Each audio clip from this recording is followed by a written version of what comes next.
15 years ago, everything changed when cracks split the sky and portals opened, releasing demons into the world. Along with them came a system of levels and abilities, giving people the power to fight back. Those who stood against the demons were called adventurers, each choosing their own path known as a class. Mages, though powerful, were slow and difficult to control, often seen as weak and impractical. Choosing differently, Ikoma became a high-agility thief, believing that survival and quick growth mattered most. With time, he gained experience, sharpening his skills until he was known as the Blade of Divine Speed, one of the strongest adventurers alive. Each year, new portals opened, and he truly believed he could protect the people and the world from demons. One day, a bird soared high, wings spread wide, while several armed adventurers gathered before a building. They soon entered, forming a circle to discuss serious matters. With a sharp gaze, the hero of the group declared that Ikoma would be expelled from the Sword of Glory. Shocked and frightened, Ikoma cried out in disbelief, demanding to know why. The hero, face calm and detached, asked if he really needed the reason explained.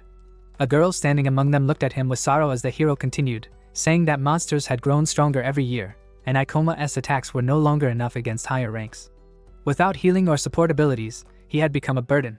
Grief and anger welled inside Ikoma as he clenched his fist, but the hero pressed on, stating that the age of thieves had passed. At best, his class was now only good for gathering materials from weak creatures, while powerful mages were far more valuable against boss monsters. Glancing toward the girl, the hero added that the guild had also chosen to strip Ikoma of his S rank, since the new portals were far deadlier than before. Overcome with rage, Ikoma grabbed the hero's shirt and shouted at him to stop. Realizing he lacked the firepower to keep up, Ikoma still could not accept their decision. He had risked his life countless times, and when it came to poisons, no one could match him. Depending on the enemy, even he could turn the tide. Yet before he could argue further, the hero cut him off, asking him to listen to one last request. Filled with fragile hope, Ikoma asked in a trembling voice if it was true. The hero only smiled faintly, walked past him, and coldly said that from now on they would pretend they never knew each other. Those words crushed him, leaving him abandoned and bitter. Some time later, Ikoma sat alone at home, drowning himself in alcohol. Empty bottles and leftover food covered the floor, his room a mess. Leaning against the bed, he smoked a cigarette, lost in thought. His whole life had been spent as an adventurer, fighting demons for his country, yet in the end, he was discarded without hesitation. He knew he had been falling behind, spending all his savings on potions and equipment just to keep pace. Now broke and stripped of his S rank, he could no longer clear high-level portals. Suddenly, a glowing screen appeared on the table, showing a new update. The Sword of Glory had traveled to China and successfully conquered the Taopai Palace portal. Everyone celebrated with joy, embracing each other, everyone except the girl, who stood behind them with sadness in her eyes. Seeing this, Ikoma felt a shock deep inside. The comments under the video stung even more. People asked where Ikoma was, assuming he must be sick. Others mocked him, saying he was always just dead weight, only running around while the real fighters carried the team. Rage consumed him as he hurled his phone aside, shouting in despair. He cursed his fate, blaming the wrong choice of class. If only he had sold his equipment and potions earlier, maybe he could have endured, but instead, he had given everything to this team. Tears filled his eyes as his chest ached with unbearable turmoil. Collapsing onto the floor, he stared blankly into the distance, wondering what was left for him now. Just then, his phone buzzed again. He quickly grabbed it, and when he saw the new notification, his eyes widened, mouth parting in shock and anticipation. A sudden message flashed across the screen, warning that an S-class monster had appeared in Tokyo and ordering civilians to head to the nearest safe zone. The alert came from the Demon Defense Agency, leaving Ikoma frozen in disbelief. An S-class demon? Why now, of all times, when the Sword of Glory was away from the country? With no other powerful adventurers around, the city had no one else to face it, and he wasn't sure he had the strength himself. Staring into the mirror, his expression hardened. Soon after, a colossal, majestic creature loomed before him. Gripping his dagger tightly, he slashed the air and smirked, relieved that he hadn't yet sold his equipment. Opening his system window, he read the creature's name, Space-Time Dragon Kronos, and scoffed at its grandiose title. Pointing at the beast, he declared with unwavering confidence that today would be its last. The dragon roared fiercely, the sound tearing the air as fragments of debris scattered around. Without hesitation, Ikoma charged forward, determined to fight until other adventurers arrived, even as residents fled the city. Flames burst from Kronos' mouth, forcing him to dodge frantically. Each attack pressed closer, and sweat dripped down his face as fatigue and fear gnawed at him. The monster's sheer speed was overwhelming. Suddenly, its strike landed on his dagger, shattering it into fragments. Cursing under his breath, Ikoma spun and dashed away as the ground exploded behind him, stones raining down in a blaze of light. He turned back only to see Kronos advancing again, forcing him to keep his distance. Extending his arm, he hurled a poison sickle spell, the glowing blade grazing the beast's side before bouncing off harmlessly. His eyes widened, its hide was far tougher than he imagined. Stunned by the futility of his attack, he froze as the monster raised its massive arm to strike. He clenched his teeth, realizing the truth: their levels were worlds apart. If not for his unmatched speed, he would already be dead. With no other options left, Ikoma swung a rope-bound weapon, spinning it in the air before casting the Thief's Claw, a class skill that could steal items from an enemy. Against a demon of this level, there had to be something powerful, maybe even a weapon that could turn the tide. Rays of blinding light flashed before him, reflected in his wide eyes. Then pain struck as the monster's power tore through him, leaving deep wounds across his stomach. Blood poured freely as his body collapsed near a broken stone, his breath ragged, coughing violently as his vision blurred. Was this truly the end? Heroes were meant to stand tall, yet he had lasted only minutes. Weak, fragile, he hated the thought. Still, if he survived, he vowed he would become stronger. Suddenly, a round golden object tied with a rope appeared in his hand.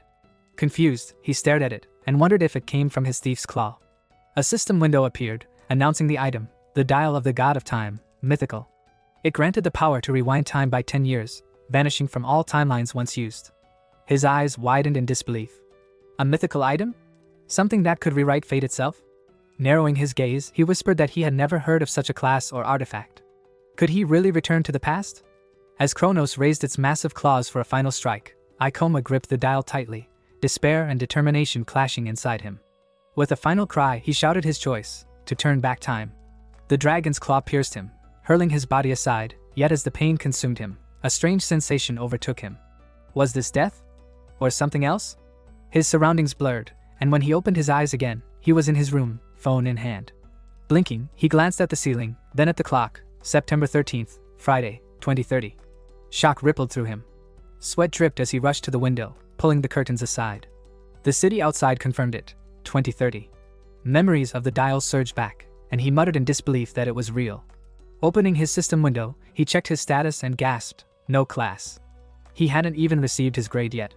Joy and relief washed over him as a smile spread across his face. This time, he promised himself, he would become the strongest adventurer of all.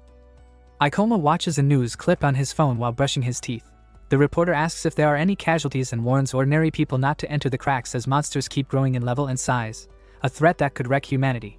He realizes he truly went back 10 years, and that fact feels like a huge advantage: fewer controversies, more time to grind experience and hunt rare items, and knowledge becomes his main weapon. First priority is getting a class, and for that he must reach level 10, so he heads into one of the unguarded low-level portals meant for beginners. Inside an F-rank goblin cave, he thinks he'll hit level 6 soon, then a stranger roars and cuts down a goblin, splattering blood across him. The man turns with a grin, checks if he is hurt, and warns that hunting alone is dangerous because goblins can surround lone prey. Ikoma asks who he is, and the man answers that he is Ohara Kenji, a level 16 two-handed sword warrior who helps newcomers and is known as a guide. Kenji smiles widely and Ikoma decides he does not seem like a bad person, so they press on together. Kenji mentions recent heavy losses some companies suffered from failed portals and jokes that guiding would make a good hobby for his retirement, which leaves Ikoma wondering if the talkative man will stick by him. After a while, Ikoma slays another goblin and cheers as the system window flashes. 6 experience points, level up to 10, 2 skill points awarded. Kenji pats Ikoma on the back, praises his effort, and tells him he could become an excellent adventurer, reminding him to choose his class carefully and offering to give advice if he wants. Ikoma grew thoughtful, weighing his options for choosing a class. He knew that the type of class depended on a person's attributes and abilities, while skills could be learned by spending points. His list showed 30 points available: fire magic for 15, search for 7, fencing, magical support, and night vision for 5 each. Kenji suggested the warrior path, promising to teach him techniques, but admitted that based on his fighting style, the thief class might actually suit him better. Trying to be polite, Ikoma forced a smile, but Kenji leaned in and asked curiously if he hadn't spent any skill points yet. Did he even know how to activate them? He explained that basic acceleration and enhancement skills boosted physical stats and were usually a priority, but warned that wasting points on the wrong skills could ruin his chances of becoming strong. Ikoma mulled it over for hours, then reached for the system menu, when suddenly Kenji, alarmed, shouted at him to stop. The system window blinked. Soft fall acquired, 5 points spent. Reduces fall damage and increases resistance to gravity. Kenji clutched his chest in disbelief, blurting out that of all things, he had chosen soft fall. Before he could finish, the window updated again, showing the skill had leveled up to 2, granting 10 more points.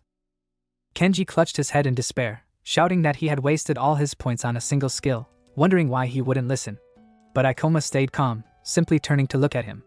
Rising again, Kenji told him that with such skills, only swordsman or peasant classes were left. Ikoma disagreed, and the system soon revealed 3 options: swordsman, peasant, and gravity user. He pressed on gravity user, a hidden class unlocked only when all points were spent on soft fall. This class had been discovered much later, but nobody chose it because of its weak abilities, and even after 10 years, its secret remained unsolved. But Ikoma, once an S-rank adventurer, knew its true strength. Gravity user was actually the most powerful class. The system asked if he truly wished to choose it. Terrified, Kenji begged him to stop since it was a magic class, saying he could still be a swordsman. But with full confidence, Ikoma declared this was the path he wanted. The system confirmed his choice, granting him gravity user and gravity control. Overjoyed, he clenched his fists, trembling with excitement, and shouted that he had finally obtained the class. With this power, he swore he would become the strongest adventurer in the world. Kenji, still bewildered, warned him that magic classes were too risky and survival chances were low, especially since melee fighters were seen as much stronger.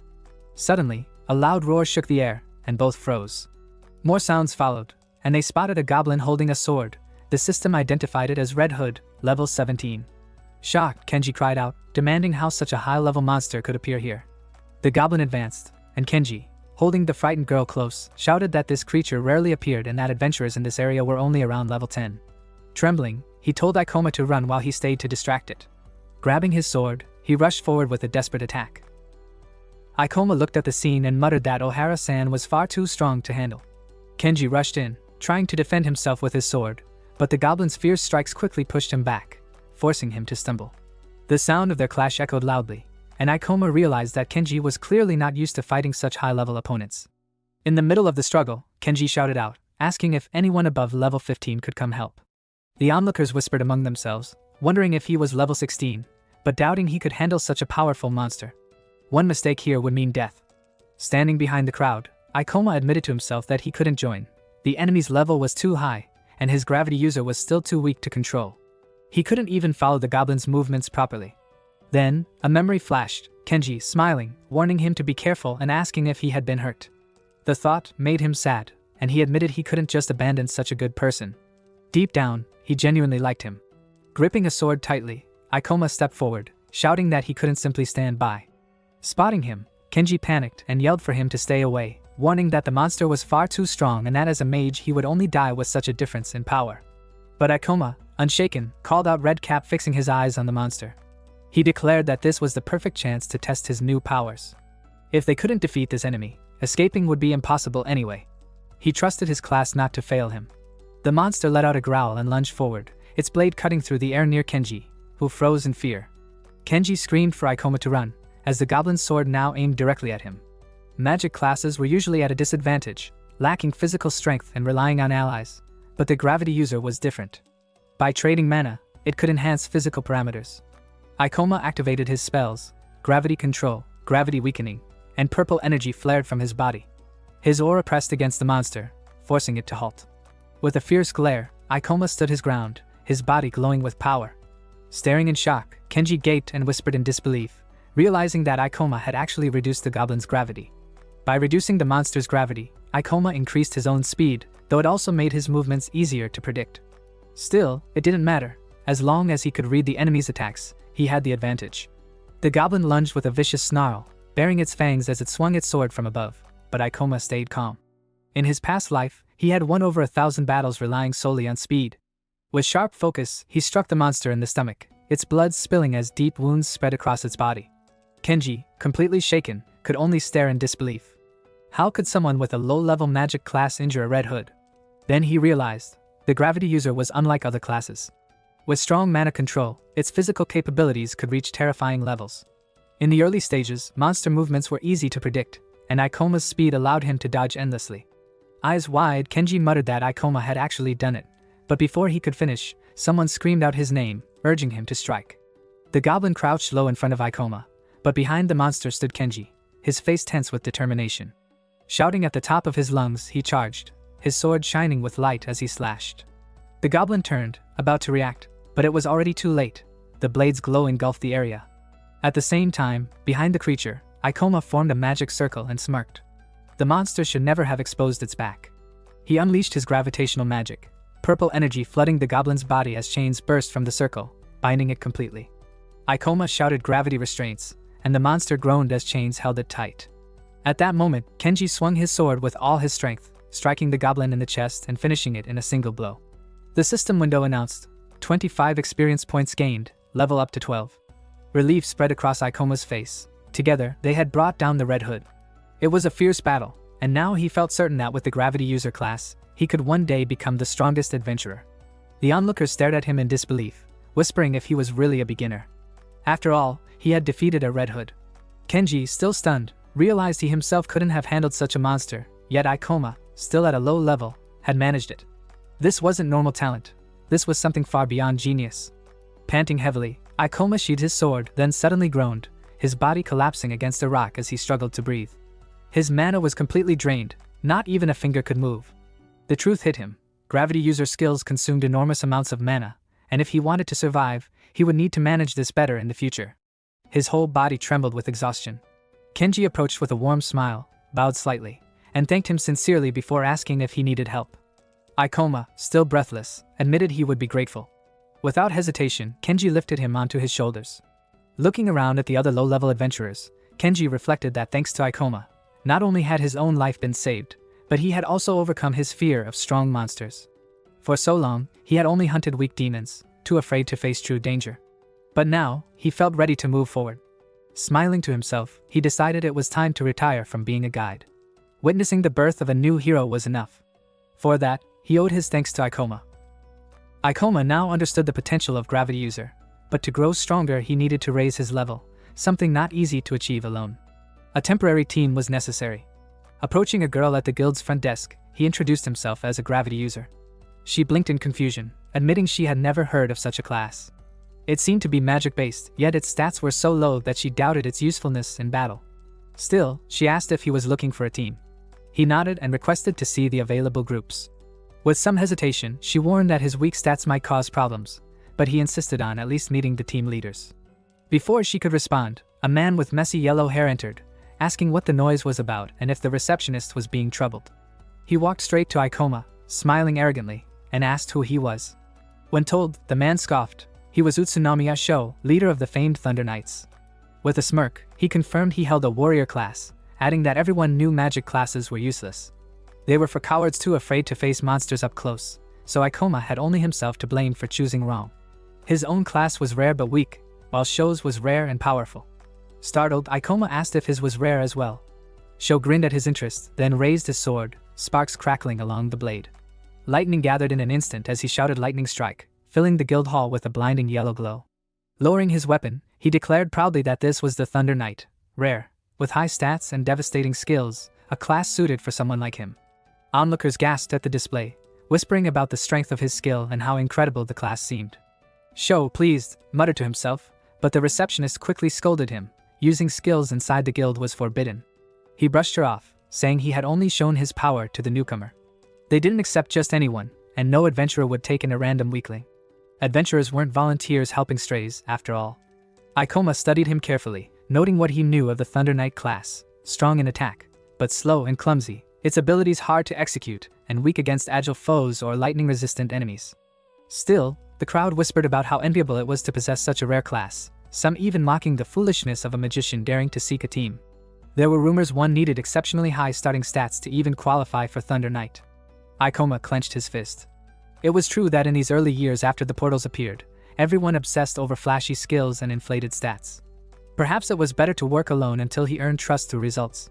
At the desk, the receptionist frowned at Sho and told him he shouldn't speak so harshly. Ikoma told her it was fine, saying he had changed his mind and decided to stay on his own for now. Sho laughed lightly and warned that he should give up being an adventurer for the time being, at least until he learns how not to die so easily. Without looking back, Ikoma walked away, waved his hand, and thanked him for the advice. Sho watched carefully from behind, a grin spreading across his face. Later, inside the Adventurers Guild, Ikoma studied a book and thought to himself that relying only on temporary parties would not be enough. He needed companions with whom he could form a proper team, especially ones compatible with his gravity powers. He still had to raise his level and prove himself through achievements. After all, he had managed to defeat the Red Hood because low-level monsters move predictably, and he had figured out how to use gravity to his advantage. Maybe it was time to train more and challenge higher-level portals. Snapping his fingers, he flipped the pages again and paused at one entry, the level 25 Stone Temple portal. This portal was mainly for leveling and mining stones, and it was under the guild's control. Walking statues roamed there, and they were easy prey for average hunters who could farm materials and experience. It was basically a beginner's dungeon, and if he could handle it solo, he would find companions much faster. His current level was only 12, so the question remained whether he could gain enough experience without venturing too deep. Closing the book, Ikoma wondered if the Stone Temple would also help him find classes suited to his ability. With that, he set off in another direction. After some time, the system announced his entry into the Stone Temple. Inside, he noticed a man staggering down the stairs, groaning in pain and shouting desperately not to listen, warning him to turn back. The man suddenly collapsed, blood pouring from his chest and mouth. He looked back with terror in his eyes, and moments later, a blinding explosion erupted in the room, sending debris flying everywhere. Out of the blast, a petrified creature emerged, its stone body dripping with the fallen man's blood. After some time, the girl at the reception desk looked frightened and shouted if Ikoma really planned to enter the Stone Temple at only level 12. He calmly handed her the application, reminding her that by the rules there should be no issue. Trembling as she held the paper, she admitted it was true but warned that it was nothing less than suicide. The portal was meant for level 25 and above, unstable and filled with dangerous enemies. Turning away, Ikoma replied with a smile that he would just take a look and return quickly. To grow stronger, he needed to face risks, and defeating tough monsters was the only path forward. Stepping into the glowing portal, he promised himself not to linger long. Even one kill would help him level up. Passing through rows of stone statues, he suddenly heard a loud rumble as one came alive and swung its sword. Startled for a moment, Ikoma mocked the trick in his thoughts, only for a pixelated system window to appear, revealing the monster's level, 20. The statue failed to land a strike, and with ease he dodged while remarking that this was enough for him. The creature kept slashing wildly, but he read its movements calmly, grinning as he faced it head-on. Channeling magic, he cast a spell to weaken gravity, sparks flickering around his body before he dashed in another direction. The monster faltered, clearly no match for him at this level, and with sharp hand movements, Ikoma launched his counterattack.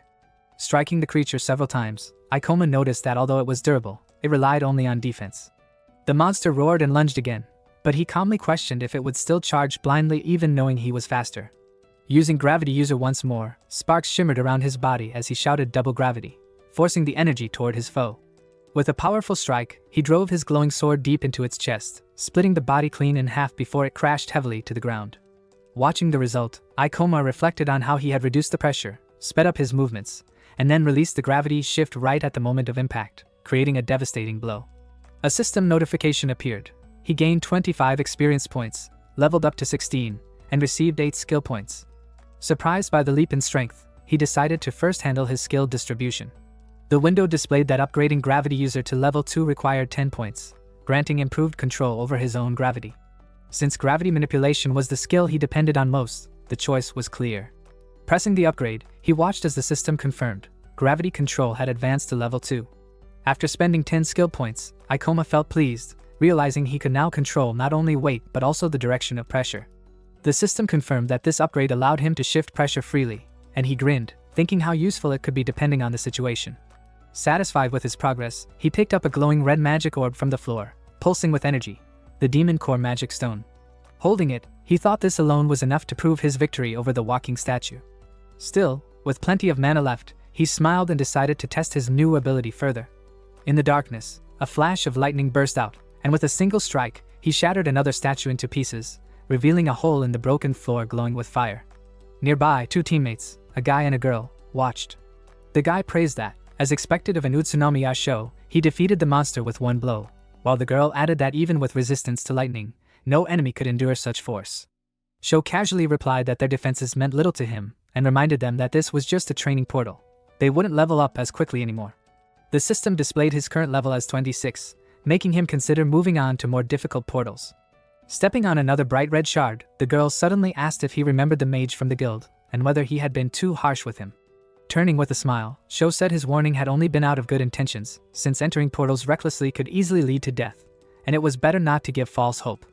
Approaching his male teammate, he asked if he had done wrong, but the knight simply told him not to ask such questions. Just then, heavy footsteps echoed through the corridor, catching the girl's attention. She asked if it was more walking statues, puzzled by the sheer weight of the steps. With calm assurance, Sho told her not to worry, since even monsters had their own traits. But when a statue nearby suddenly crumbled to pieces, both teammates froze in fear, wondering what was happening. Looking at the remains with interest, Sho remarked that this was no ordinary monster, then questioned aloud what such a massive creature was doing inside this portal. The walking statue stands at level 30, a bit taller than the others but still considered an ordinary statue. The girl looks at it with a tense expression and shouts in disbelief, saying they had never faced a monster of that level before. Sho replies calmly, his face serious, explaining that weaker monsters bore him anyway. As a Thunder Knight, he is far stronger than other adventurers of the same rank, so he's more than ready to fight. The girl urges him to prove what a walking cobblestone can really do. Sho steps forward, taking a defensive stance to shield his teammates, fully prepared for battle. The stone statue swings its massive sword into the ground, splitting it slightly. Fu narrows his eyes and wonders aloud if they can handle such an enemy. Sho smiles and tells him that if the three of them can't defeat this, then what hope do they have?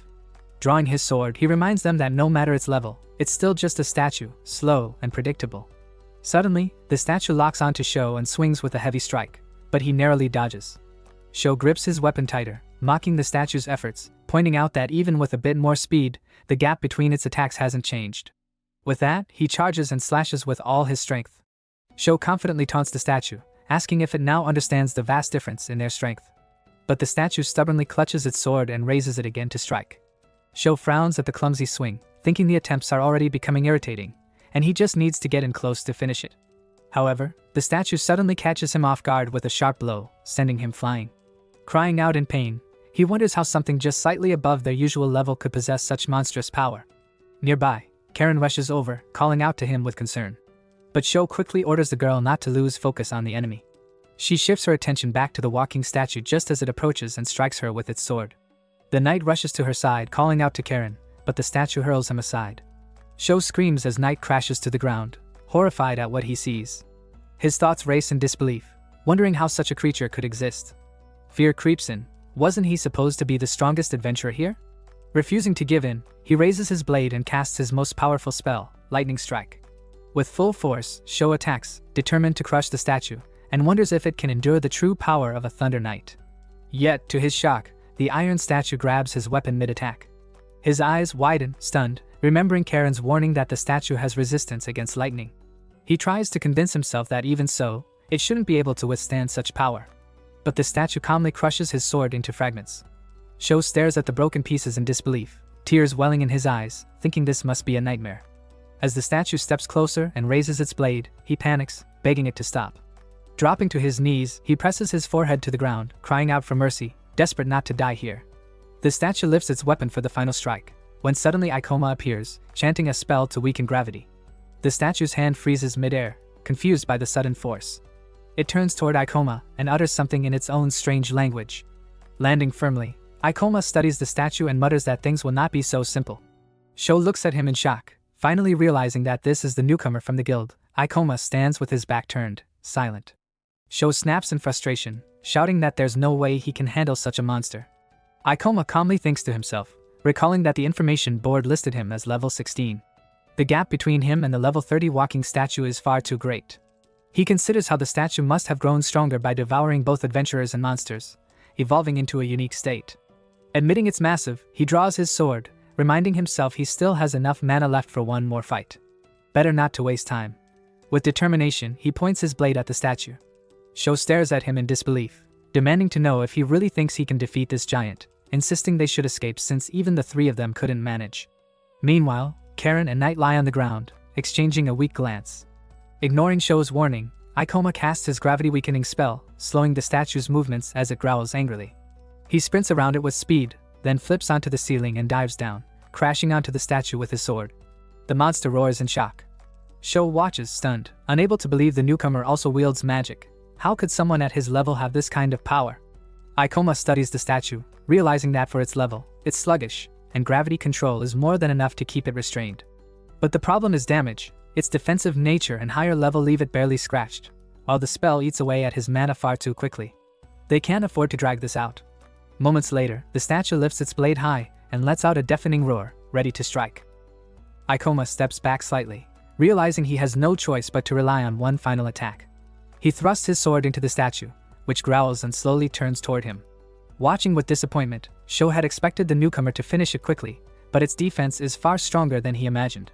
Ikoma studies the creature carefully, thinking that gravity control drains too much mana, yet without it he cannot possibly win. There's no time to drag this out, it must end now. He stabs the statue several more times before pushing off the ground, leaping upward, and striking midair. The statue roars and reaches for him, but he dashes across its massive arm, climbing quickly toward its head. Sho stares in astonishment, wondering how a magician can move with such speed.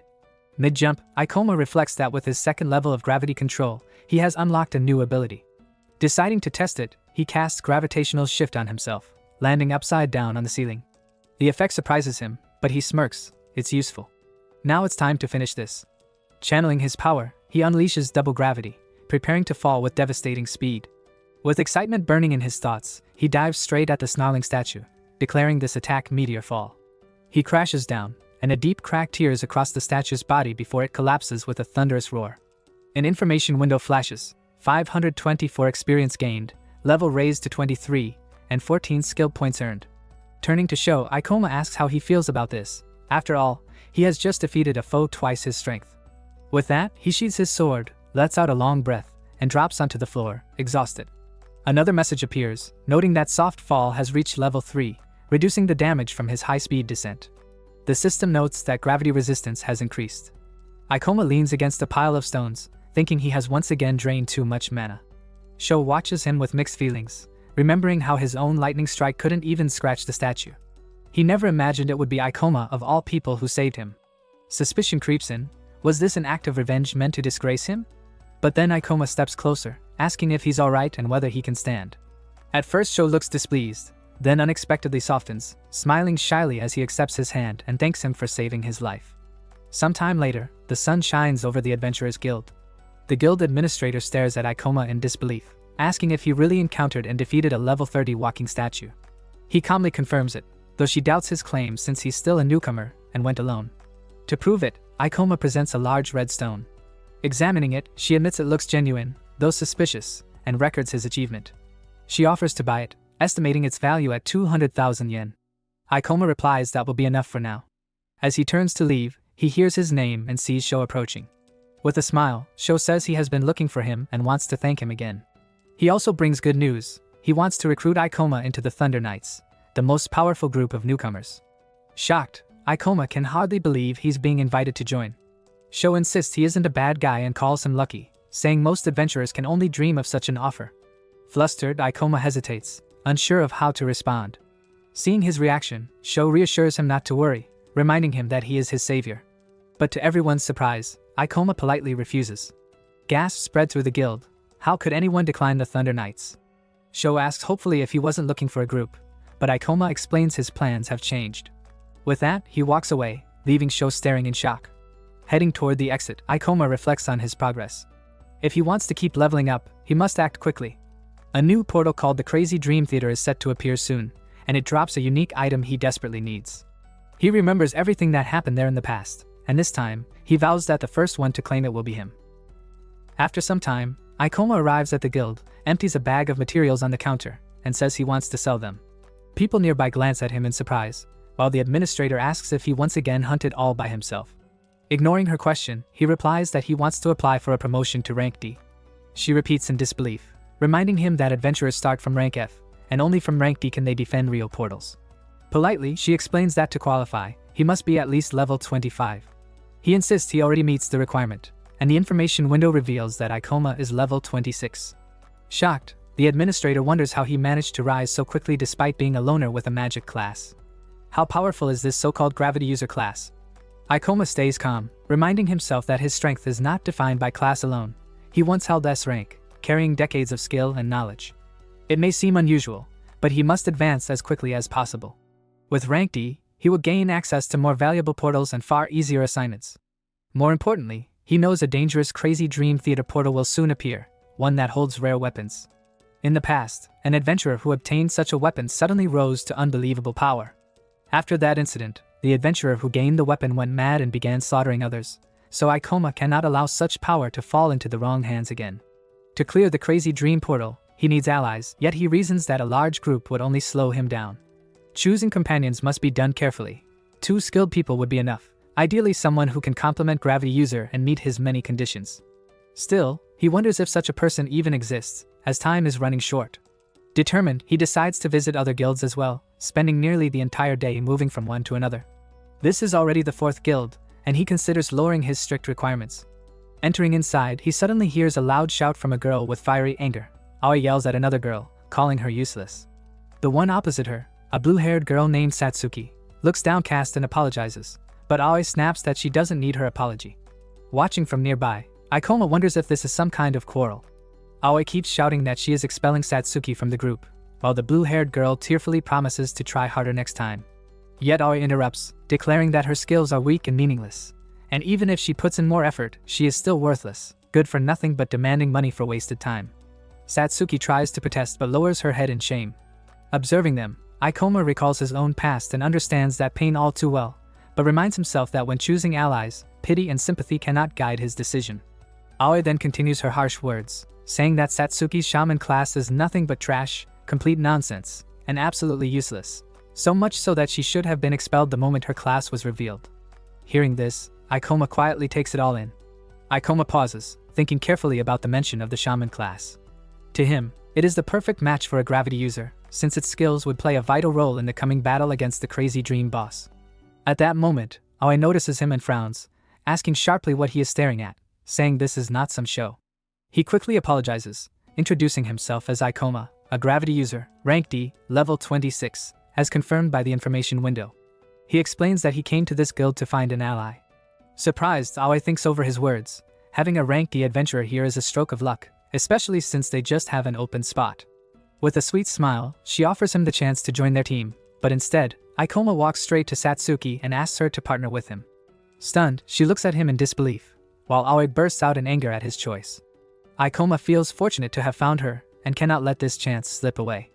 Aoi protests again, insisting that Satsuki's class is worthless, and that he would be far better off joining their side.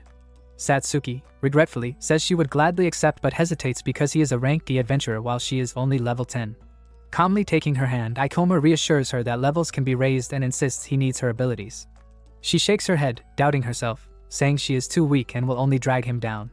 Firmly, Ikoma promises to help her grow stronger, asking for some time to prove it. Still uncertain, she wavers, thinking it may be better to quit being an adventurer altogether. But he encourages her with such determination that she finally agrees, shyly saying that if he truly doesn't mind, then she will trust him. From behind, Aoi snaps in frustration, calling her useless once more and warning Ikoma not to regret his choice. Another girl nearby sighs in disappointment, muttering that this will end in failure. Unbothered, Ikoma thanks Aoi for her advice as he passes, adding that he knows his own class far better than she does. With that, Satsuki follows beside him, while Aoi watches them leave, her eyes filled with resentment.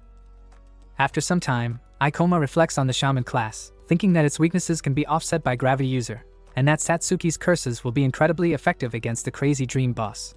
With her by his side, he is certain they can secure the rare weapon. Later, sitting together at a table, Satsuki introduces herself properly, saying her name is Kisaragi Satsuki and expressing that she is glad to meet him. Ikoma replies that he is also glad. Satsuki hesitates, asking if it is really okay for her to join, worried that her weak shaman class will hold them back. Ikoma reassures her, explaining that he too has a magic class often considered useless, yet in a few years, everything will change. Filled with hope, Satsuki seeks confirmation, and he firmly affirms it. They know they must plan their strategy before the next portal appears. Satsuki eagerly asks what kind of training portal they might go to, but Ikoma interrupts, clarifying that he means a real portal, a level 31 called the Crazy Dream. Shocked, Kisaragi Satsuki can hardly believe it, thinking she is far too weak at level 17 for such a challenge. He quickly explains not to fear, promising that he will support her every step of the way, and that he knows the portal thoroughly thanks to the books he read in his past life. If they work as a team, he is confident they can clear it, and she can trust him completely. Apologizing for his bluntness, he admits he urgently needs the item from the portal. Satsuki listens carefully, seeking clarification, and he gestures to his lips, saying he cannot reveal all details about this rare item. It must remain a secret. Still, Kisaragi Satsuki insists, arguing that it is impossible to predict when or where a new portal will appear. Suddenly, a notification sound rang, and everyone in the room instinctively checked their phones. Ikoma and Satsuki did the same and saw a warning from the Fault Research Center. A new portal had appeared in Tokyo. Satsuki was surprised. This portal had appeared so close to them. Ikoma felt a surge of excitement, realizing the timing was perfect, though Satsuki wondered if that explained why they had been summoned. He didn't answer directly, only saying that they would head there the next day and remain for a week, noting that no one would dare enter without proper information, making the path to the boss clear. The following day, they walked through the empty streets of the city, both astonished at how deserted it was. Satsuki voiced her concern, but Ikoma reassured her that even the Fault Agency struggled with situations like this. As they continued, a girl in a white dress stopped them, warning them to gather any information about the portal's internal structure or the boss's abilities, stressing that survival was not guaranteed in an unknown portal. Soon, they reached the portal, and Kisaragi Satsuki turned to Ikoma, asking if he would completely clear it. He replied that if he had been fully honest, they would never have been allowed to enter. Stepping inside, Satsuki walked beside him, remarking on how strange everything felt. He asked if she was still worried, just as a clarifying inscription appeared in the information window. They had entered the Crazy Dream portal. Satsuki admitted she was only slightly worried, and he apologized for forcing her into the mission, promising to fight at the vanguard and retreat immediately if things became too dangerous. But Satsuki shouted no, she would do her best, fight in close combat, and even act as bait if necessary. Ikoma hurried to stop her, telling her not to worry. Her curses would be more than enough to handle the threats ahead. Kisaragi Satsuki admitted in frustration that her curses were weak, but Ikoma reassured her, explaining that he had also mastered Mana Drain, a skill that absorbs a target's magical energy. This ability not only damages powerful monsters but also restores the mana of allies, making it invaluable for a gravity user. With it, he could remain in the portal longer without worrying about mana depletion, giving them more time to gain experience and increase levels. Hearing this, Satsuki still doubted, asking if the magic wasn't weak compared to other, higher damage spells. Ikoma calmly explained that she didn't understand its purpose. He would act as bait to draw out the monsters, allowing her to strike at the right moment. Suddenly, a menacing roar echoed, and the information window identified a circus bear, level 26. It lunged at Ikoma, who jumped aside and shouted for Satsuki to start. She immediately cast a shadow bullet, sending a blue stream of energy straight at the bear, which growled in pain. Seeing this, Ikoma leaped high, cast double gravity, and struck the bear's head with his sword, finishing it. The information window confirmed 22 experience points earned. Satsuki screamed in surprise as she leveled up 3 times, thrilled but feeling like a parasite. Ikoma reassured her, saying he needed her strength and that leveling up was important because they were allies. Surprised at this feeling of working together, Satsuki repeated the word, allies, aloud, realizing she had never experienced it before. Ikoma smiled, noting he had also gained a level, and she responded with a smile, eager to continue collaborating. Satsuki reflected that though he seemed uptight and insecure, he helped her unlock her fighting instincts, which were strong enough that she could defeat the boss and claim rare weapons.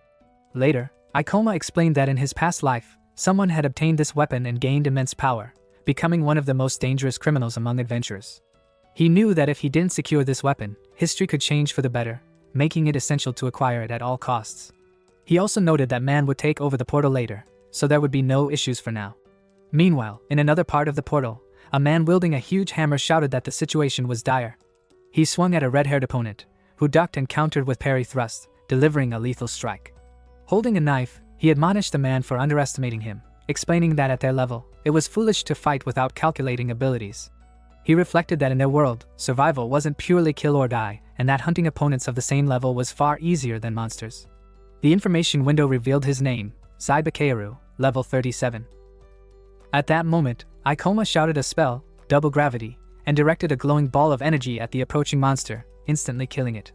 The information window revealed it was a level 27 Jack in the Box. Satsuki gasped, noting that even though she had only attacked from behind with her magic, her level was rising rapidly. The window confirmed that Kisaragi Satsuki had reached level 22, while Ikoma was now level 27. She apologized again for dragging him along, thinking he could have cleared the portal much faster alone. Ikoma shrugged, explaining that at their level, monsters were not especially dangerous, their movements easy to predict, and that magic was a powerful tool when used correctly. Satsuki nodded, though she worried they might need to return soon since their mana was running low. Ikoma checked the information board, 41 of 57 health points and 16 45 mana points remaining. Thoughtfully, he noted that he could enhance his abilities through gravity manipulation, but Satsuki reminded him that if mana dropped below half, they should return to the guild. He agreed, realizing it was almost time. Suddenly, a new monster appeared. Kisaragi Satsuki saw it first, surprised, and the information window identified it as a level 24 goblin clown. Calmly, Ikoma announced that everything was in order, their preparations complete. He grabbed the goblin clown and shouted for Satsuki to use her mana drain curse. Kisaragi Satsuki looked at the goblin clown eagerly, thinking that with mana drain and an immobilized enemy, she could siphon mana endlessly and even restore it to an ally. She paused, unsure if it was worth putting the creature through so much, but Ikoma reassured her, holding the monster and saying it couldn't faint. Taking a deep breath, Satsuki cast mana drain, sending a blue stream of energy from her staff through the goblin. Once the mana was fully drained, Ikoma noted that it was time to move on. Satsuki glanced back at the fallen monster, still feeling a little guilty, but then remembered they needed to restore Ikoma's mana. Sitting on the floor, he encouraged her not to be shy. Carefully, she began restoring his energy, and soon his mana rose from 16 to 25 units. Satsuki, slightly disappointed, noted that the effect felt weak, restoring only 9 units, but Ikoma told her it was fine, they just needed to use 6 more goblins. Bewildered, she exclaimed, "6 more?" But he calmly explained that it would also help them level up. As Ikoma fought the goblins, he shouted that they should receive their due, happily noting it was the 6th one. Satsuki reported that Ikoma's mana was almost fully restored. The information window confirmed that Kisaragi Satsuki had reached level 24 and Ikoma had risen to level 28. Excited, Satsuki remarked that with this tactic, they could hunt and level up for a long time. Ikoma complimented her but warned not to rush restoring mana, explaining that mistakes could have serious consequences. Though done correctly, they could fight even 100 demons. They then turned their attention to the information window, planning their next move carefully. Kisaragi Satsuki happily noted how much she had leveled up just today, the first time she had ever seen such rapid progress. In the guild, they had always been told that fighting monsters of the same level or higher was forbidden. Ikoma listened quietly, thinking it over, then said that he didn't expect to learn anything in the guild and that true leveling required taking risks. Satsuki frowned at him, walking through the winding corridors of the portal, noticing how deep they had already ventured and wondering aloud how far they planned to go. Suddenly, Ikoma stopped in front of a door and said they had arrived. Opening it, he revealed that beyond lay the crazy dream boss, noting that no one expected the portal to be cleared in just 2 days. Satsuki stuttered, admitting she had never seen a boss before and would be facing one for the first time. Ikoma asked if she was worried, offering the chance to retreat, but she shouted sharply that it wasn't necessary. Angry with herself for constantly fearing danger in the past, she now wanted to change, assuring him he could count on her strength. Ikoma paused, smiled, and clasped his hands, exclaiming that in that case, they could face the boss. Thoughtfully, Satsuki asked if his strategy would really work, and he confidently replied that it would, affirming that the shaman class was ideal for this fight. As they stepped inside, darkness enveloped them, until a glow appeared above. Looking up, they saw a huge clown descending with a bloodthirsty grin. The information window confirmed it was the boss of the Crazy Dream Portal, called the Mad Clown, level 35. Kisaragi Satsuki gasped in horror at the sight, but Ikoma remained serious, telling her that if they overcame it, they would obtain a unique weapon. He shouted that they must follow the plan carefully. At that moment, Keira peeked from behind a door, watching them closely with a faint, knowing smile. The Mad Clown continued descending toward them, laughing maniacally. Ikoma signaled Kisaragi Satsuki with his hand, prompting her to dodge to the side while he considered his plan. First, he needed to distract the boss so she could get into position. The boss had immense health and high regeneration, with the information window showing 122 health points and 71 mana points, regenerating 12 health units every 60 seconds. At that moment, Ikoma had 47-60 health points and 45-48 mana points, while Satsuki had 32-45 health points and 43-47 mana points. He noted that at this level, defeating the clown would be difficult, requiring careful tactics. Charging straight at it, Ikoma prepared to weaken its gravity, thinking that with precise timing and a half-meter dodge, he could avoid its attacks. Meanwhile, Kisaragi Satsuki cast mana sucking, sending streams of blue energy from her staff directly into the clown, who laughed even louder. Excited, she sighed at the thrill of it. Ikoma shouted for her to run toward the exit gate, and she obeyed. The Mad Clown intensified its attacks, red glowing rays shooting from its eyes as it laughed wildly. Flames erupted from its gaping mouth as it lunged at Satsuki, who sprinted to avoid them. Ikoma yelled to draw the clown's attention to himself, managing to redirect its attacks while staying agile. The clown, roaring and spinning, kept advancing with its mouth wide open, flames and laughter filling the portal as both Ikoma and Satsuki ran, weaving and attacking in a coordinated effort. Kisaragi Satsuki watched in awe as Ikoma dodged the Mad Clown's attacks, noting how fast he moved. Ikoma teased the clown, asking if it wanted to escape, then made a huge jump across the room. The clown reacted, blocking the path to the exit with irritation, its grin widening. Excited, Satsuki shouted encouragement as Ikoma cast gravity moiety, but a sudden explosion made the clown fall silent, momentarily stunned. Clinging to the ceiling, it tried to recover, but Ikoma mentally noted that the skill was even more effective than expected. Remembering Satsuki's earlier question about attacking from a distance, he realized that the crazy Dream Theater boss's rapid attacks would make close combat dangerous, while ranged strikes would create big problems for it. Satsuki quickly cast Mana Drain, freezing the clown and silencing its laughter. She gasped in fear as Ikoma was too far from cover, then created a protective shield. Observing carefully, Ikoma noticed that the clown had run out of mana, drained by its own barrage of fire and fast movements. Seizing the opportunity, he sprinted toward it and cast the Meteor Fall spell, noting that without skill, the boss moved sluggishly. Ikoma leapt onto the clown's back, aiming his sword and declaring it couldn't escape. Satsuki joined in, pointing her staff and casting a spell, causing the clown immense pain. Ikoma followed with inverse gravity, jumping high and striking decisively. He sheathed his sword and confirmed that the crazy dream boss was defeated. The information window showed 1,043 experience points, a level up to 30, and 6 skill points earned. Satsuki cheered in excitement, thrilled at their success. Ikoma explained that the portal would close over time, so it was best to leave quickly. Curious, Satsuki asked what would happen if they delayed, and Ikoma reassured her that they had half a day before it sealed. Embarrassed, she scratched her head and admitted she should have asked sooner. Looking ahead, she spotted something unfamiliar and asked about it. Ikoma examined it and explained that it was likely the boss item, Clown Blade, a weapon perfect for gravity users, its power beyond imagination. Satsuki asked hesitantly if this was the item Ikoma had been seeking so desperately, and he confirmed it. The information window displayed that the Clown Blade was a C-rank item, granting plus 11 attack, faster skill activation, and reduced mana costs. Satsuki glanced at it skeptically, commenting that it didn't look very powerful for a C-rank item. Ikoma crossed his arms and corrected her, explaining that rank and attack power weren't the true measure. The blade's strength lay in its ability to enhance all skill-based classes.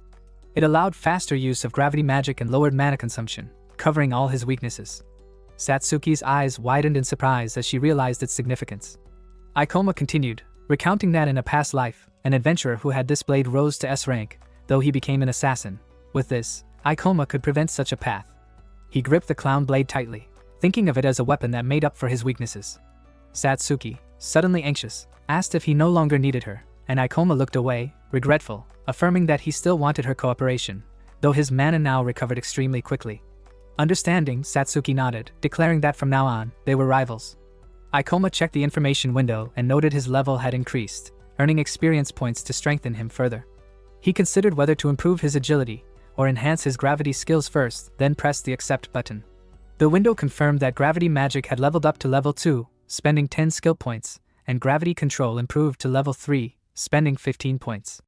Observing closely, Ikoma realized he had acquired a new skill, Gravity Field.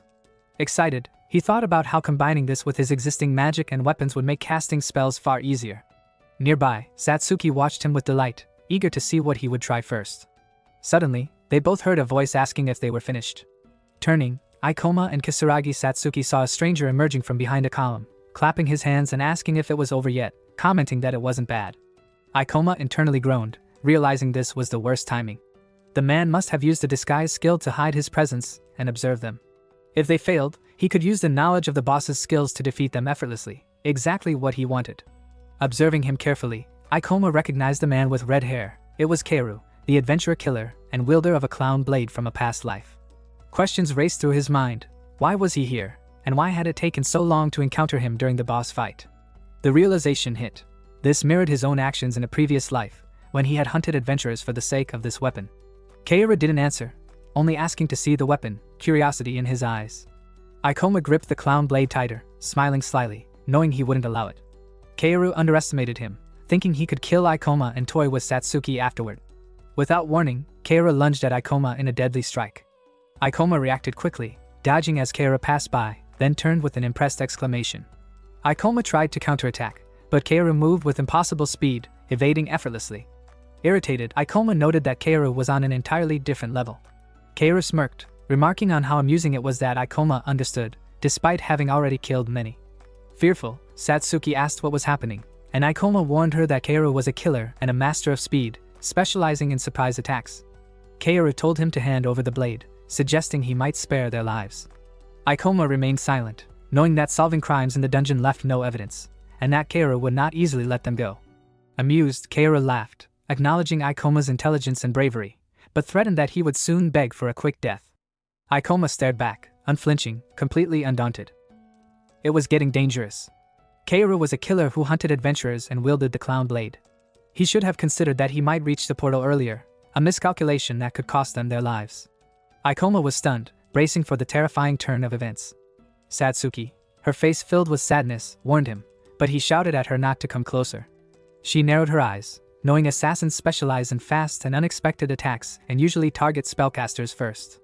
If Satsuki got near, she would be in immediate danger, so he insisted he could handle it alone. Ikoma glanced at Kaoru with a sharp, wary look, realizing that even alone he was strong, but against Kaoru's skill, he had almost no chance. The level gap was too big, and Kaoru would surely aim at Satsuki. He pointed his knife at her, screaming, leaving her frozen in shock. Ikoma then cast a gravity-reducing spell and pointed his sword at Kaoru, who was surprised, asking if he had never killed before. Ikoma swiftly moved his sword aside, and Kaoru reminded him he had already killed many, an experience that gave him a huge advantage in battle.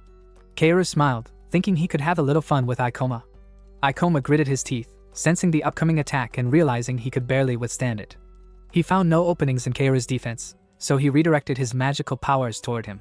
Suddenly, Kaoru turned back, eyes wide with fear, noticing that his blade no longer shook. Could Ikoma really have tricked him? Each swing seemed to adapt better to Kaoru's movements. Impossible. Satsuki clutched her staff tightly to her chest, her sadness clear in her eyes. Kaoru continued to think that Ikoma's level was far below his, yet the determination and strength he showed were undeniable. Satsuki looked at Ikoma, her expression thoughtful, realizing not only was he extremely smart, but she had never met anyone stronger than him. A bright magic circle appeared behind Ikoma as he focused intently on Kaoru. He thought it was good that they had managed to acquire the clown blade. By speeding up his skill activation, he could switch between abilities faster, which would help in this fight. Mana consumption was also reduced, so that wasn't a concern for now. Kaoru grew angry, shouting that Ikoma was annoying him and that the games were over. At that moment, a blow struck his face, sending him flying to the side. He struggled to regain his stance, glaring at Ikoma with hatred. Ikoma used a poison needle spell, directing his magical powers at him, which shocked Kaoru. He screamed in disbelief, wondering if Ikoma had really deflected a poison needle from such a distance. Kaoru shouted sharply that it was just luck, then charged at Ikoma, warning him not to underestimate him. Kaoru smiled ominously, realizing he had been caught off guard. He aimed his dagger at Ikoma's throat and attempted a fatal lunge, but Ikoma countered with double gravity, sending Kaoru flying to the side. Clutching his hand, Kaoru screamed in pain. Ikoma paused, noting that Kaoru was too predictable with his skills. Assassins always aim for the neck, and Kaoru's movements were easy to read. Fuming, Kaoru stared at Ikoma, wondering who this kid was. Ikoma, with an arrogant grin, continued to taunt him, explaining that no matter how many times he attacked, his movements were too easy to predict. At a distance, Satsuki waved her staff slightly and cast the Shadow Ball spell.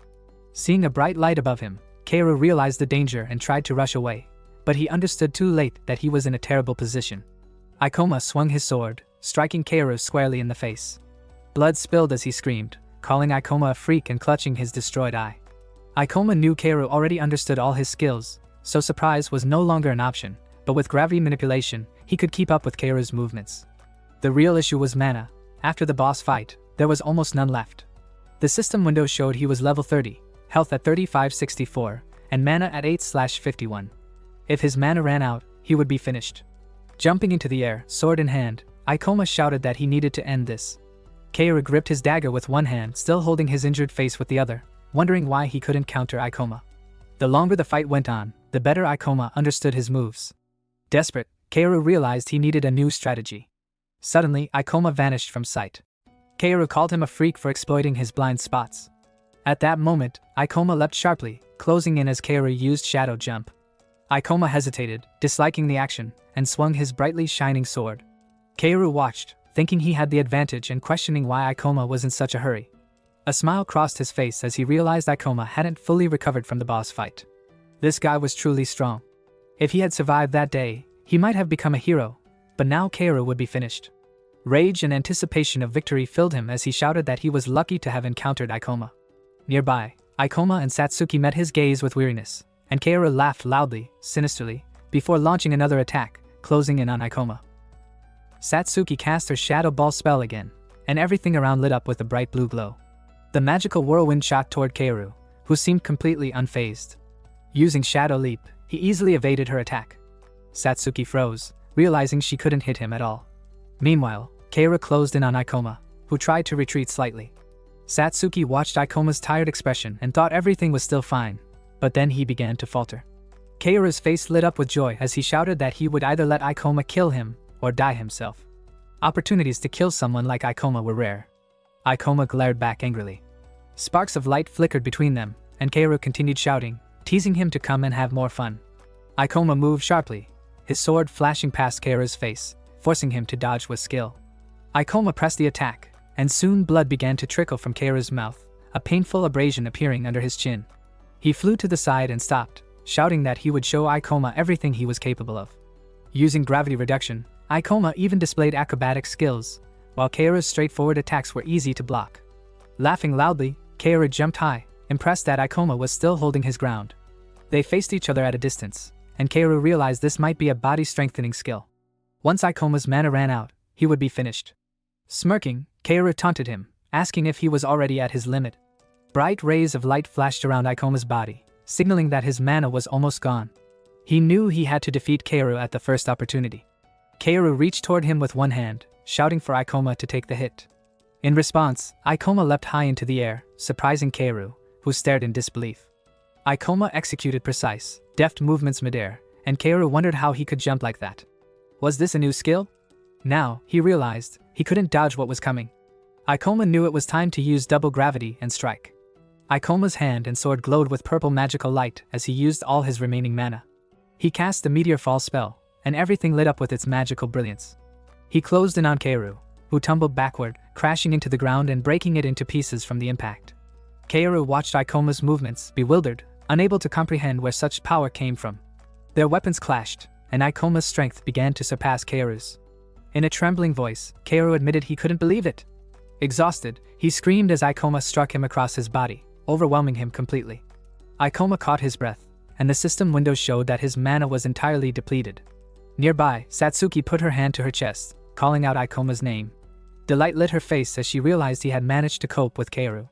But Ikoma, his voice trembling, turned to her and admitted that this wasn't over, that he had made a grave mistake. Disappointment crossed Satsuki's face as he began to descend toward the ground. Behind him, Kaoru rose with ease despite his torn clothes and bloody body, approaching with an ironic smile. He remarked that it was a pity Ikoma had no mana left, mocking his weakness. Ikoma looked at Satsuki sadly and urged her to run, knowing he didn't have enough strength to protect her fully.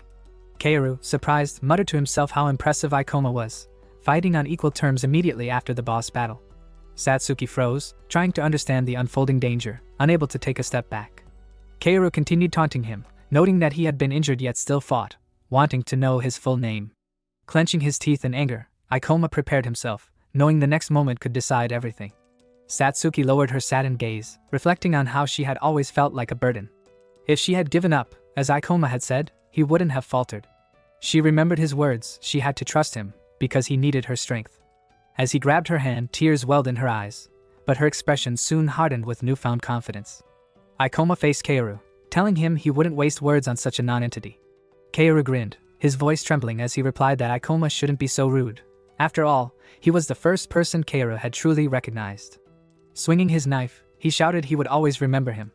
At that moment, Satsuki decided to join the battle to defend Ikoma. She screamed, casting Bullet of Darkness, and a bright magical light flared behind Kaoru, catching him off guard. For a few seconds, Kaoru froze before turning with a roar of horror, grunting under the force of her attack. He tried to throw her staff aside, glaring at her as he muttered that she was a fool for striking from his blind spot. Clutching his stomach in tension, Ikoma turned sharply towards Satsuki, asking if it was really her. She ran to him, grabbed his shoulder, and shouted that they needed to escape quickly. He looked at her sadly, admitting he had no strength left. She shouted back at him, telling Ikoma he was capable of so much. Sparks of magic appeared in her hands, and she used her mana to restore his by placing her hands on his back. Ikoma watched her in astonishment. Kaoru noticed what was happening, approaching from behind with a knife in hand, declaring that she was making him furious and would pay with her life. He aimed a deadly attack spell at her, but she turned sharply, remaining in a magical frenzy for several seconds. Suddenly, sparks of Ikoma's magic erupted from the darkness. He thanked Satsuki, calling her his savior, and moved to protect her, pointing his sword at Kaoru with a menacing glare. Kaoru studied the scene, realizing this skill restored Ikoma's mana, and muttered that he was a miserable coward. They had fought together from the very start. Ikoma turned to Kaoru, noting that he was wounded but his mana had been restored, and asked which of them would die today. Kaoru's face twisted with hatred as he screamed that Ikoma was a freak. Ikoma pointed his sword at him, and a fierce struggle began. They locked eyes, pushing their final strength into the fight. Kaoru shouted that this was not all black magic, and a brightly shining magic circle appeared before him. Satsuki noticed immediately, gripping her staff tightly. Kaoru's hand glowed with purple light, which Ikoma used to manipulate gravity magic. With a serious expression, Ikoma pressed his sword against his chest, pointing the sharp tip upward. Magical rays shot out from above as he explained that his magic had taken too long to activate in a previous life, but the weapon now increased its speed.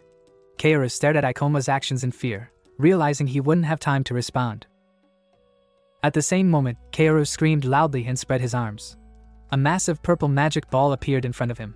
He wondered how this was possible and why he was losing despite his much higher level. His gaze fell on the majestic figure of Ikoma, and for the first time, he felt completely outmatched.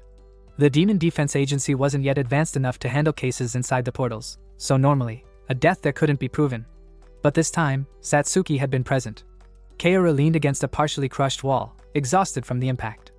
Ikoma looked into the distance, instructing that he would handle Kaoru while Satsuki should report the incident to the Demon Defense Department. She shouted back her agreement, and after conquering the portal, demons no longer appeared, so she could return safely. She ran toward the exit while Ikoma watched her with a serious expression.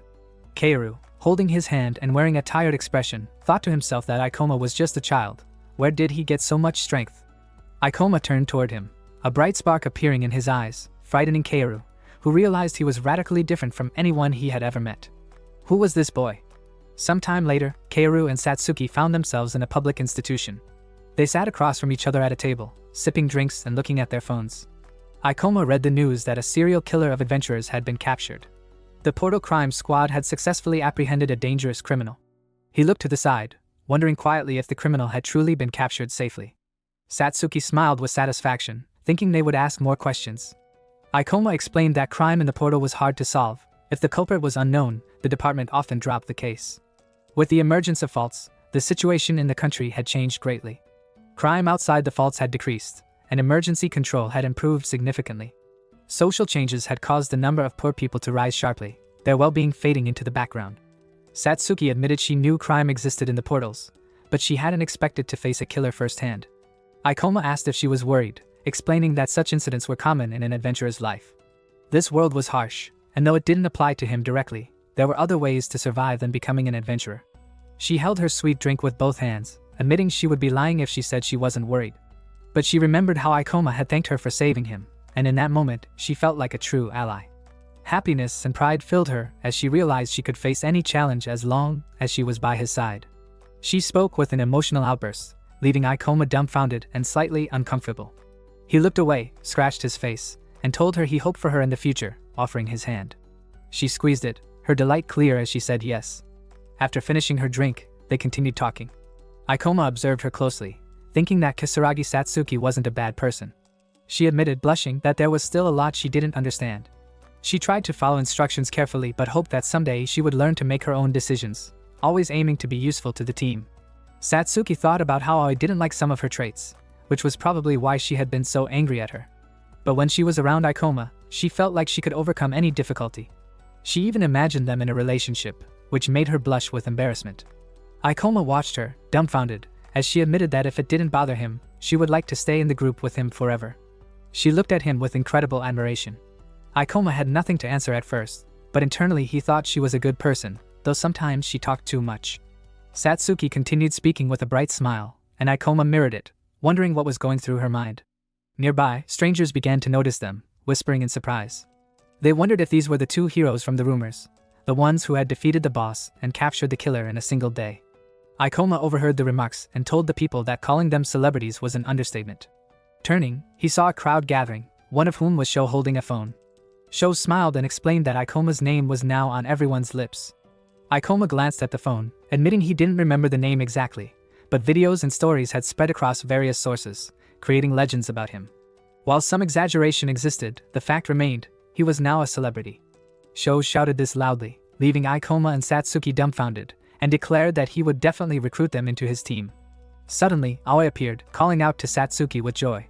She approached with a fake smile, explaining she had been looking for her everywhere. Taking Satsuki's hand, she apologized for saying too much earlier, her demeanor softening as they reunited. Satsuki had been thinking about a lot, and she asked Aoi to come back. After all, they were allies. Satsuki looked at her in surprise and asked again. Aoi immediately questioned her, asking how much she had earned for clearing the portal and noting that her level must have increased. Satsuki's expression turned sad, and she didn't answer. Aoi continued, saying that now Satsuki seemed confident she would become an indispensable part of the team. Satsuki then turned to Ikoma, who was sitting across from her, and remarked that it had become too noisy. She invited him to leave, and he agreed. Together, they walked away from the annoying Sho and Aoi, who shouted after them, demanding they stop and not leave. But Satsuki and Ikoma ignored them, strolling along the city streets. Ikoma looked back and asked Satsuki if they were friends. She responded indifferently, suggesting he better not say anything. Embarrassed by her answer, he nodded, saying he understood everything she had told him.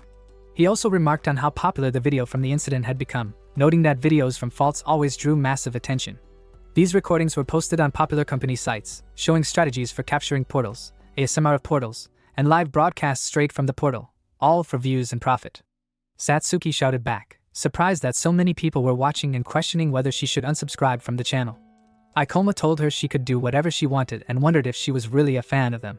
Later, in a dark cave, a girl looked at her phone and mocked the numbers, over 1 million views that month.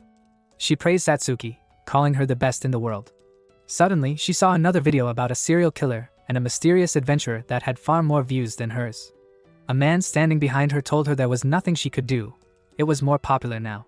She asked again if her video was really being outdone, and he suggested she make a new one to top it. Many people admired how quickly Satsuki had cleared the portal, though the lady herself didn't like the person commenting. This adventurer's name was Fujiwara Hashinin, a renowned portal streamer. After some time, Ikoma and Satsuki found themselves in a public place again, sitting across from each other at a table. Suddenly, Satsuki, blushing, asked about his weapon, and Ikoma explained that as the rarity of monsters rises, the difficulty of defeating them also increases, so for adventurers, having strong weapons is essential. To make up for the limited firepower of shamans, they need expensive staves, and he hoped to earn as much money as possible in the next portal. Satsuki pressed her hand to her chest, saddened by the thought that such staves must be very costly. But Ikoma reassured her, saying he wanted his comrade to have a proper weapon.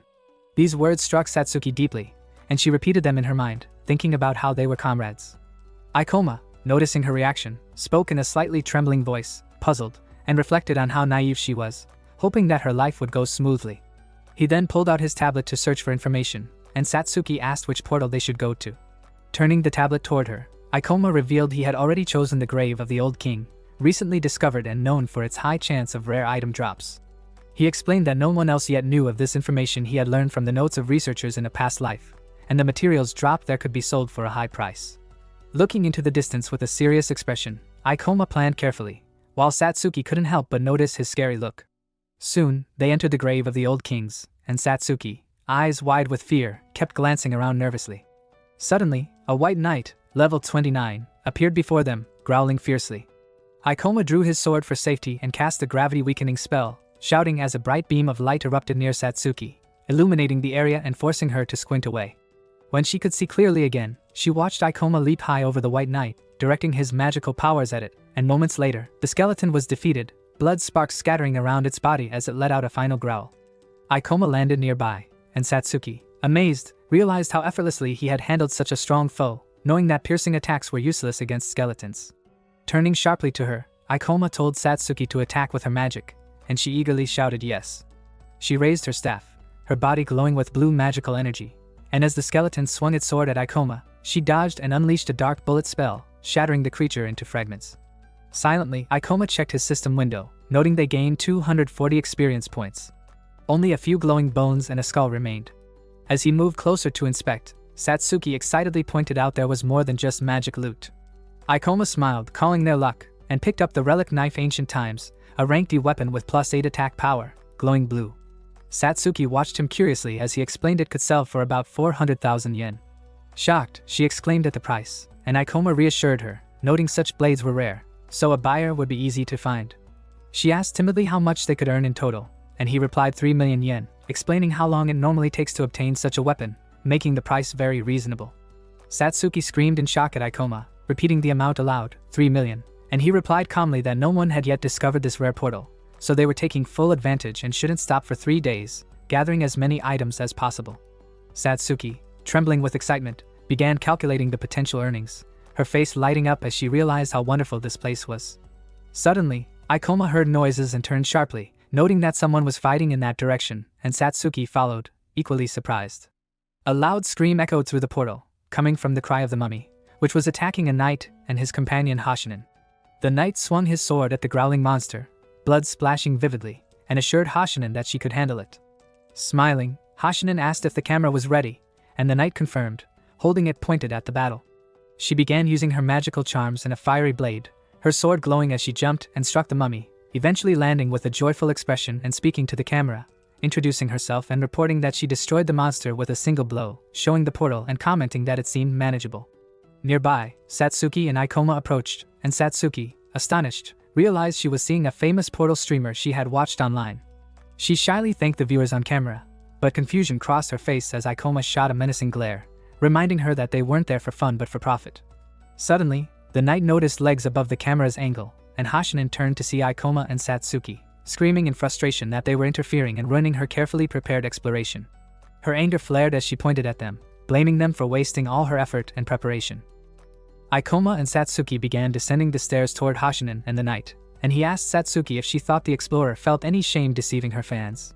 She grinned, saying it was just a performance, meant to show only the best side.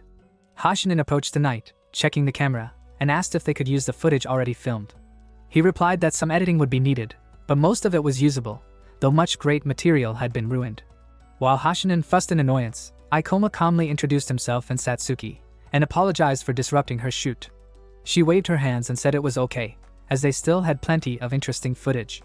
Then Ikoma asked why she became a portal streamer, and she, puzzled, explained it was for the money. Exploring portals was profitable, popular videos gained massive views, advertising deals, and recognition, making her feel like a real idol. Ikoma warned her that working as an adventurer wasn't as easy as it seemed, and she should be careful before she got hurt. Surprised, Hashinen turned sharply and demanded he repeat himself. He explained that in portals of this level, one couldn't afford to take things lightly or they might regret it. Saddened, Hashinen complained that he not only ruined her video but had also been harsh, and Satsuki asked if he had gone too far. Ikoma calmly said he spoke for their own good. The knight reassured Hashinen, telling her not to be so upset and to ignore them. Suddenly, something caught Hashinen's attention, and she instructed the manager to ready the camera. Curious, she approached Ikoma and asked, confirming that he was indeed Ikoma. Hashinen stared Ikoma in the eyes, confident, and declared that if he was so sure of his abilities, they should have a competition to see who could collect the most magic stones.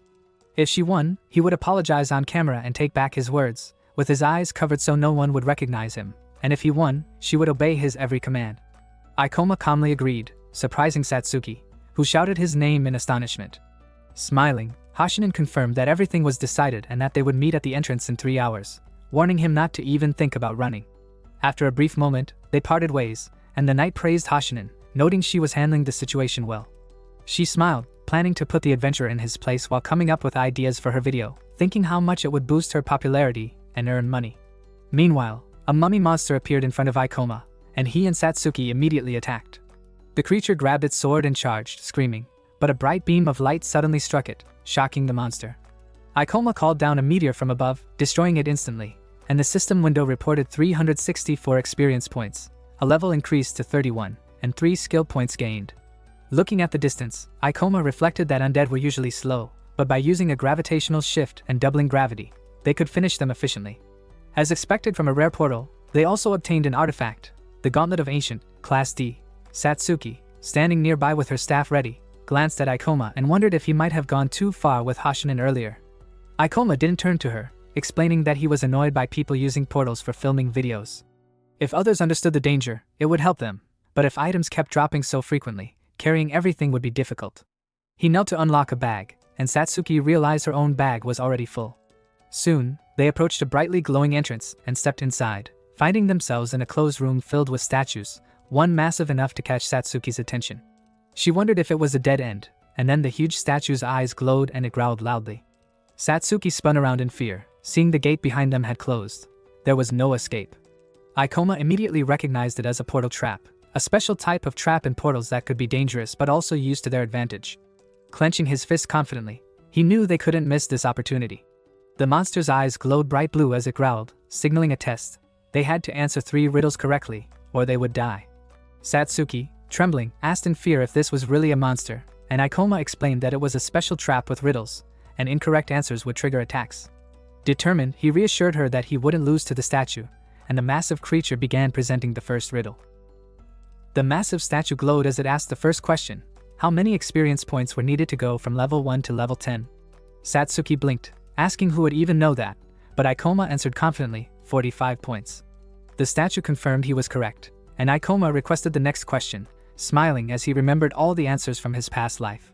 The statue continued with riddle 19, a monster with 3 heads and 4 paws.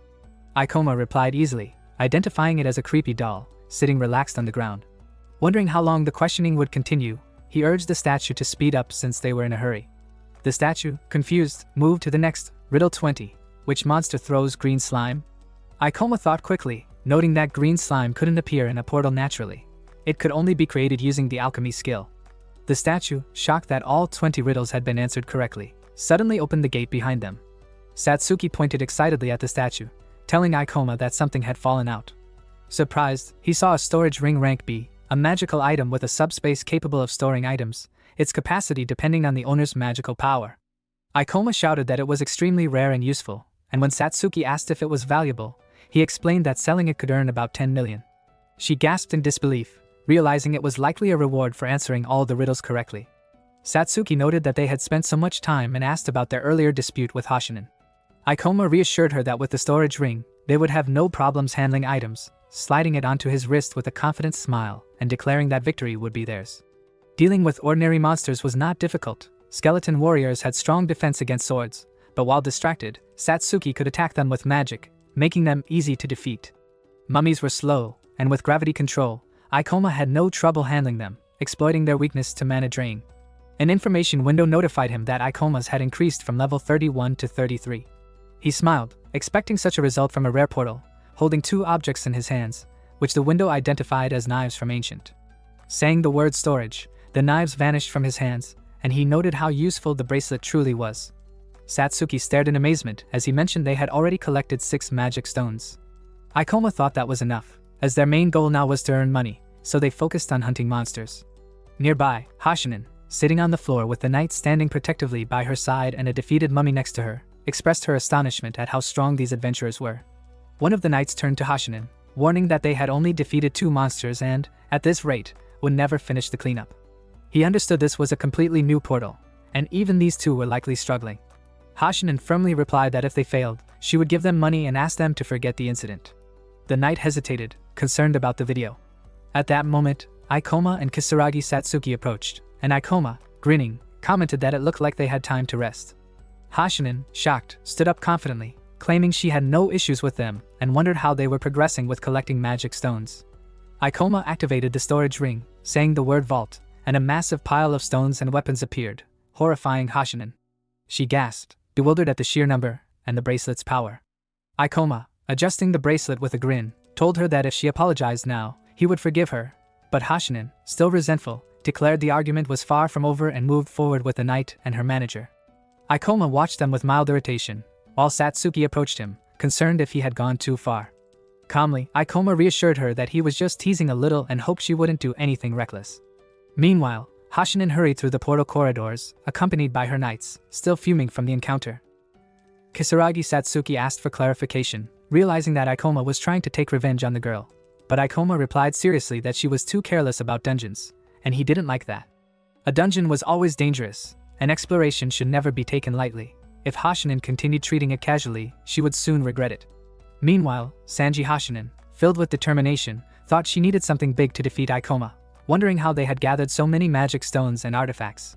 She clutched her head in frustration as the knight beside her noted they had made progress, but had little mana left. Hoshinin screamed in anger, insisting she already knew the importance of tracking mana, but they couldn't risk losing. Clenching her teeth, she reminded herself she hadn't yet shown her true strength. Memories flooded back. 8 years ago, the city had been engulfed in fire and smoke, chaos erupting everywhere as a massive monster flew above, and portal ruptures occurred frequently. She remembered watching her father trapped under the monster's foot, desperately reaching out for her help. Kyuan, her younger brother, clung to her as she looked at their father with regret, then grabbed his hand, running away with him as tears streamed down her face. Later, in a large room filled with small booths, people brought children, and 2 onlookers peered into a booth where Hashinen sat with her sleeping brother on her lap. They murmured about the children's loneliness, noting that their father must be dead, feeling pity for them. Hashinen recalled watching a broadcast on her phone, where the host introduced Kyuan, the 5th-rank adventurer in Japan, and reflected that she had hated feeling helpless in disasters, which drove her to train diligently and strengthen her skills over the years. Hashinen was surprised that so few things were shown on television, but she felt glad that she could be the brave person who saves others from monsters. She thought about wanting someone as strong, kind, and sympathetic as Ikoma, but also wished to inspire not just loved ones, but everyone. She created a page on the internet under the name Portal Streamer, gaining 100,000 subscribers. Returning from her memories, she realized she didn't want to be looked down on, she had to win. Shouting to the knights that they didn't have enough material for her video yet and needed something more, she suddenly exclaimed with joy that she had an idea and began running along the portal corridor.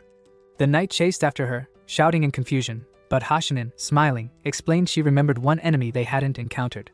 She stopped at a bend, peering from behind a wall, and saw a massive pharaoh statue with glowing yellow eyes, watching a man lying next to it. The information box revealed that they were in the grave of the old king, facing the portal boss, the necromancer pharaoh, level 40. Horror crossed her face as she whispered that this couldn't be the portal boss.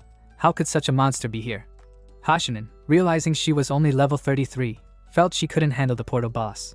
The knights speculated that the necromancer pharaoh had been pursuing other adventurers from the dungeon depths and that they couldn't oppose it.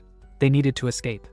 Hashinen, fearful, agreed, thinking a narrow passage might allow them to flee, but then she heard a voice. Looking down, she saw the girl lying at the necromancer pharaoh's feet, reaching out for help. Memories of the monster torturing her father and the interview with Kwan reminded Hashinen why she admired the adventurer. She despised helplessness and couldn't run away anymore. Determined, she sprinted toward the girl, shouting to the bewildered knights to run without her. Hashinen confronted the boss, using her sword to block its attacks, and told the girl to escape. The girl stuttered her gratitude.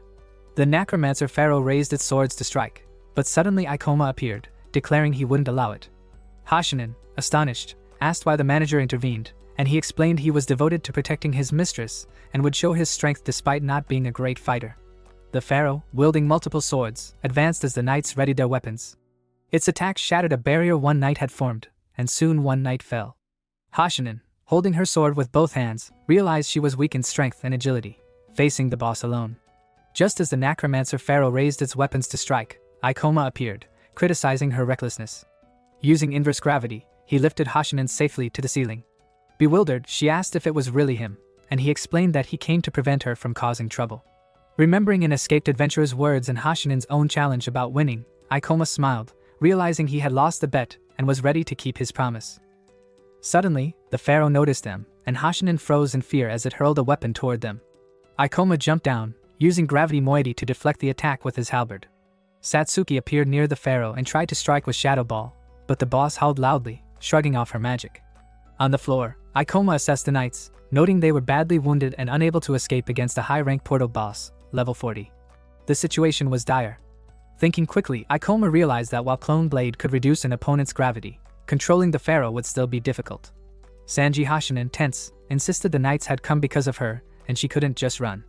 Ikoma tightened his grip on the halberd and reassured her that he would protect them and test the boss's strength. He ordered Satsuki to restore Hashinen's mana while he distracted the enemy. Observing Hashinen, he noted she used a fire enchantment and was a magical swordsman relying on close combat with minimal magical support. She likely had a healing skill. The information window confirmed she wielded a magic sword. Ikoma calculated that while he distracted the pharaoh, she could restore health with healing and regain mana with shaman skills. Lowering gravity increased his speed but reduced his attack power. His immediate goal was to disable the boss safely, though the level gap remained significant. Ikoma, level 33, wondered if gravity reduction alone would be enough.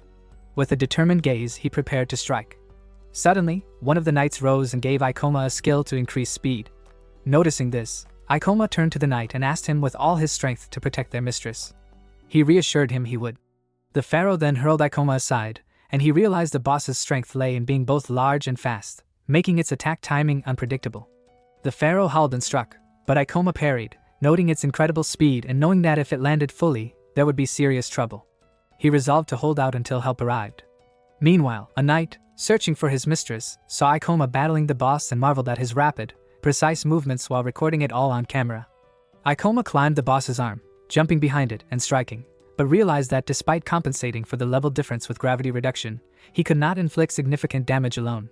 At that moment, Satsuki used transfer mana to restore Hashinen's energy. Grateful, Hashinen activated her healing skill and, after a few moments, joyfully declared she was ready to fight.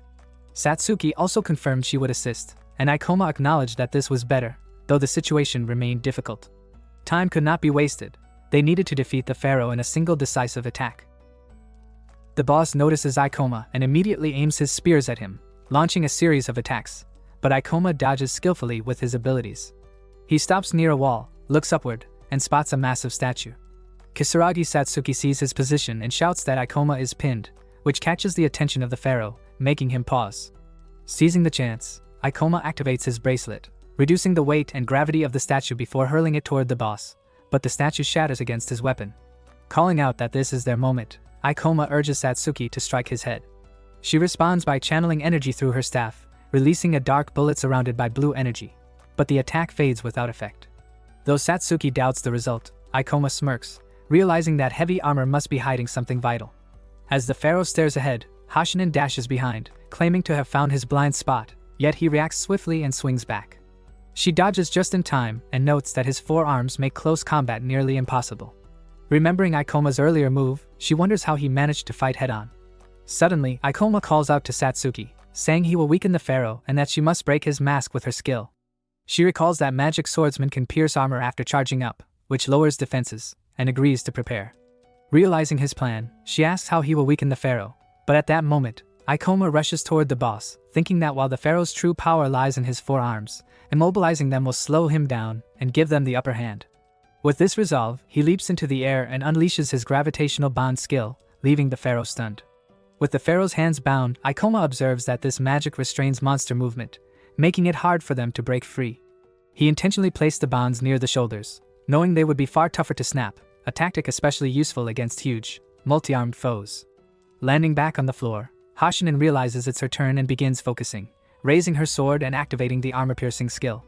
Both Ikoma and Satsuki watch closely as yellow energy bursts from her blade and slams into the pharaoh, cracking his mask. He clutches at it, but the mask shatters and falls, revealing his twisted, terrifying face. Ikoma calmly points out that this is the weak point, while Hashinen, visibly disgusted, mutters that his face is unnerving. Without wasting time, Ikoma reminds them to attack quickly before his slowed movements recover. Enraged, the pharaoh growls and strains against the chains, but Ikoma swiftly shifts his gravity and clings to the ceiling. The boss lashes out, but Ikoma recalls this move, a reckless strike using all four arms that forces his head to drop low. Predicting this, he recognizes the perfect opening. As the pharaoh's fury peaks, Ikoma pushes off the ceiling with certainty that the battle is over, plummeting straight down and unleashing his meteor fall skill, striking with deadly force and cleanly severing the pharaoh's head. The headless body of the pharaoh crashes to the ground as Ikoma lands nearby, adjusting his bracelet with a joyful cry that the boss has been defeated. An information window appears, showing he earned 1,874 experience points, reached level 30, and gained 6 skill points. A short while later, Hashinen kneels beside the injured knights and heals them, earning their gratitude, while Kisaragi Satsuki, standing near the fallen boss, shouts that something has dropped. The window reveals it to be the Staff of the Cursed King, a rank C weapon that increases magic power by 16 and boosts dark magic. Picking it up, Ikoma explains that rare portal bosses often drop items, and this staff is perfect for Satsuki. Though he expected they would need much longer to gather items for sale, luck favored them this time.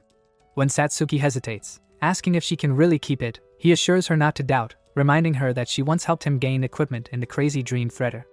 Thinking further, he notes that Hashinen was also involved back then. At that moment, Hashinen speaks up, saying he doesn't need to worry. Since Ikoma saved them, he deserves both the staff and the magic stones. She adds that their competition is settled, and when Ikoma agrees, saying she can consider herself the winner, she looks aside and quietly accepts, glad he understood. Both he and Satsuki smile at her, though he adds that if she wants to grow as an adventurer, she should avoid reckless actions. One of the knights interrupts, defending her, saying that being an adventurer doesn't always bring money. He explains that after the disaster, Hashinen's mother lost her legs, her father passed away, and she is left supporting 5 younger brothers. Hearing this, Hashinen angrily tells him to stop spreading her family's situation. Realizing his earlier judgment was wrong, Ikoma feels embarrassed, having thought her love for money was selfish. Hashinen clarifies she has always been serious. Though disasters terrify people, she wants to give them smiles in such dark times. Impressed, Ikoma supports her, calling it a noble goal, leaving Hashinen surprised and shyly turning away. Soon after, they exit the portal, reporting everything to the researchers outside, where the sun shines brightly over the green landscape. Hashinen walks with the knights, asking if their equipment is intact, thinking this will make a great video to showcase the skills of a seasoned adventurer.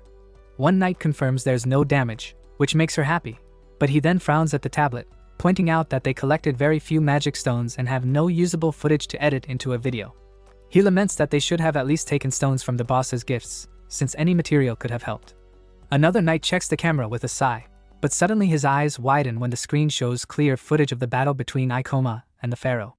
Later, at the Adventurers Guild, schoolchildren watch in awe as Ikoma and Kisaragi Satsuki sit at a table. Satsuki pulls out her phone and shows him the video, asking him to take a look. Turning to her with a calm smile, Ikoma replies that instead of relying on videos for information about faults, it's better to learn directly from experienced adventurers. Then his attention shifts to another clip titled The Appearance of a Mysterious Adventurer, which has already gathered 159,000 views. In the chat, viewers buzz with excitement, asking how someone could move with such speed, praising how cool it looks, and debating his class and daring techniques. Seeing the video, Ikoma feels embarrassed, realizing that all the stares were because of it. Satsuki cheerfully points out that the clip has already passed 1 million views in less than a day, saying it's only natural for someone like him. At the same time, Hashinen sits at her computer, thrilled that the video featuring Ikoma has crossed 1 million views, declaring herself the best. Suddenly, her phone rings, and she's surprised to see it's Ikoma. They had exchanged contacts earlier. Answering with playful words, she asks if he already misses her or has finally decided to admire her. He instead tells her he saw the video, which makes her blush as she explains their deal. If she won, she had the right to post it, and if he disapproved, he could delete it. Ikoma stays quiet for a moment, thinking about how she's trying to support her family during these harsh times, then calmly says it's no problem. Excited, Hashinen suggests they should record a joint video next, but he ends the call without answering, leaving her surprised he hung up. Sitting beside him, Satsuki asks what Hashinen said, and he casually replies that he didn't catch it. Deep in thought, he considers that with things progressing so quickly, he might now have the chance to obtain the rare Ring of Wisdom, the item he failed to acquire in his past life, an item powerful enough to alter the entire course of the story.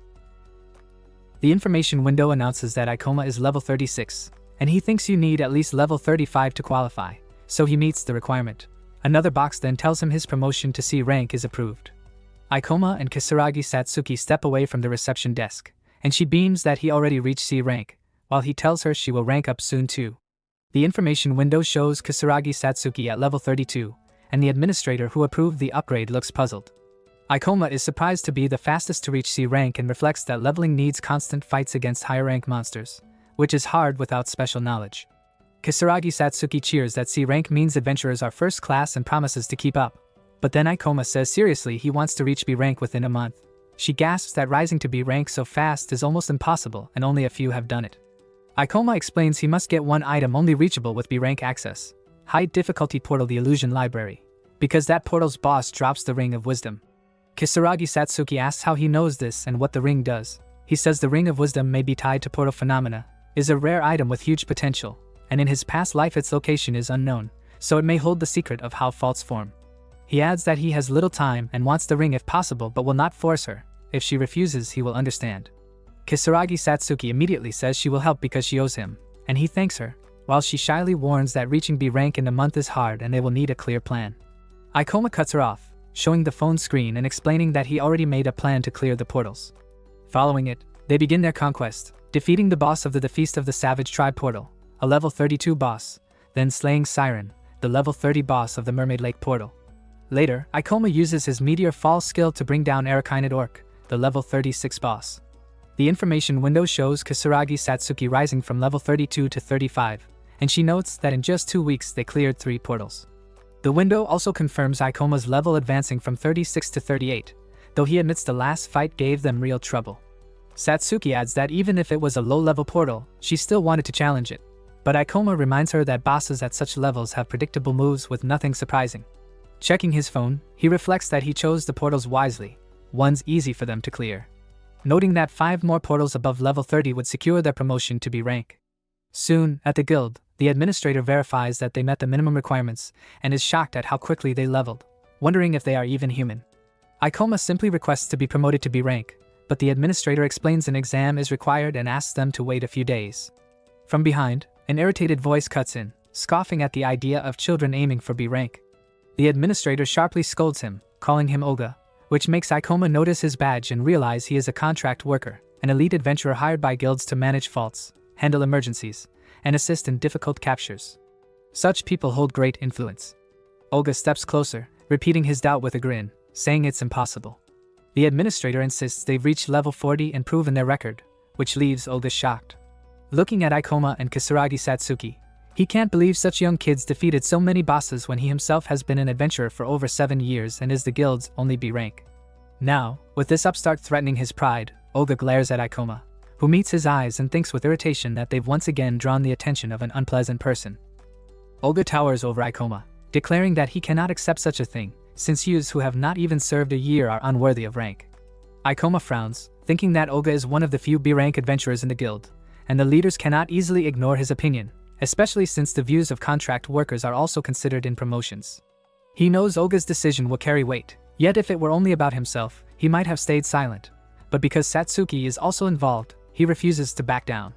Turning to Olga, he asks Aino to explain the reason for the rejection, which surprises Olga, who rises on his toes, looming over Ikoma, and sternly argues that the applicants are too inexperienced for such a high rank, as holding rank carries heavy responsibility, not something that can be bought with money. Kisaragi Satsuki shuts his eyes nervously while the onlookers begin whispering, wondering what the commotion is, some recognizing that this is indeed Olga, saying the youths must be at least 17 to be adventurers. Ignoring the crowd, Ikoma frowns and asks Olga if he knows how many 17-year-olds have ever reached B rank. Shocked, Olga demands what he means, so Ikoma continues, reminding him that since the appearance of the fall 15 years ago, only 6 people in Japan have managed to reach B rank in less than a year. Angered, Olga asks if he is suggesting they were all promoted by mistake, but Ikoma explains that with enough high-class monsters slain, it is possible to rise quickly, and he himself has the strength to hold the rank. If there is another reason behind the rejection, he is ready to hear it. Flustered, Olga stammers, insisting that the laws concerning the portals are still being refined and that the judgment of more experienced adventurers must be respected. Ikoma presses further, insisting that their achievements should be considered instead of personal bias, as decisions must follow the rules, which is the policy of any guild. He glances at the administrator, who quickly agrees with him, while Satsuki watches in surprise that he can stand so firmly against such an experienced adventurer. Even here, Ikoma shows his composure, and whispers spread among the onlookers that he has managed to rein in Olga, calling him a stubborn one. Hearing this, Olga seethes, thinking angrily that this upstart dares to mock him and that he will make him regret such defiance. He turns to the administrator and demands to know Aino Ikoma's level and class, and the girl answers at once that he holds the gravity user class at level 38. Shocked, Olga mutters that he has never heard of such a class, wondering if it is some rare form of magic. If he has strong ties with the vanguards, then his high level makes sense. After a pause, Olga concedes that he may have judged too quickly and says that Ikoma's abilities must be taken into account, but sets one condition: he will personally test him. When ready, he must come to the training room, listed on the board alongside the meeting room, reception area, and training arena. From the second floor, a black-haired man watches as Olga adds that if Ikoma can defeat him in a training match, he will accept their promotion, but if he fails, they will lose the chance at B rank. At that moment, another man approaches the black-haired one, whispering that he heard this same opponent once killed 2 people during a training battle, meaning the challenger may have stepped into serious danger. Satsuki watches Ikoma with bright excitement, while Olga looks at him with a mocking smile, thinking this is payback after all the times he was embarrassed in the guild. He scoffs that at level 47 facing someone who's only level 38 and specializes in magic, victory should be easy, because his own beast warrior class that boosts beast-like strength, class level, and combat skill outmatches Ikoma in every way, and he plans to crush his pride so the younger man never returns. Ikoma opens his information window and notes that the other is clearly a high physical ability type and might be tough, so he should spend his accumulated points. The panel shows Ikoma has 27 experience points, concentration magic at level 3, cost 15, and gravity control available to raise to level 4, cost 25, and Ikoma confirms the upgrade. Feeling a little sorry for spending the points but glad to strengthen his gravity skill, Olga sneers and taunts that improving skills right before a fight won't help, warning that accidents happen, but Ikoma pays him no mind and draws a blade, making Olga frown and decide this cocky upstart will regret thinking he can stand against him. After a pause, Olga rests a massive sword on his shoulder and cheerfully suggests they start, declaring that he won't use his own skills while Aino Ikoma may fight however he likes. Without answering, Ikoma steadies himself, and once the signal is given, he unleashes gravity moiety confident. Olga thinks his opponent is too low-leveled and that magic classes are worthless, believing no attack could hurt him. But in a flash Ikoma closes the distance with surprising speed. Stunned, Olga wonders how someone at such a low level could move like that, but before he can react, Ikoma suddenly shifts behind him, catching him off guard. Telling himself not to underestimate the boy, Olga thrusts his blade, yet Ikoma leaps upward, and the air around them warps. Olga stumbles, unable to keep his balance, when Ikoma closes in and strikes, drawing a groan and furious scream from him as he calls the boy a freak. Shocked that a beginner could kick him from such a position, Olga questions who he truly is while the crowd films and murmurs in disbelief, some whispering it is only a skill test, pointing out that Olga isn't even using his abilities. Still, in the midst of the duel, Olga snarls that he refuses to acknowledge Ikoma and cannot accept a teenager holding the same rank. He throws a desperate punch, but it misses, and dread creeps in as he realizes he might actually lose. Panic grips him at the thought of being humiliated in front of everyone, especially by someone shorter and younger, and he cries out in frustration, demanding what is happening here. Ikoma sits calmly, thinking that Olga likely doesn't realize the truth, that the gravity user is among the strongest classes, and with gravity manipulation he can easily make up for lacking physical strength in short duels. His mana is sufficient to maximize these abilities, so even though Olga holds a higher level, winning without using skills will not be simple. He recalls how Koaru had been much stronger in close combat, skilled and less openly hostile, then compares Koaru and Olga, deciding it is time to finish things. Rising swiftly, he activates double gravity, forcing Olga's body downward as though his smaller frame had suddenly grown heavier, leaving him shocked at how Ikoma wields not just speed but overwhelming control. When he swings his sword, his target vanishes, and in confusion he searches for him, only to realize too late that Ikoma has leapt to the ceiling, stepped down, and appeared behind him with a blade at his back. Fear grips Olga, while Ikoma recalls how he reduced gravity mid-leap to slip into his blind spot, creating the illusion of vanishing. The spectators cheer wildly, shouting how incredible it is that Ikoma managed to defeat a B-rank adventurer. Yet Olga, refusing to accept it, sinks low, then surges upward with bloodlust, activating Beast Claw Break as he charges furiously, calling Ikoma a freak. His sudden strike wounds Ikoma's hand, drawing a pained groan as he realizes he dropped his guard after the apparent victory. Glaring, Olga sneers that he tricked him by baiting with his weapon and attacking with skill instead. The onlookers cry out in disgust, calling him vile for breaking his word not to use abilities, labeling him a coward.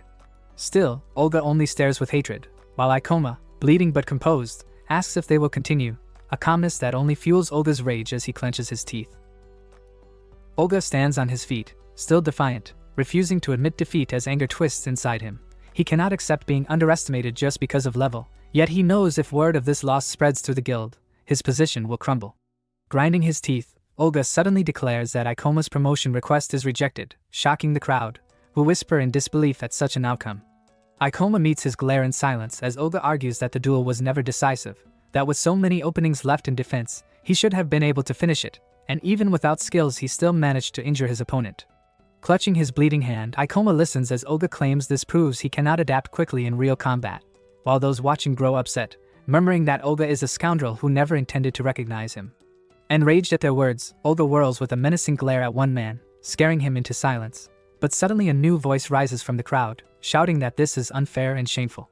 Dumbfounded, Olga turns his killing intent on the speaker, while Ikoma, startled, realizes it is Sho, who loudly defends him, insisting the fight was honest, that Olga broke his word by using skills, and that contract soldiers have grown arrogant with power. Speechless with fury, Olga cannot respond, and at that moment Ikoma sees Sho wink and smile, assuring him to rely on him as his best friend who will always help. Though touched by his defense, Ikoma questions the words "best friend" and wonders why victory feels hollow when Olga refuses to acknowledge it. The gap in strength had been clear, yet perhaps it only wounded his pride further, and maybe he should have struck harder. He stares at Olga's strained, hostile face, watching him stand awkwardly under the weight of his own stubbornness. Suddenly strange noises echoed, making the crowd turn and whisper in confusion, asking what was happening, while Olga questioned Deputy Chairman Surizawa about it. Surizawa stepped closer, saying he was looking for him, and when asked what was going on, Olga casually spread his hands and explained it was just a small test, nothing more than a waste of his time. Ikoma stayed silent, watching, and Surizawa, after glancing around and into his eyes, reminded him that accidents and even beatings during training were not unusual but advised caution and a visit to the doctors. With a smile, Olga brushed it off, calling it only a scratch, which made Serizawa cut the matter short, insisting they talk urgently, then turning sharply and asking him to follow. As Olga walked after him, he told Ikoma that their test was finished since, unlike him, he was a busy man. Enraged, Sho slammed his fist on the railing and shouted that he was a coward, shocked that someone like him was counted among the guild's best adventurers, while Satsuki, saddened, asked what they should do now, and Ikoma, scratching his head, replied that they would need to find another path. Meanwhile, as Serizawa and Olga continued on their way, Serizawa questioned why he arranged such a fight, and Olga replied that the kid wanted to reach B rank, so he merely showed him his place. Curious, Serizawa wondered if that child had truly applied for B rank promotion, thinking maybe Olga underestimated adventurers too much, but knowing well that Olga despised them most of all. Once they entered the office and sat facing each other on the sofas, Olga leaned back comfortably and asked what this urgent matter was. With a serious face, Serizawa explained it concerned a rank B portal, where a beast called Mausoleum was in control. Such portals were dangerous as adventurers advanced faster and mined high-quality materials. But now a warning had arrived about sudden monster movement inside and magical energy rising beyond safe levels, signs that could lead to disaster, which meant they were bound to eliminate risks. Calmly, Olga asked if the goal was to capture the portal before catastrophe, and Serizawa confirmed, adding that while the agency wished to preserve certain B-rank portals, even the guild leaders insisted this one be secured, so he wanted him to close it. Olga lowered his gaze with a thoughtful expression, saying there was still much unknown about the portals and rushing to conclusions was unwise, urging Serizawa to persuade the head to reconsider. With a sigh, he complained that he was always given dull tasks, but Serizawa snapped, reminding him they weren't finished. Suddenly, Olga, anger flaring, threw several sheets of paper into the air and barked at him to be quiet, insisting the matter wasn't his problem. As the papers scattered, Serizawa knelt to gather them, glaring sharply as he told him to look at the data again, demanding if he truly believed that just digging into numbers would reveal the fault. He pressed on, saying Olga had more experience than him, but even so, ignoring this was reckless. Calm yet stubborn, Olga declared that if anything happened, he would handle it himself and close the portal. But Serizawa slammed the table, shouting that it would already be too late once disaster struck, for no one could predict how it would unfold.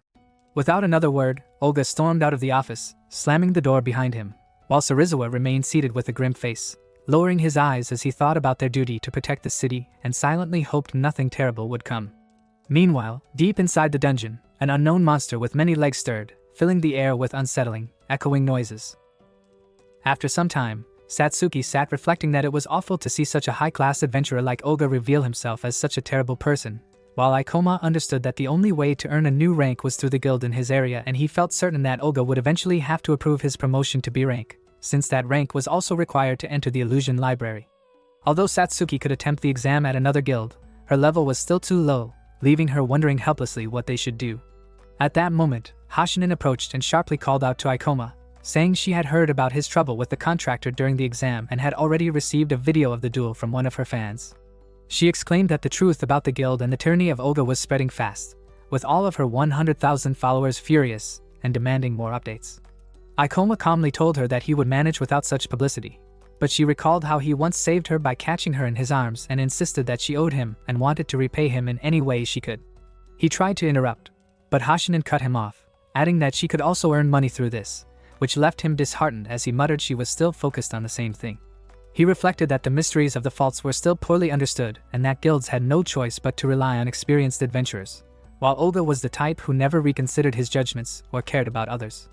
Hashinin agreed, while Satsuki, blushing with worry, sat silently until Hashinin admitted she was genuinely concerned for Ikoma. Curious, Satsuki asked if she perhaps liked him, and at once Hashinin's face flushed red as she angrily shouted back in denial, saying he was rude, overconfident, and not her type at all, and that she was only helping because he once saved her life. She added that as an idol she could never date someone anyway, but Satsuki simply kept watching her reactions closely, until Hashinin, flustered by the suspicious stare, demanded to know why she was looking at her that way, only for Satsuki to reply that it was nothing. Just then, their uneasy talk was cut short by a loud alert from Satsuki's phone, showing a message that a new rank B portal had opened in the city and warning everyone to head to the nearest safe zone. Shocked, Satsuki exclaimed in disbelief, asking how a rank B portal could appear. Satsuki quickly checked her phone and explained that the portal had emerged very close by, and it was classified as a mausoleum portal, which meant the danger of an invasion. An invasion occurs when demons pour out from a portal into their world, and the only way to stop it is by defeating the boss monster inside and destroying the portal itself. She thought back with unease, realizing such a thing never happened in her past life and wondering if it was coincidence or a result of the changes in this world. Ikoma sat in silence for a moment, lost in thought, before gazing off into the distance. Meanwhile, Hashinin worried as she recalled that a rank B portal was beyond her level. She had never faced one before, and memories of terrifying moments from her past rushed back. But the thought of innocent people in the city with no combat level pushed her to decide she had to go. Rising from his seat, Ikoma agreed, saying they would go too since the B rank portal was out of control, and if it wasn't handled now, the disaster could become far worse, with monsters stronger than they should normally be. At the same time, Olga and his guild had already entered the portal and now stood before a massive werewolf at level 34. The monster roared at them, but Olga swung his giant sword with a fierce cry, activating Berserker and ordering everyone to clear the way as he struck it down. Though he managed to kill the beast, he clenched his teeth in frustration, shaken by the horror of the situation and unable to believe that the so-called idiot's prediction had come true. Once again, he felt humiliated, wondering why fate and everyone around him seemed intent on making him look like a fool. At that moment, one of the men behind Olga praised him with a grin, saying it was only expected from a B-rank adventurer to take down such a monster in one strike. Annoyed, Olga snapped at him to stop talking, insisting the beast was just C-rank trash, weaker than what he could truly handle. Another guild member agreed, admitting that B-rank and higher were achievements only a rare few could reach, then suggested they spread out, keep in touch, and regroup if anything important was found.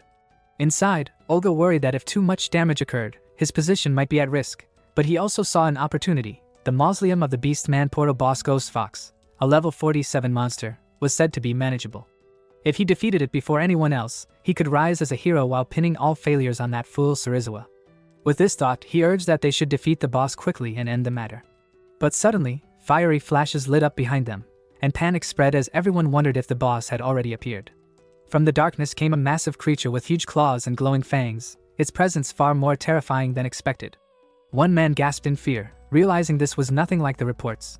The monster before them was not the fox, but an evolved fox demon spirit at level 55, its twin heads glaring at them with deadly intent. The system window confirmed it. Mozum boss spirit fox Ouija, level 55. One of the guild members panicked when he saw the system message and cried out in fear, saying a level 55 monster was impossible to resist, while another, his voice trembling, urged that they had to retreat quickly, regroup with another squad, and stall for time until other adventurers arrived. Hearing this, Olga grew furious, thinking what fools they were. If they retreated now, all their efforts would be wasted, and his role as protector of the portal would be ruined. He spun around with a dark expression and shouted that as a B-rank adventurer who had faced situations like this many times, there was no chance they would retreat, and he swore he could defeat the monster with one hand. One man yelled back, asking if he truly believed he could handle such a beast, warning that this was reckless and would surely get him killed. Grinding his teeth in irritation, Olga thought them pathetic for doubting him, then smirked and declared he would give them confidence. Before they could question him further, he raised his hand, summoning a glowing magical orb, and roared Berserker. The ball exploded into crimson light that engulfed the guild members, their bodies glowing red as they clutched their heads in shock and screamed. The skill Berserker, a power of the beast warrior, temporarily boosted attack strength, though it had been years since Olga had last used it. Ordering them to abandon their fear and charge the monster, he suddenly kicked them forward and barked at them to attack. The towering beast loomed closer as the terrified men, still dazed, raised their swords with trembling hands. Deep down, Olga planned to use them as bait, knowing that with their distraction and the boost from his ability, he could strike the monster with a decisive blow.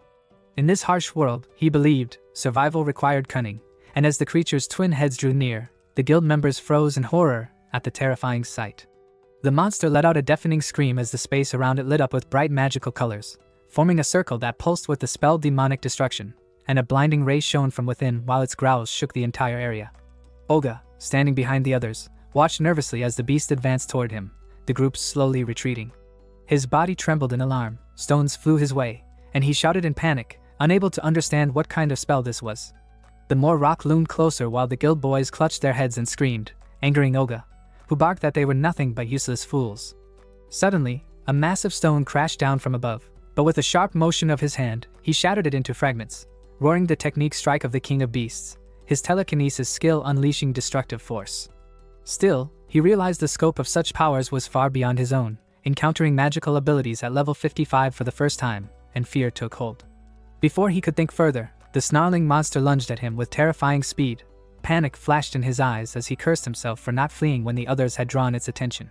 He frantically broke apart more rubble with his sword, trying to hold his ground, but his face froze in shock as the beast's inevitable strike crashed into him. Blood spilled, his body hurled aside as a scream of pain and horror tore from him, and as he hit the ground, trembling and broken, he realized this monster was far too powerful. Lying helplessly, he stared upward, his mind reeling with one final desperate thought: how could such a creature appear here, unmatched in close combat, and how could it be defeated so easily? Olga recalls the unique skill granted only to beast warriors, the ability to feign death when struck, but there is no time to dwell on it as the monster lunges again. He bolts, heart racing, knowing he must abandon the others to survive, yet the creature's speed makes escape impossible. Panic floods his face when the monster's tail lashes, slamming him down and piercing his stomach with brutal force. Writhing in agony, he gasps, unable to comprehend how it still detected him, muttering in a trembling voice that he cannot die here. The beast raises a paw swirling with dark energy, and Olga feels his body ensnared by unseen forces. Helpless, he is lifted into the air as its head draws close, a magic circle flaring behind it. Blinding rays engulf the scene, sweat beads down his face, and a beam of energy surges into his mouth, making him choke and scream as blood spills. Elsewhere among the ruins, Ikoma stands with sword in hand, the carcass of another monster at his feet, his expression hardened as the system announces his gain of 554 experience points. Nearby, Hashina kneels beside an injured man, her healing light mending his wounds as he stares at his restored hand in disbelief, stammering gratitude. Ikoma steps in, urging him to flee in the direction they came from where no monsters should be lurking. The man nods shakily, thanking them before running off. Hashinen watches him go, but then turns to Ikoma, saying they cannot simply escort survivors. If the labyrinth remains uncleared, more will perish. He admits she is right, pulling out his smartphone to check the time. Over half an hour has passed, yet the beast Melem's defeat has not been reported. The delay signals grim news, and he realizes they must brace for the worst. Meanwhile, the body of Olga, glowing in a fierce red light, pointed his sword at the man and launched a furious attack. The girl countered with her blade, shouting for him to regain his senses, reminding him that they were a squad of exorcists, yet the clash only grew more intense. Behind her, a bald man muttered that talking was pointless since he had already lost his mind, likely overwhelmed by the monster's skills. The expression on Olga's face turned monstrous and vacant, his consciousness fading, while his true identity, Olga Sato, a B-rank adventurer of the rare beast warrior class, flashed in everyone's minds, leaving them to dread the consequences should he fight for the enemy. He roared in anger, his voice so powerful it shattered their focus, and in that instant he struck the girl with a brutal swing. Her blood splattered as she was hurled aside, her face frozen in shock, struck down by the devastating technique, Beast Claw. Crying out in pain, she struggled, while the man, enraged, lifted his thin sword and charged, unleashing dark rays from its blade.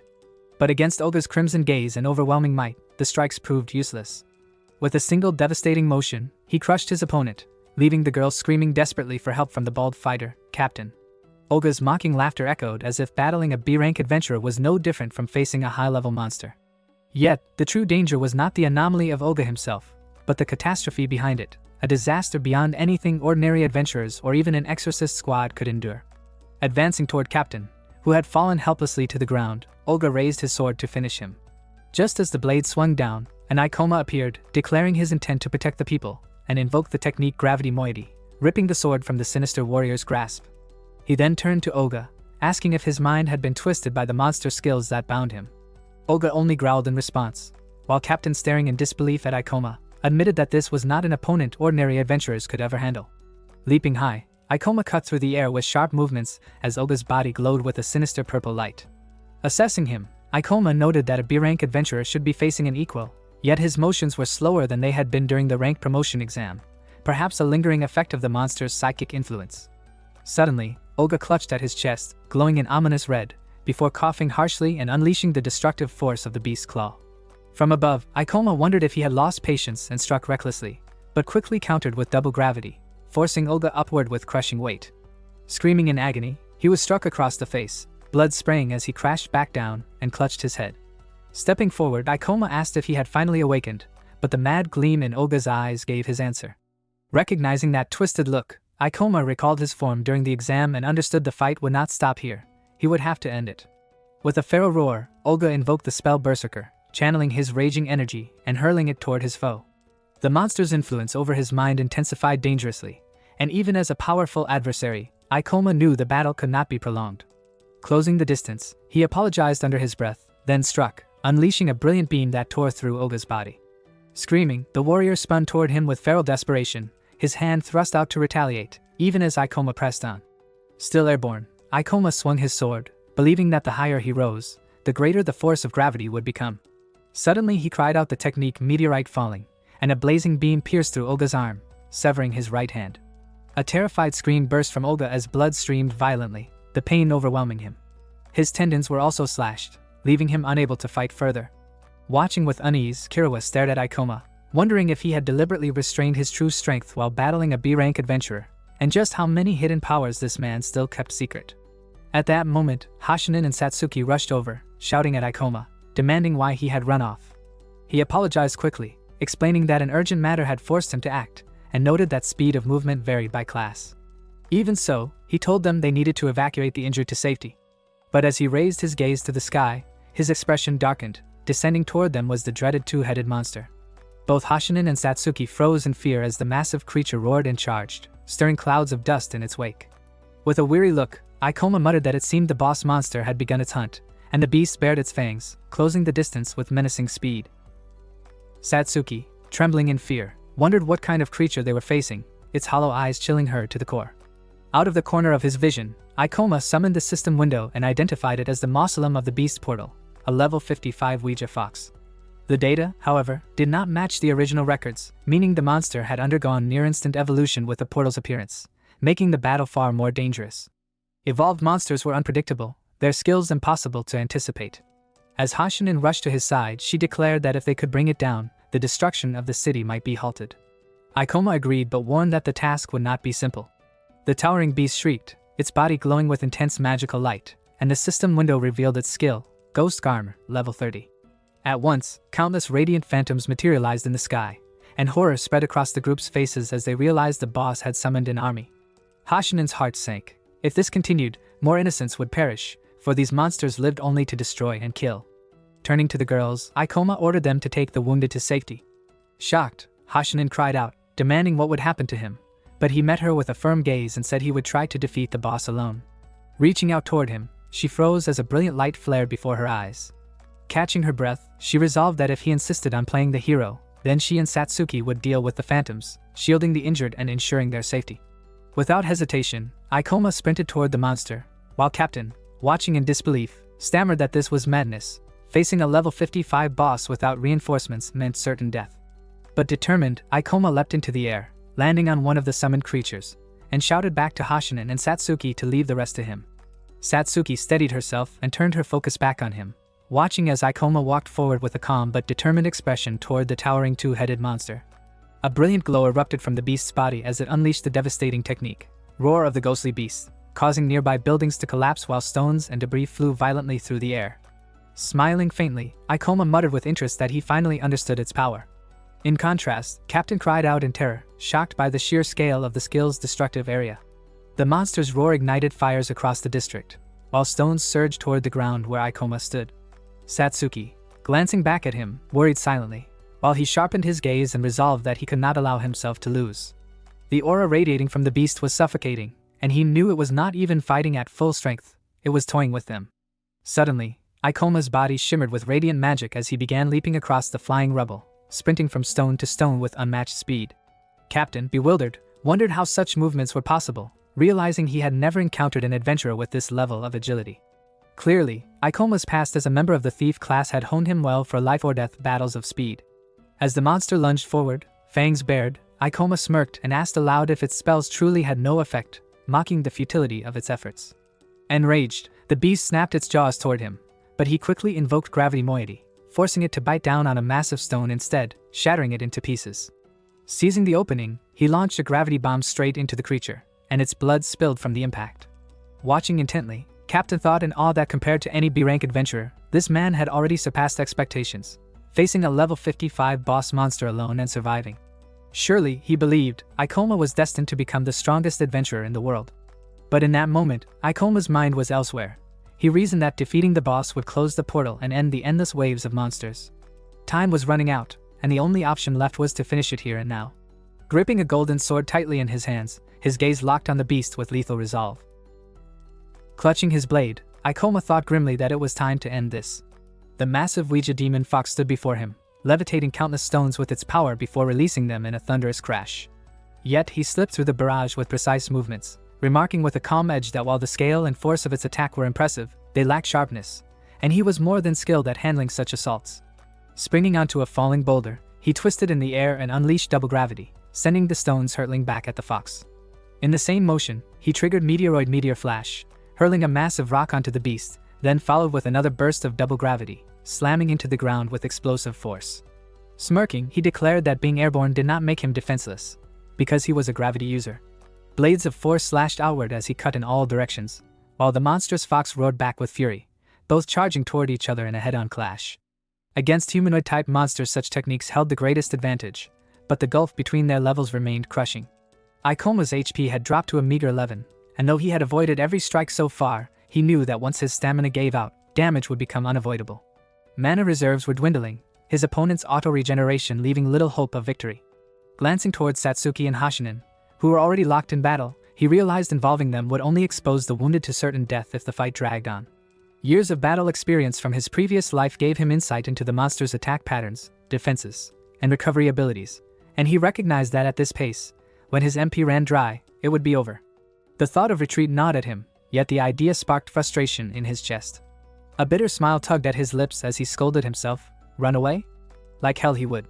Though a part of him screamed to flee, his resolve burned brighter, unwilling to yield. Not now, not ever.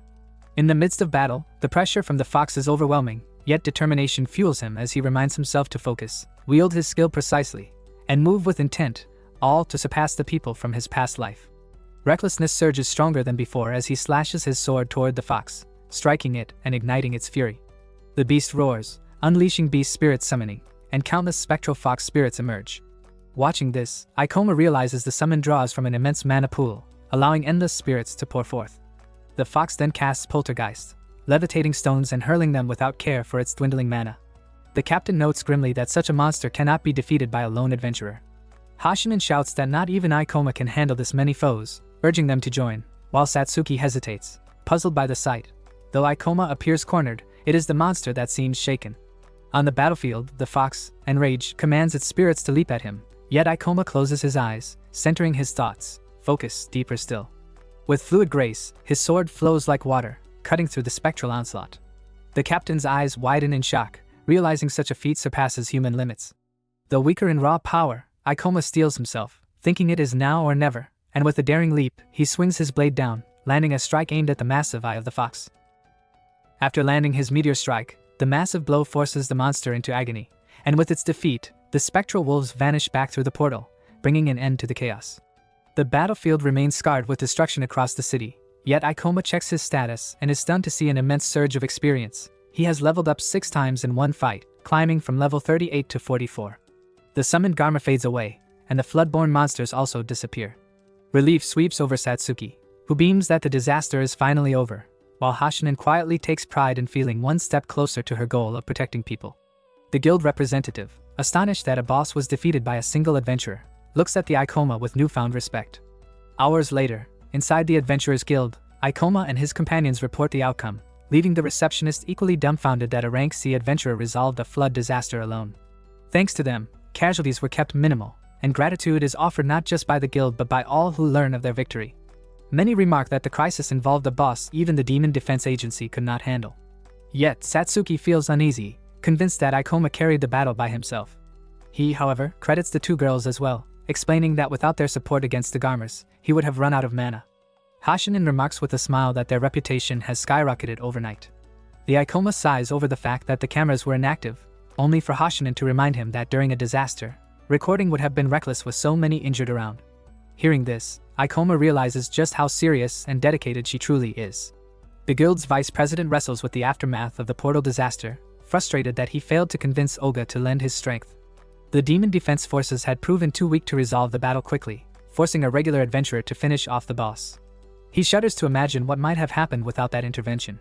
Soon after, Sarzawa crosses paths with the trio responsible and freezes when he sees the Ikoma, realizing he has met him before. Memory clicks. This is the boy who once clashed with Oga, and the fact that he single-handedly defeated the boss shocks him.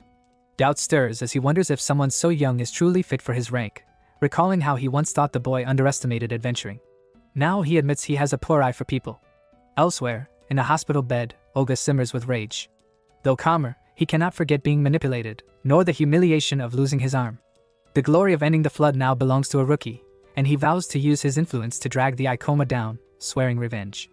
A guild representative interrupts, reminding him that subduing a rank B adventurer who cheated without killing him is rare. If Ikoma hadn't been there, Olga might be dead.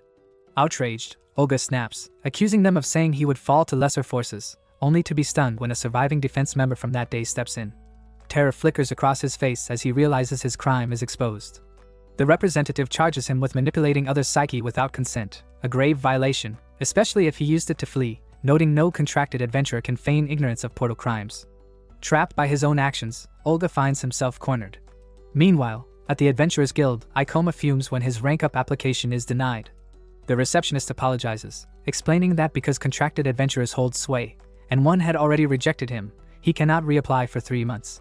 He protests, pointing out his level 44 status and surpassing all requirements, but the receptionist reassures him that if he waits, approval is certain. Yet the Ikoma silently curses Olga, knowing he cannot wait that long if he hopes to clear the Library of Illusions. Satsuki defends him, declaring he is now the hero of Shum and has twice defeated a contracted adventurer. But the receptionist calmly reminds them that Olga has already been dismissed for abusing his powers, stressing that guild policies remain unyielding. The Ikoma cuts the matter short, shifting his focus instead to the Ring of Wisdom, an artifact he deems invaluable, already devising another way to obtain it. Just then, someone steps forward, having overheard the entire exchange. The receptionist stares in shock as the figure reveals himself to be none other than Sarzawa. The receptionist stiffens the moment she recognizes the Sarzawa. He argues that the promotion is far from impossible, and forcing the adventurer to wait is simply unjust.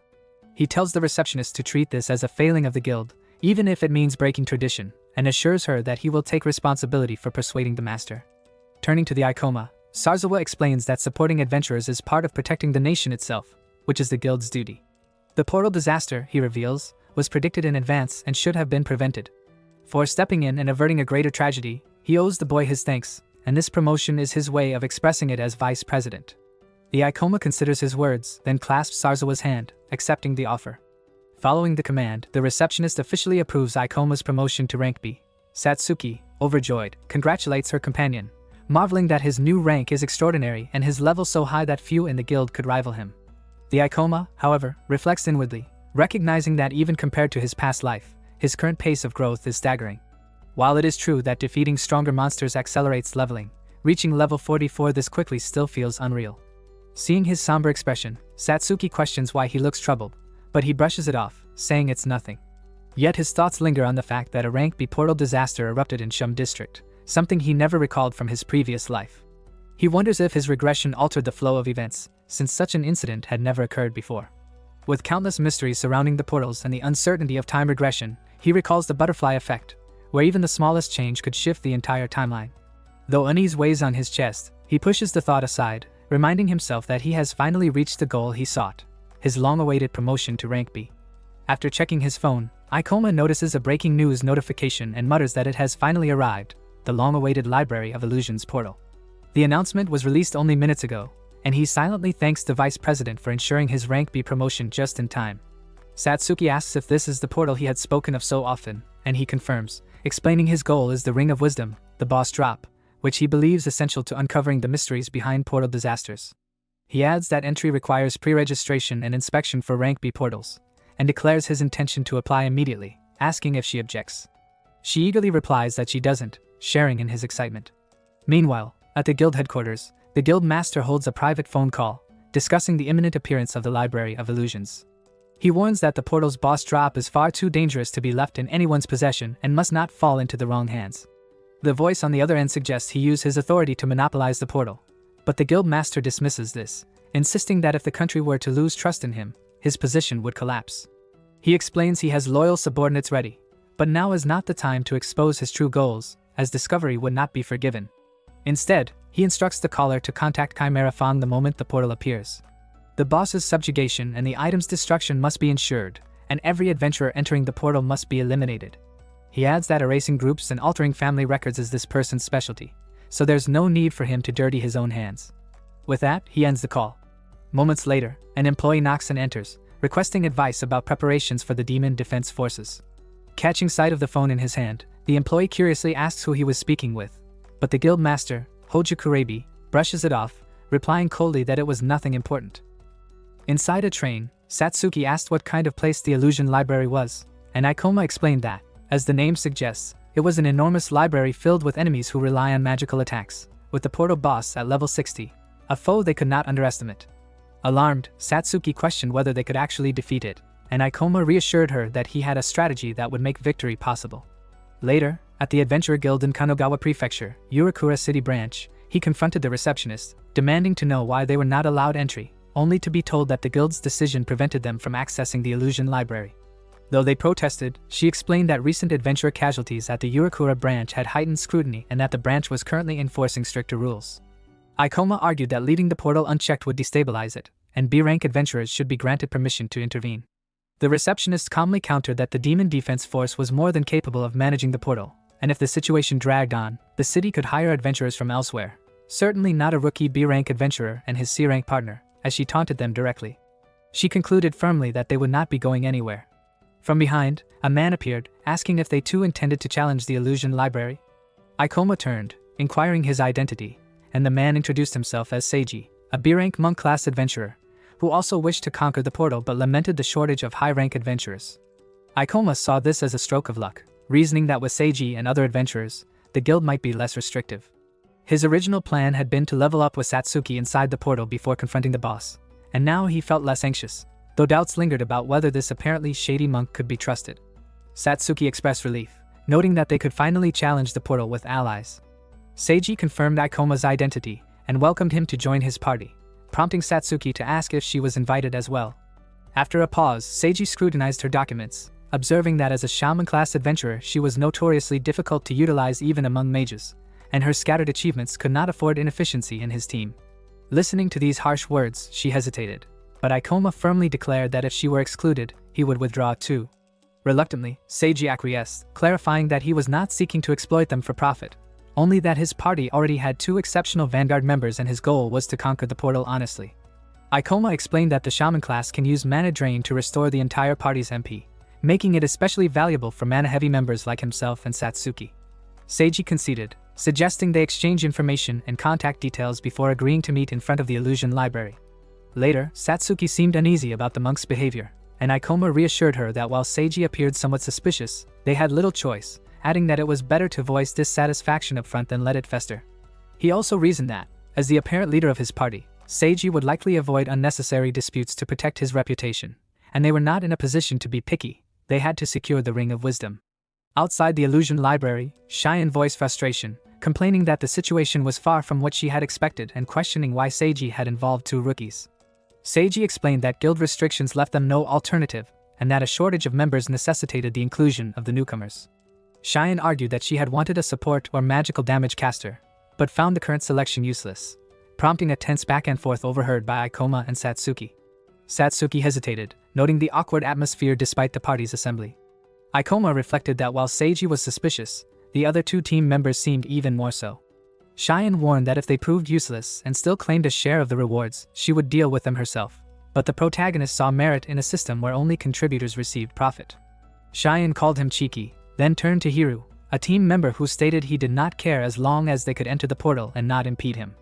Observing their high levels, Ikoma decided to overlook the team's peculiarities, recognizing that forming an impromptu group offered significant advantages, exploring an uncharted portal, selling valuable information to the guild, and potentially acquiring rare items whose names alone could fetch a price. Despite wishing Seiji had chosen his teammates more carefully, he accepted the situation.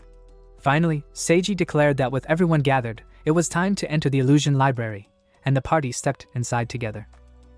Upon entering the illusion library, Seiji remarked that this portal was exceptionally difficult, even compared to other B-rank portals, and described it as an intriguingly refined place.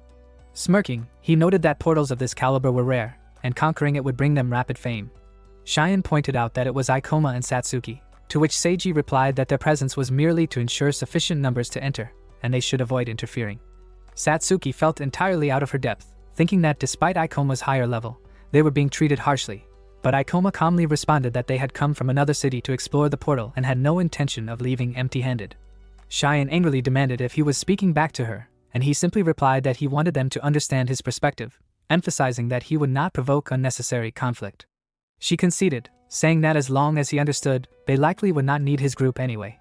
Satsuki whispered her concern that the boss would never hand over the item at this rate, and Ikoma admitted it was worrisome but reminded her that the priority was to conquer the portal first, reflecting that a B-rank portal like the Illusion Library would not yield easily even for a team of high-level adventurers. Drawing on his knowledge from a previous life, he resolved that allowing the portal to conclude without their intervention was impossible. Meanwhile, Seiji pulled a book from a shelf and opened it, noting that he could not recognize the language and guessed it belonged to a foreign world culture. Ikoma thought that any objects inside the portal, aside from items and magic crystals, vanished upon exiting, though research on portal anomalies advanced over time, revealing distortions in level and the obscure nature of portal cultures. The languages found often consisted of random characters rather than coherent speech, and although some counter-theories existed, most lacked evidence and could be dismissed as delusions. Among the treasures, the Ring of Wisdom from the Illusion Library was said to be a rare item capable of unraveling these mysteries, and Ikoma firmly resolved that it would not be lost in this world. After some time inside the Illusion Library, a massive fire erupted in midair, causing everyone to tense. Cheyenne quickly raised a shield to block the flames, revealing that the source was a librarian goblin, level 40, stealthily throwing fire strikes while clutching a book. From behind, Hiru appeared, swirling with purple energy and using Shadow Step to eliminate the librarian goblin in one swift strike. Ikoma acknowledged him, and Seiji praised his skill and dexterity. Hiru brushed it off, calling flattery annoying, and then instructed Ikoma and Satsuki to collect the magic crystal, their assigned task. Cheyenne smirked, teasing that despite their journey from Tokyo, they still had no real job here. Satsuki, annoyed, retorted that Cheyenne himself had barely contributed. Cheyenne snapped, shouting that it simply was not his turn yet and challenged them with an aggressive glare. Ikoma observed that both of them made decisions quickly and utilized their skills efficiently, which he found reassuring. He then addressed Hiru, initiating a conversation despite the latter's moody demeanor. Ikoma noted that as a thief class, his skill choices would determine success against the portal boss, suggesting either a focus on pulling aggro for the team or specializing in support. Hiru reacted angrily, threatening to cut him down if he continued giving meaningless advice, while Satsuki whispered her concern. Ikoma admitted aloud that he was knowledgeable about thief class strategy, recalling how low-level mismanagement could render a thief useless at higher levels. Cheyenne scoffed, noting that Hiru was already a top-class adventurer, probably one of the best B-rank thieves in the country, making Ikoma reconsider boasting. Later, as Hiru examined the books, he commented that although the portal was said to be high-grade, it seemed underwhelming, and Seiji acknowledged that it was likely because Hiru was simply too strong. Suddenly, a strange dark presence emerged as the door burst open, revealing a level 45 clock rabbit with a deceptively cute appearance. Hiru noted its ridiculous face but recognized its power exceeded the goblin's.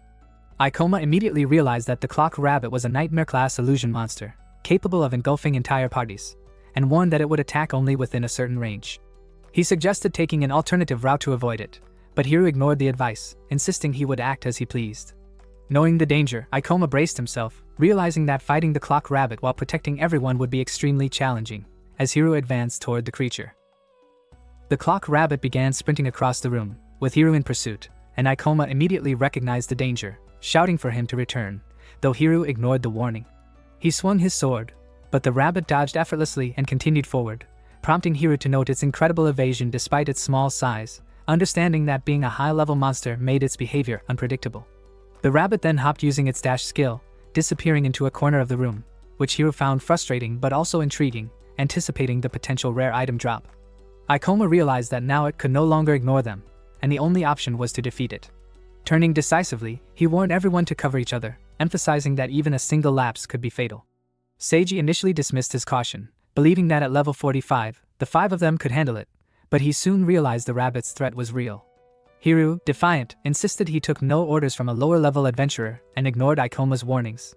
Suddenly, the rabbit opened its pocket clock, causing books from the shelves to levitate, an arc magica manifestation, and the books transformed into grimoires, gaseous book monsters above level 40. Seiji shouted that there were 4 level 40 monsters crammed into the space as the rabbit laughed, sending the grimoires swirling around Hiru. Ikoma barked for him to retreat, but Hiru arrogantly refused, dodging fire and bite attacks from the books while insisting not to be underestimated.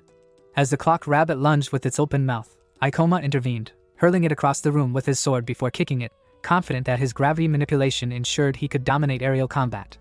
The rabbit then made an absurdly cute face, earning Ikoma's scolding that it was not cute and still a shitty rabbit. Hiru, catching his breath behind Ikoma, acknowledged that he had narrowly avoided death, grateful that Ikoma had anticipated the rabbit's surprise attack and covered him. The rabbit then dashed away, using its skill to flee, and Ikoma realized its strategy. It rarely engaged directly, preferring to run and strike unexpectedly. Ikoma shouted that he would take on 3 of the grimoires, instructing the other 4 to handle the last one. Seiji protested, calling it reckless and reminding them that even Hiru had been surprised by the clock rabbit earlier, though he added that as strong adventurers they could be trusted at least a little. Ikoma countered firmly that there were no living toys, and insisted they stand down, reasoning that the clock rabbit's rapid movements and cunning made it dangerous when facing multiple enemies, and even the most reliable party members had almost been killed. Cheyenne, panicked, noted that support classes like the monk and shaman needed protection from vanguard class allies to fight effectively. She shouted that facing 3 of these monsters at once was impossible, while Satsuki resolved to trust Ikoma's judgment, believing it to be the best way to win, and called for everyone to defeat the monster quickly and support Ikoma. As he faced the 3 airborne grimoires, Ikoma considered their free-flying ability, long-range magic, and the constant threat of a clock rabbit surprise attack, reflecting that even in his previous life he found monsters that tested his limits challenging but satisfying. Clenching his weapon, he growled, urging them forward and vowing to shred the paper monsters once and for all. The grimoires charged at Ikoma, but Seiji quickly raised his staff to form a protective shield, blocking one of the monster's attacks. Cheyenne leaped into the air, shouting that she should not be underestimated, and launched her attack toward a grimoire, noting its high attack power, magical ability, and incredible speed. She kept a cautious eye on the clock rabbit while simultaneously shouting at Ikoma to coordinate their assault, frustrated at the chaotic situation of fighting 3 monsters at once. Ikoma swung his sword at one of the grimoires, but an energy barrier blocked him. He then activated gravity moiety, leaping above and stepping across the grimoires before delivering a devastating meteor slash to one's eye, successfully eliminating one. With 1 down and 3 remaining, Satsuki deployed Shadow Ball, releasing a powerful burst at another grimoire, while Hiru pierced the eye of a 3rd using Wind Shield. Their companions praised them, recognizing that 2 were now down. Suddenly, the clock rabbit extended its pocket clock and unleashed Arn's magic, causing the remaining books to levitate. Observing this, Ikoma deduced that the rabbit could control up to 4 monsters at once, effectively replacing those they had already defeated. Satsuki shouted in frustration that the fight seemed never-ending, realizing the relentless challenge posed by the cunning rabbit and its conjured minions. 2 of the grimoires lunged directly at Cheyenne, leaving her momentarily terrified as she realized 2 new monsters were charging at her. She shouted defiantly that she would not be underestimated, but Ikoma commanded her to retreat behind Siete's shield and reposition.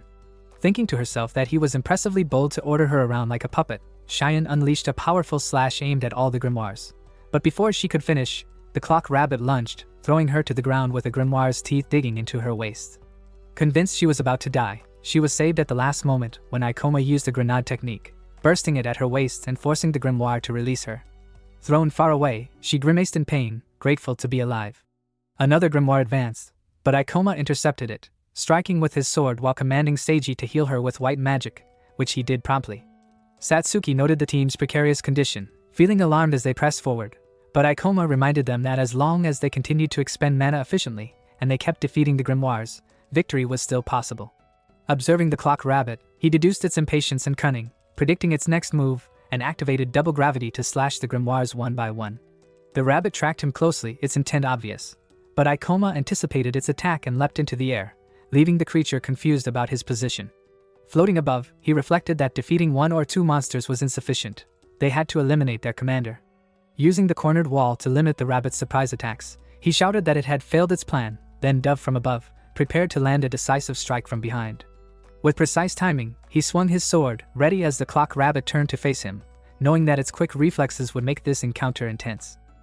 Ikoma slashed his sword at the clock rabbit, but it dodged with incredible speed. He clenched his teeth, frustrated that he had only managed to graze its side, noting that its small size and swiftness made it extremely troublesome. Meanwhile, Hiru's sword was restrained by one of the grimoires, and the shield held by Seiji was continuously struck by the other 2. Cheyenne feared they wouldn't last much longer at this pace, realizing that if the clock rabbit or Seiji continued, they might be undone. Ikoma resolved to finish it in one decisive strike, but as the rabbit leaped toward him, he realized he couldn't simply chase it. Frustrated, he used granite attack, but the rabbit countered with dash, thinking it had successfully evaded. Unbeknownst to it, granite had landed just above its head and crashed down, throwing the rabbit far away. Ikoma taunted that he had predicted its movements, explaining that the dash skill, while fast, created predictable openings. Enraged, the rabbit lunged with its sharp teeth, but Ikoma split it in half with a precise strike, earning 2,404 XP and leveling up from 44 to 45. The grimoires returned to normal and fell harmlessly to the ground, leaving everyone shocked. Ikoma acknowledged that they had made it in time. Satsuki praised him enthusiastically, while Cheyenne, half jealous, tried to hide her emotions, claiming it was just in her eyes. Seiji admitted he had underestimated Ikoma, acknowledging that if the rabbit had attacked only 3 of them, their lives might have ended. Ikoma then noticed a smoking book and approached it, recognizing it as a magical crystal, the clock rabbit skill book and a valuable item drop. Ikoma inspected the magical crystal and noted that while it wasn't useless, its value and utility depended on each adventurer's class and path. He estimated he could sell it at the Adventurer Guild for over 10 million, which would net each of the 5 party members around 2 million. Despite the tempting reward, he preferred to return for now, feeling his mana points were running low and relying on Cheyenne to help maintain balance. Normally lenient, he refused to let anyone else claim the Ring of Wisdom, explaining that the clock rabbit had been the most troublesome foe, and as long as they avoided it, they could heal safely with priest skills. When Seiji inquired about recovery methods, Satsuki reluctantly anticipated what Ikoma was about to suggest, and he explained that goblins, though simple, were perfect for mana drain to restore their points, which upset Satsuki further. Seiji accepted the plan, noting he didn't mind following Ikoma's idea since they couldn't leave the portal unfinished, while Hiro considered Ikoma a useful ally for future operations. Cheyenne vocally protested the casual attitude, but Seiji reminded her that no one could blame them for prioritizing survival. At the portal entrance, a group of adventurers was waiting, and one commented that they hadn't heard of the Demon Defense Agency intervening. A man presented a certified mission card, prompting the guards to salute, acknowledging it as an official order from government headquarters, and allowed them entry. A woman dismissed the fuss, throwing the card aside, while the man explained the strict rules surrounding portal management, noting the ID card displayed a picture of Arisu. She wondered why the mission required complete deletion of the boss's item, but the man insisted it was not their concern. They merely had to fulfill Chimara Fang's orders efficiently to avoid wasting mana points. The woman remarked on his rigidity, and he confirmed the orders came directly from the boss, emphasizing the impossibility of failure. Unfazed, she reflected that she could not fall behind in a portal like this, and it was revealed that both she and the man were disguised, transformed head to toe. Their names were Keogaga Kikuyu, level 54, and Arisu, level 57. Excitedly, she asked if it was acceptable to eliminate anyone in their path, thrilled to finally have the chance to fight. Inside the illusion library, a massive book demon roared and lunged toward Cheyenne and Ikoma, prompting him to shout for her to fall back and reposition, which she did immediately. Ikoma slashed at the monster, analyzing it as an attack-type enemy capable of stretching its body, noting that anyone unfamiliar with it, especially someone with fragile mental strength like Cheyenne, should avoid direct confrontation. Satsuki activated Demon Hand, unleashing immense energy and striking the book demon directly in its mouth, finishing it off and earning 980 XP. Ikoma observed that while her new skill, Shadow Hand, was impressive, using it on a single book demon wasted mana points, so they needed to prioritize eliminating monsters efficiently. He congratulated Satsuki, noting they only had 2 more to defeat, but then noticed Shone holding his arm tightly. She quickly pulled away, insisting she wasn't scared and hadn't grabbed him for protection, attributing it to slipping, which Ikoma found unexpectedly honest and Satsuki commented on gratefully. Soon, more monsters appeared. Seiji raised a shield, Hiro swiftly finished off one creature, and Ikoma calculated that only one remained. Meanwhile, Cheyenne was terrified, and Hiro leaped toward the last monster despite Ikoma's warning, declaring he didn't need instructions. Ikoma internally noted that while Hiro's personality differed from the others, his tactical thinking was sharp, and he appreciated that Satsuki's mana drain skill could replenish their points using the goblin's high mana. After some time, the defeated monster was roped to the wall, leaving them unfinished in its game. Seiji stepped forward, while Satsuki activated Mana Drain, transferring MP to the party.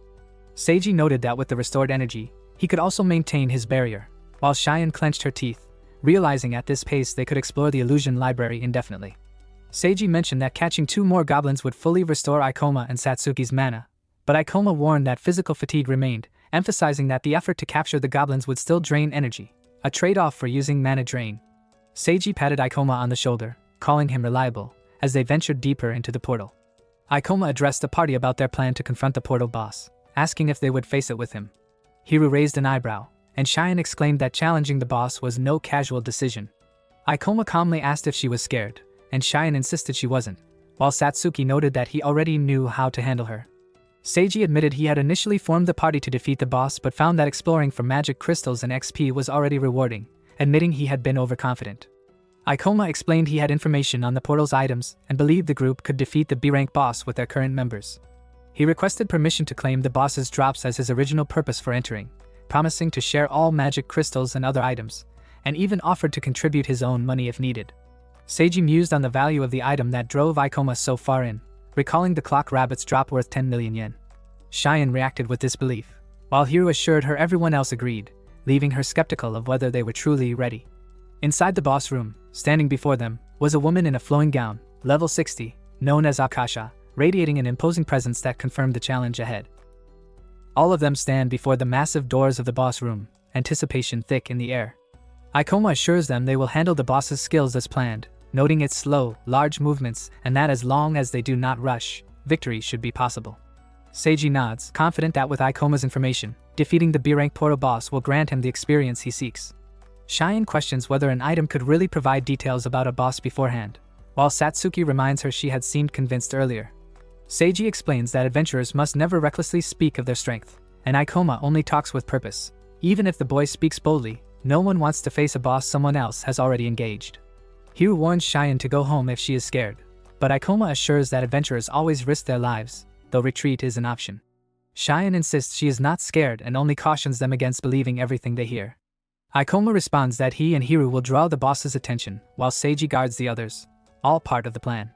Cheyenne protests that they are looking down on her, but Hiru notes she seems willing to follow along, confident she can grow stronger and escape if needed, as the highest level adventurer present.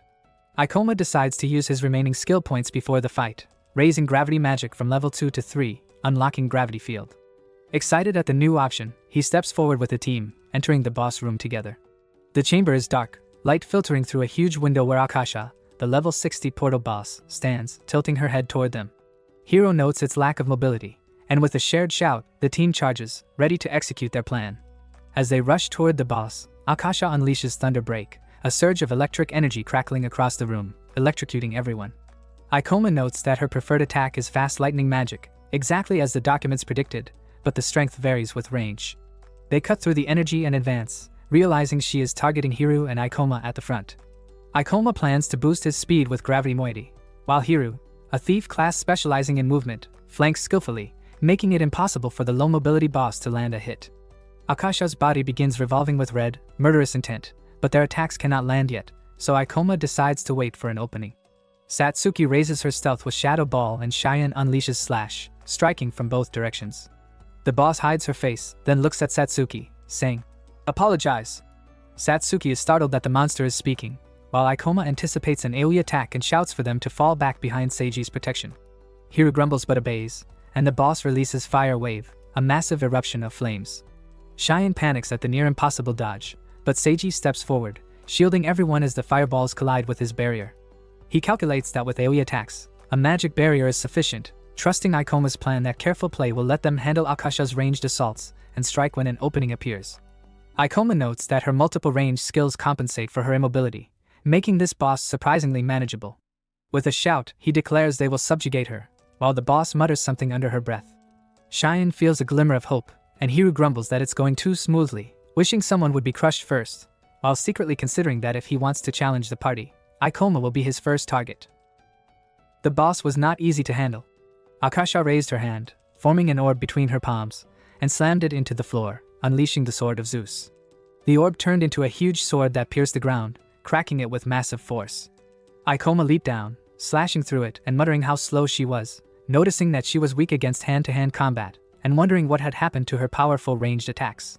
Cheyenne thought that as long as the fast members held aggro, this B-rank portal boss could be handled, and Satsuki, who had been scared earlier, moved bravely. Seiji realized that Ikoma's assessment was spot on, and watching him read the boss's attacks and pick the safest, best path to victory made him admire his skill and courage. Akasha struck again, using a rock pillar technique that erupted columns across the room, restricting the vanguard's movement, while also shielding the rear guard. Ikoma shouted for everyone to pull behind the pillars for safety. The boss tried to strike each of them, but this gave openings for counterattacks. Cheyenne noted the boss was accidentally providing shields for closer attacks, though Ikoma warned she was too far forward and overconfident. He leaped toward Akasha for an attack, but a pillar erupted from beneath him, throwing Cheyenne to the ground. Ikoma realized the boss had been tracking him, but he adapted, using gravity moiety to perform a meteoroid slash from above, landing precisely on the ground and striking the boss. Satsuki and the others continued supporting, dodging attacks and keeping distance while Seiji and Hiru protected the rear with shields and precision strikes. Ikoma kept thinking through each move, noting Akasha's low mobility, high magic damage, and predictable openings, planning each attack to reduce risk while pushing the boss toward defeat. Cheyenne shouted, asking if Ikoma had hit the boss, but only Ikoma knew it wasn't over yet. Akasha's defense was higher than expected. Hiru watched, holding his knife and thinking Ikoma was too skilled, muttering he might have to wound him himself. Akasha extended her hand, forming a massive orb of light in the sky. Ikoma recognized it as Ruined Burst, a spell with a long cast time and huge mana cost, unstoppable if completed. He thought some portal bosses unleash their deadliest attacks when cornered, and this was Akasha's pattern. Luckily, Hiru was on the opposite side, and the rear guard was pushed up, making the immobile boss easier to handle. As the orb grew, Hiru threw a dagger at Ikoma, who dodged instantly. Hiru muttered sorry, surprised by Ikoma's reaction, but Ikoma ignored it, focusing on the incoming massive attack. He shouted a warning that a large-scale attack was coming and told everyone to avoid it. The orb of light slammed onto the ground, streaks of energy spreading out like a ruined burst. Ikoma thought it was a super powerful magic attack that would keep going until all mana was spent, but if they survived it, the rest of the fight would be easy. This was the final hurdle before getting the Ring of Wisdom. They all started running from the streaks of magical bullets coming from Akasha. Ikoma thought the boss must have only a little HP left, but he couldn't get close because Akasha was marking him. All attacks began targeting Ikoma directly. Hiru, hiding behind a pillar, thought he was safe and that he'd get a good view of the battle, but the bullets hit the pillar, cracking it. He ran shouting about the speed and power, realizing he couldn't dodge forever. Meanwhile, Ikoma, moving behind Akasha, worried that Shatsuki and the others would get hit if they stayed put. He leaped over the bullet streaks, dodging expertly, moving closer to the boss. Cheyenne shouted that he was crazy. Shatsuki shouted to Seiji to go in as well. She noticed the boss was nearly out of HP and focused only on Ikoma. Seiji agreed, saying they had to share the risk as a team. Listening to that, Cheyenne, Shatsuki, and Seiji ran toward Akasha. The boss noticed and attacked, stopping them in place. Seiji shouted for them to hide behind him and raised his shield. The bullets hit the shield, cracking it. He realized he couldn't hold it and shouted for the others to go on ahead. The shield broke and Seiji was hit, landing hard on the ground, thinking it had been a long time since he had been pushed this much in a portal. He left the rest to Ikoma.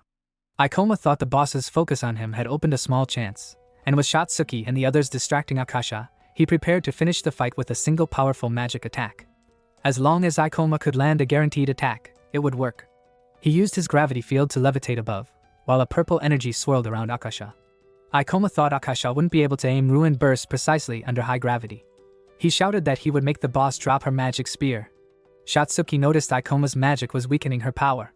Ikoma then used shadow hands to wrap around Akasha, thinking they still needed more if the boss didn't run out of mana. Cheyenne ran forward and slashed with a hell thruster, cutting the boss's clothes. Akasha laughed an evil laugh, scaring everyone.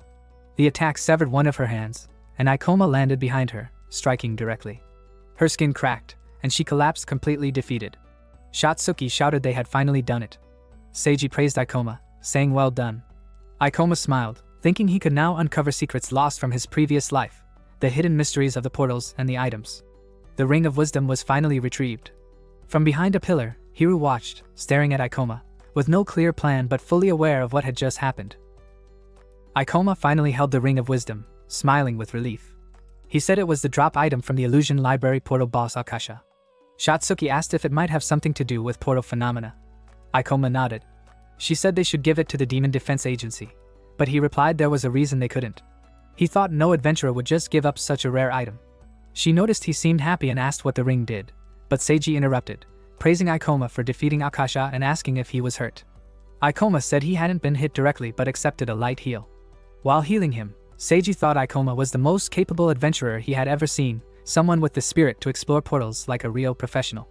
Cheyenne sat exhausted, muttering about how many times she thought she'd die and swearing off portal bosses for a while. Hiru, realizing they had safely collected items and experience, suddenly attacked Ikoma with a rogue strike. Ikoma blocked it with his knife, and Hiru asked if he had eyes in the back of his head.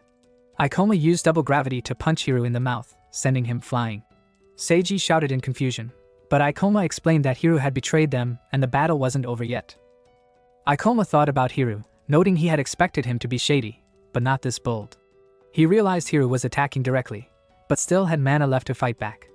Then Ikoma clenched his teeth in shock. Hiru already had the Ring of Wisdom, storing it instantly in his arm bracelet. Ikoma thought that Hiru had used his theft skill perfectly in one attempt. Seiji explained the arm bracelet stored items in another dimension, holding all the portal drops, but was still vulnerable. Cheyenne shouted at Hiru, threatening to kill him. Hiru ran off, taunting them to catch him, mocking that only Ikoma might keep up with the skill. Ikoma thought it was frustrating but true, they couldn't catch him. He reflected on his own past. Once a ranked adventurer, now bitterly mistrusted due to rumors, unable to party with anyone. Coming to Kanagawa for his last activity, he hadn't expected a party leader chasing rare items and achievements to appear. Seiji noted that among the magic stones, there was an item worth 10 million yen. Ikoma apologized, realizing the only way to retrieve the Ring of Wisdom was to let the Demon Defense Agency catch Hiru. He reminded himself that Hiru was a high-level thief, not a murderer, and that promises were only verbal. Laws were weak in the portals, so he had to recover the ring no matter what. Two people entered through the door. One said it looked like it was already over and that they were late, addressing the other as Kiki. Shatsuki grabbed her and warned, saying other adventurers were in danger and that they didn't know what that guy would do, urging them to run. Hiru leaped forward toward the two, but Kiki shouted that he was in their way and tried to strike him. The girl begged, asking him not to do anything, but Kiki threw Hiru far away with her strength. Hiru, stunned by her speed and power, crashed into the ground, completely defeated. Everyone froze, realizing what had just happened. Ikoma thought that a super high-level adventurer like Hiru had been taken out in one hit. He looked at the two newcomers, wondering who they could be, and then recognition hit him. He finally understood who they were. Hiru was lying on the ground, completely defeated, and everyone stared in shock, wondering what had just happened. The girl pointed at him and said it was boring and didn't motivate her. Cheyenne clenched her teeth, thinking this couldn't be. Hiru was a skilled adventurer, yet he was taken down in a single hit. The girl then grabbed the Ring of Wisdom from him, admiring it, saying it was so pretty she might want to keep it. She kept talking to Kiki, saying how well it suited her. Kiki, meanwhile, glanced at the panel, noting the target, while Arisa whispered that they could take it home without anyone noticing. Kiki warned that going against their mission would mean execution, even for her. Seiji stepped forward, saying they had saved them and that the man was a traitor, but that they had gone too far. Hiru was completely dead. Arisa shrugged, saying he seemed to misunderstand, and she raised her knife, threatening they could kill everyone right now. Kiki confirmed their orders were to eliminate everyone. Seiji, Cheyenne, and Satsuki all tensed, and Ikoma thought there was no mistaking it. Their strategy, their dark-colored outfits, their power, they were Chimera's Fang. Arisa looked at Ikoma and said it was surprising that he knew about them. Cheyenne asked him if he recognized them. Ikoma thought to himself that Chimera's Fang wasn't just an urban legend. They were a dark organization controlling the underworld, using power from portal phenomena. Over 10 years, they had even reached into politics, becoming known as shadow rulers of the country.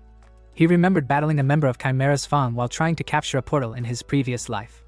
Their weapons and abilities might not be the same now, but they were still extremely dangerous. He didn't know why they had come to this unknown B-rank portal, but Chimera's Fang never revealed themselves lightly and always decided carefully when to eliminate witnesses. Both Rusu and Kiki leaped forward to attack. The team shouted in alarm, realizing they were coming to kill them and there was no choice but to fight. Seiji said they had 4 people, so they could take advantage of their numbers, avoid one-on-one fights and strike at blind spots. Ikoma, however, thought they were clearly outclassed. Even a 2-against-1 scenario would leave them at a disadvantage. Azura laughed, asking how he wanted to fight Kiki and saying she wanted the boy. Kiki warned her that they weren't here to play. Azura wore a Ring of Wisdom, and Ikoma thought he couldn't let her take the treasure. He leaped toward both of them, trying to strike Azura, but she dodged effortlessly, telling him she would handle him while asking Schwan, Seiji, and Satsuki to take care of the other opponent. Ikoma knew the situation was still tough, but it was their best shot. Seiji shouted in disbelief, fighting 3 against 1 while Ikoma faced a single opponent? It was risky but the correct call. Satsuki and Cheyenne were support classes. Only Ikoma, with his level and skill, could take charge in a one-on-one fight. He considered the danger carefully. The man had taken out Hiro in a single strike. This formation of 3 supporting and 1 vanguard was the most effective. Kiki wondered if Ikoma was underestimating Arisu, the girl who had always been stronger than her. The fight began between Arisu and Ikoma. She smiled, saying they seemed well matched but noted that Ikoma had miscalculated.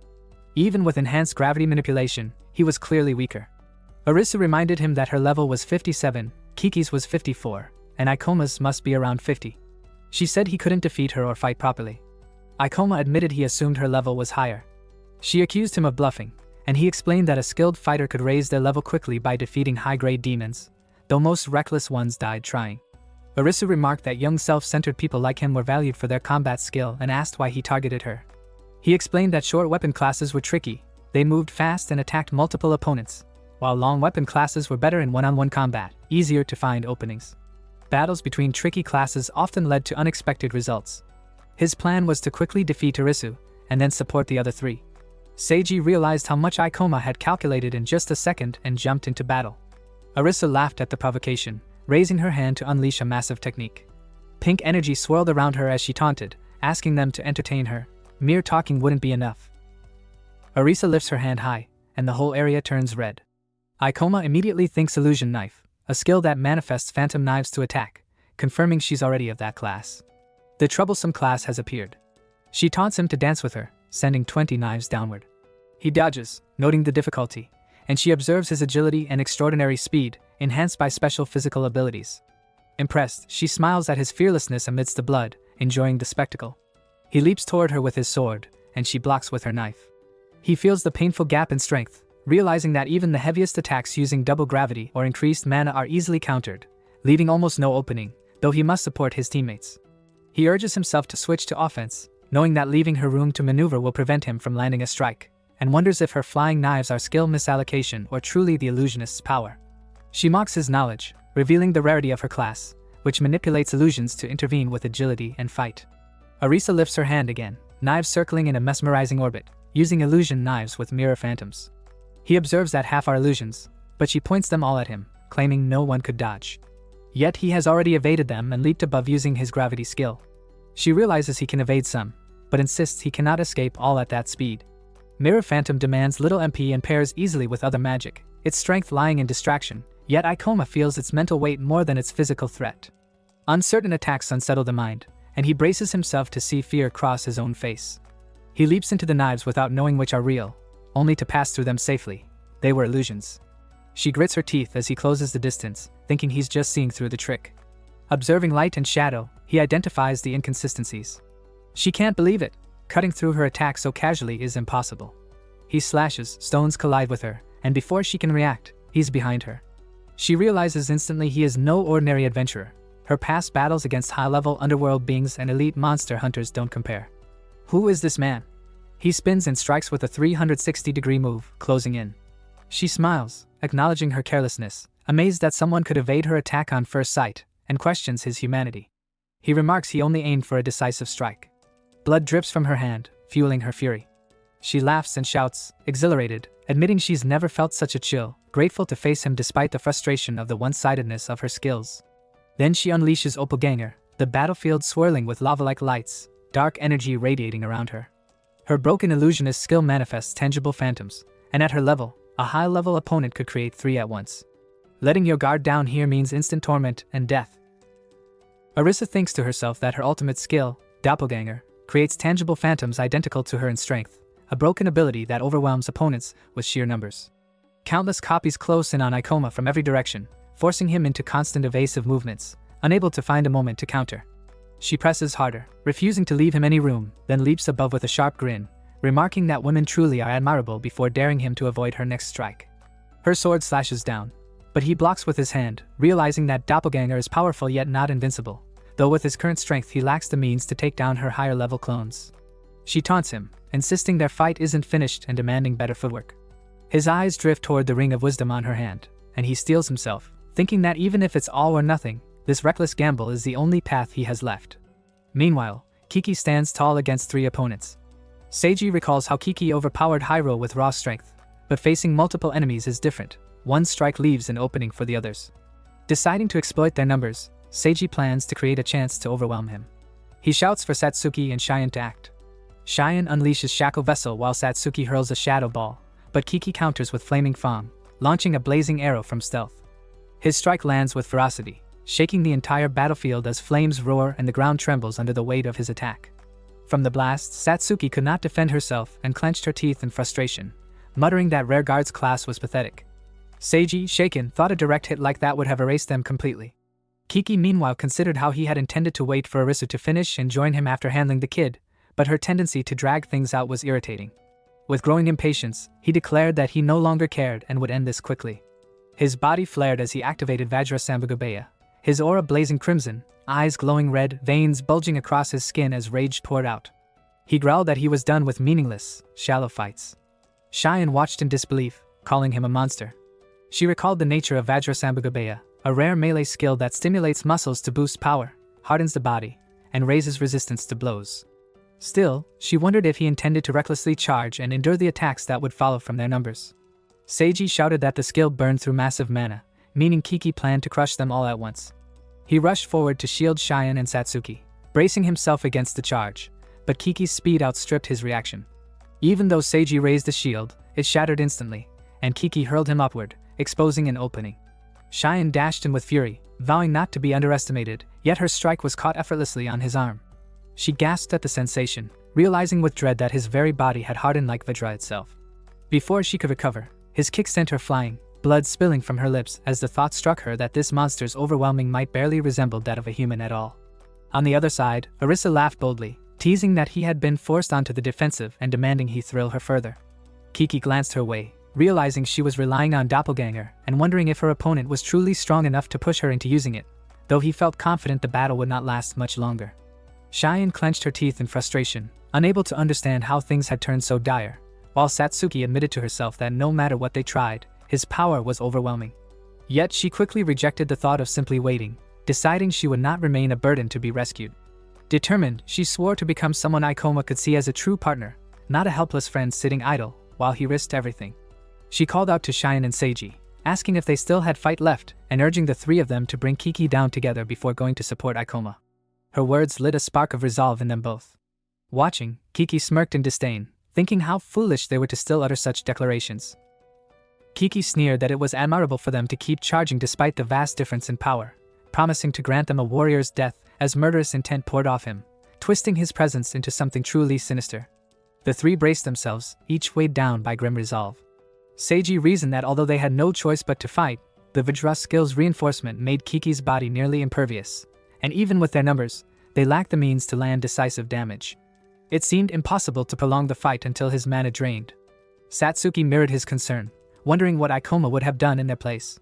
She realized a drawn-out battle would doom them to defeat, so the only path forward was to create a single opening and unleash everything at once, not to topple him completely, but at least to neutralize his rampage.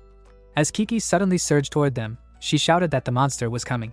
Cheyenne panicked, saying they could not win through normal clashes, asking desperately what they should do. Satsuki declared she would restrict his movement, and in that moment Cheyenne must hurl her scythe at his right hand. Cheyenne balked, protesting that if she missed with Hell's thrust she would be left unarmed against the monster, and questioned why his right hand mattered. Satsuki turned to Seiji, asking him to combine his all-out strike with hers, and he agreed without hesitation, insisting they had no time to argue and their only chance lay in perfect synchronization, placing his trust in her judgment. Though doubtful, Cheyenne reluctantly agreed as Satsuki raised her scythe and unleashed Shadow Hand. Dark limbs erupted and wrapped around Kiki, binding his weapon arm and restricting his motion. He chuckled that it was a decent technique, but before he could break free, Cheyenne dashed in and hurled her weapon at his right hand as planned. Seiji moved alongside to strike, yet Kiki twisted away with uncanny speed, evading the assault despite being ensnared. Cheyenne cried out in despair that her effort had been wasted, lamenting that she had thrown away her weapon for nothing. Seiji charged at Kiki with his shield, slamming forward with all his weight, but the strike barely fazed him as Kiki answered with a brutal punch to his face. Just then Satsuki leapt in, hurling her weapon with a fierce shout, forcing his focus on her before she seized his arm and wrenched his weapon away, flinging it far into the distance. Her quick plan revealed itself, distraction to steal his weapon. For classes dependent on arms, losing them meant a sharp decline in skill variety, and now Kiki stood stripped of his main method of attack. In that instant, Seiji realized they had underestimated her resolve. She wasn't just surviving under Ikoma's shadow but proving her own courage and wit. Even if they could not overpower him, disarming him shifted the fight in their favor. Kiki understood her tactic as well, recognizing that her earlier restraint had been misdirection to mask this true aim, and though irritated, he admitted he had been caught by strategy rather than negligence. Satsuki taunted him to surrender, but Kiki slammed his fist into the ground, declaring he too had a mission and would not falter even unarmed. Meanwhile, Ikoma's own battle with Arissa raged on. Surrounded by countless doppelgangers, he staggered under their relentless strikes as one clone sneered that his movements were slowing. She mocked that conserving mana was useless if he could not withstand her attacks without skills, demanding what he planned to do as the pressure mounted. Gritting his teeth, Ikoma acknowledged Doppelganger's weakness, It drained mana rapidly and clones could be destroyed, but wearing them down one by one would exhaust his stamina. Rushing straight for the original body was no option either. For now, he admitted he had no card strong enough to topple her, but he steeled himself, vowing to hold on until the moment came to prepare the decisive hand he needed. Satsuki hurled shadow balls at Kiki, yet he slipped past every strike with relentless agility, showing no hint of retreat despite being unarmed. She grew frustrated, realizing he refused to yield even stripped of his weapon. Seiji attempted to land a solid blow, but Kiki vaulted over him effortlessly. Cheyenne swung her scythe with all her strength, yet her strikes glanced off harmlessly, and his fury only mounted. She wondered in disbelief how he could withstand 3 opponents with nothing but his bare hands. Seiji assessed calmly that without a weapon his reach was limited, and once his body-strengthening skill expired, victory would be theirs. All they needed was time. Still, he marveled at Kiki's iron will, refusing to crumble even when defeat seemed inevitable. Kiki himself admitted these 3 were tougher than expected, and with Ikoma capable of matching Arisu, he knew he could not allow them to combine forces into a 4-on-1. For the sake of his mission, he resolved to stall them at any cost, even his life. Meanwhile, Arisu conjured illusion knives against Ikoma, one piercing into his shoulder as he gritted his teeth in pain, cursing his failure to dodge. She mocked his persistence, claiming he had reached his limit and thanking him for the amusement before ending it. 2 clones lunged with blades while another rushed from the side, playfully bidding farewell, but Ikoma seized her hand mid-strike, locking her in place. Surprised, she remarked on his ability to still use such a skill. He revealed his gamble, saying he knew her personality and expected her final blow to come from her true body, deliberately feigning desperation and leaving a false opening to bait her out. She admitted she had fallen into his trap, yet insisted it was meaningless as she raised her other hand, driving a knife toward his shoulder again before slamming her kick into his stomach, sending him crashing backward. She smiled coldly, saying he had burned all his remaining mana on a counterattack to draw out her real body. It was a clever gamble, but naive to think that alone could defeat her. Still, she admitted it was all he could have done and that he had the guts to risk it without hesitation. He replied firmly that he never gambled without a chance of success, then declared he had already won. Raising his hand, he revealed the ring of wisdom on his finger. She bit down hard before forcing a laugh, mocking his sticky fingers, though inside panic stirred as she realized he had stolen it during their clash. He smirked, thinking his past as a thief had finally paid off. That ring, a rare drop from the portal boss Akasha, was something he could never let slip away. He stated that Doppelganger was indeed a powerful and broken illusion skill, but one with a fatal weakness he lacked the means to exploit, until now. This was why he had saved his mana all along, not from exhaustion but to activate the ring's hidden power. She reeled at the thought, realizing he had plotted this from the start, and wondered in disbelief if he had been preparing ever since learning of Doppelganger. She asked if he could even wield it instantly in battle, reminding him it was only an item dropped earlier. He thought back to his previous life, recalling how he had studied the artifact in depth. Though it was his first time holding it, he had handled similar relics before. Extending his hand to the sky, he invoked, "Come forth, great mage of the library." Light erupted above, shining blue like a second sun, winds coiling into a rising cyclone. From the brilliance descended the spirit of Akasha, manifesting in the form of a small fairy glowing with power. Arisu clenched her teeth, recognizing it as summoning magic drawn from the artifact itself. Ikoma declared his victory was sealed, vowing to end it all in a single strike.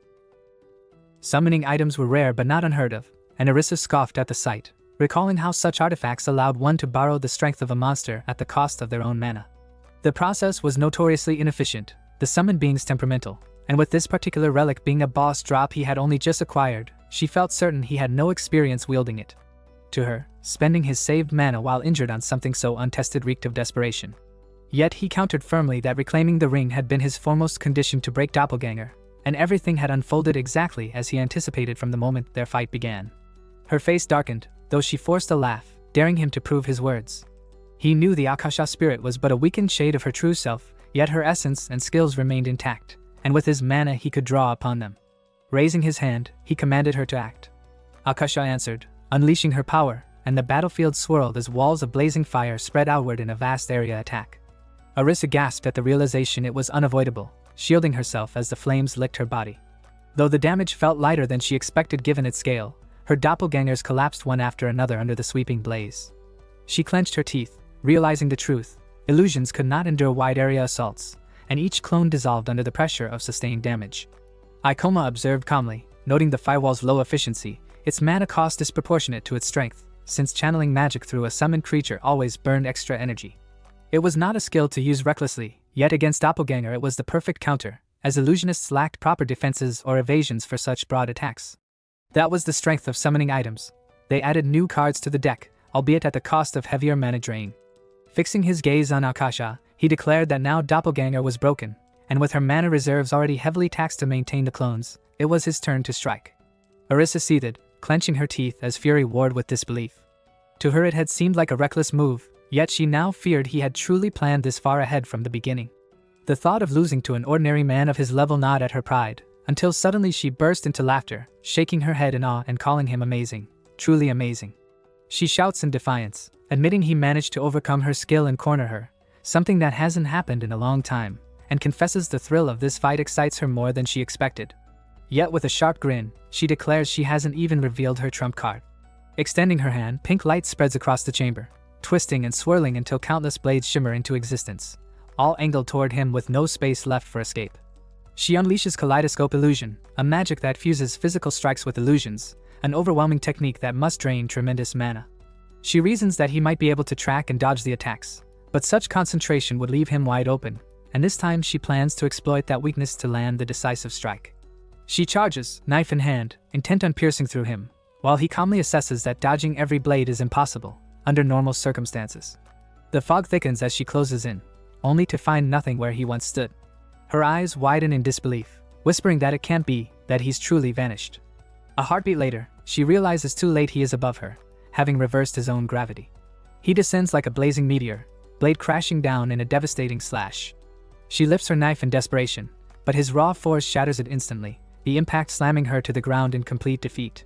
Standing over her, he remarks with quiet finality that this was not the last showdown after all, apologizing coldly as he tells her she isn't the only one who holds a true trump card. Cheyenne clashes with Kiki, slamming down her weapon yet grinding her teeth in frustration, thinking how hopeless it feels as their relentless strikes barely faze him. Seiji studies the scene, realizing the damage is not ineffective but dulled by Vajra, a skill that reinforces the body and numbs pain, allowing him to fight until his limbs give out. He calls out that they don't need to overextend, only keep their distance, and keep attacking to safely wear him down. Kiki meanwhile plots that if he can buy enough time, once she finishes with that man, she will take care of the rest and complete their mission. Satsuki panics, warning that Ikoma might, before her words are drowned out by a sudden massive blast. From the smoke, Ikoma emerges with his sword glowing in a victorious aura, while Orisa lies defeated on the ground. Shock ripples through them as they cry out in disbelief, asking if Ikoma has truly won. Kiki's mind reels, refusing to accept that Orisu, a genius even among the outcasts of Chimera Fangs, could be beaten by a low-ranked adventurer. Ikoma warns them coldly that they are too dangerous, and should not take it personally. Kiki grimly accepts they cannot kill the survivors here, meaning only one path remains. Seiji senses it, shouting for everyone to strengthen their defenses as Kiki prepares to go all out. Instead of striking the group, Kiki rushes toward Ikoma just as he raises his sword to finish Orisu, intercepting the blow himself. Ikoma grits his teeth, stunned at his recklessness, while Seiji sighs in relief that they weren't the target. Lifting Orisa onto his shoulder, Kiki admits defeat, declaring this their loss but vowing he has memorized Ikoma's face, promising their next encounter will be his end. Demanding to know who sent him into the portal, Ikoma presses for answers, but Kiki only smirks as Orisa uses illusion magic, veiling them in a mirage. With a mocking farewell, she waves and vanishes, leaving only her voice lingering in the air. Bye-bye, mister, it was fun. Ikoma staggers, breath shallow, hands trembling from the cuts that map his body. He thinks he should be grateful they fled, that their retreat spared him a worse fate, and he forces a wry smile at their apologies, telling them they did well, even as he admits the man had been more than they could handle alone. Satsuki apologizes, Seiji braces, and Ikoma privately marvels at how Satsuki has grown. He had planned to finish the girl quickly and then help them, not expecting her to snatch the weapon so boldly. Disarming Kiki shifts the balance and exposes the Chimera Fangs to public disgrace, a blow that will stunt their rise and buy time for investigation. He notes with relief that there are no casualties and clutches the recovered Ring of Wisdom, thinking of how in his past life such relics passed to the Demon Defense Agency for study and suspecting someone set the Chimera Fangs on this path deliberately. Nearby Hyro groans, trying to sit, but Cheyenne snarls at him for daring to speak while wounded. Seiji pulls her back, insisting they hand the injured over to the authorities rather than judge them now. Kiki, shouldering the defeated Orisu, grins through pain and pride, chiding that dying then would have been fine because Mama would scold her, and that a sneak attack might have worked if not for Ikoma's interference. He swears he will remember Ikoma's face and vows the next meeting will be the end. Orisu, hauled on Kiki's shoulder, teases weakly even as illusion magic clouds their escape, and Ikoma reflects on how the gamble with the ring paid off, summoning Akasha in a small, fierce form burned away the clones and opened the chance to strike, while Kiki's Vajra-fed rampage almost crushed them but ultimately cost him time and options. As they emerge from the illusion library, Hyrule leans heavily on Seiji's shoulder, and the guards stationed outside freeze in shock at the sight of the battered group. One blurts out that they actually defeated the portal boss of the illusion library. Seiji lets out a laugh, remarking that taking down a B-rank boss seems to bring its own prestige, while Cheyenne mutters that he's hopelessly obsessed with money and declares she's done with high-level portals for a while. A tall man steps forward, introducing himself as Mayumi of the Demon Defense Force, and says they had come for investigation and training purposes, only to find the portal already cleared. A waste of time, he sneers. He adds that civilians have it easy, able to do whatever they please without proper duty, and Cheyenne snaps at him for insulting the adventurers who risked their lives clearing the place. Ikoma quickly steps in, apologizing on her behalf, knowing full well they cannot afford to antagonize the defense force. He recalls how common it is for their members to believe civilians should be barred from portals, the adventurers merely tolerated as a safety valve against the surge of manifestations. The merit of this policy will only become clear a decade later, but for now, men like Mayumi have no way of knowing that. One of the guards, Yurikaza, urges Mayumi to let it go, pointing out that the early conquest of such a portal is something to be celebrated. Ikoma gestures toward Hyrule and requests they take custody of him, explaining he tried to steal from them inside. Hyrule stammers that it's a misunderstanding, just an internal dispute, but Cheyenne snaps that he won't escape so easily. Ikoma calmly tells the defense force to check with the guild, certain Hyrule's record with other branches will show similar misconduct, and a guard leads him away. Ikoma then turns back to Mayumi, requesting a search of the portal and surrounding areas, explaining that their party was attacked inside by members of Chimera Fangs, a blonde girl and a bald man. Mayumi bristles, warning that such a claim cannot be made lightly, but Ikoma tells him to send a squad to the Urama Guild later, where he will give a full account.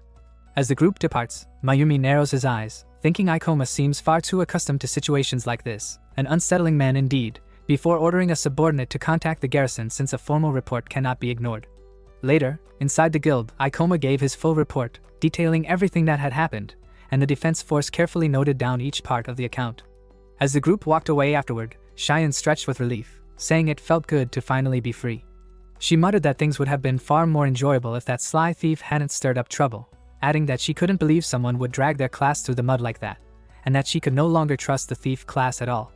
Hearing this made Ikoma uneasy, and he finally snapped back that a person's class doesn't decide their character. Cheyenne shot him a sharp look, asking why he was being so touchy, but Seiji quickly broke in, reminding them that the ordeal was over and they had all survived. He added with a smirk that Hyrule's share of the reward had now fallen to them. Cheyenne clicked her tongue, calling him difficult, but Ikoma asked if the two were really satisfied with just that share. Seiji nodded, and Ikoma said that was their arrangement anyway, admitting that with what he had gained, especially in potential value, he felt almost guilty. He pointed out the station ahead and said he was glad he got to meet them. At first, he admitted, he had thought about cashing in on the Illusion Library achievement to make easy money, but after everything that had happened, the chaos had sparked a new determination in him. With a faint smile, he said next time he wanted to challenge himself by attempting the capture of a B-rank portal. Cheyenne bows slightly, apologizing for underestimating them at first and promising that if they ever need help, he will lend a hand whenever he is free. Ikoma thanks him sincerely, saying he will definitely turn to him if needed. Later, as Ikoma and Satsuki walk through the street together, she asks about the Ring of Wisdom. Ikoma explains that it is a summoning item and it is easier to demonstrate than explain. He points his finger, commanding, "Emerge, Great Witch of the Illusion Library," and Akasha appears.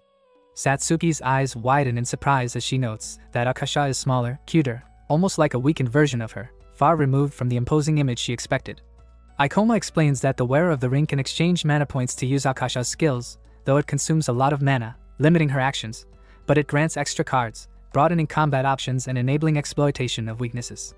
Satsuki asks if it could really be the key to unraveling the mystery of portal manifestations. Ikoma explains that Akasha possesses a unique attribute among all monsters, the ability to understand human language. Satsuki recalls hearing her speak some human words during the battle.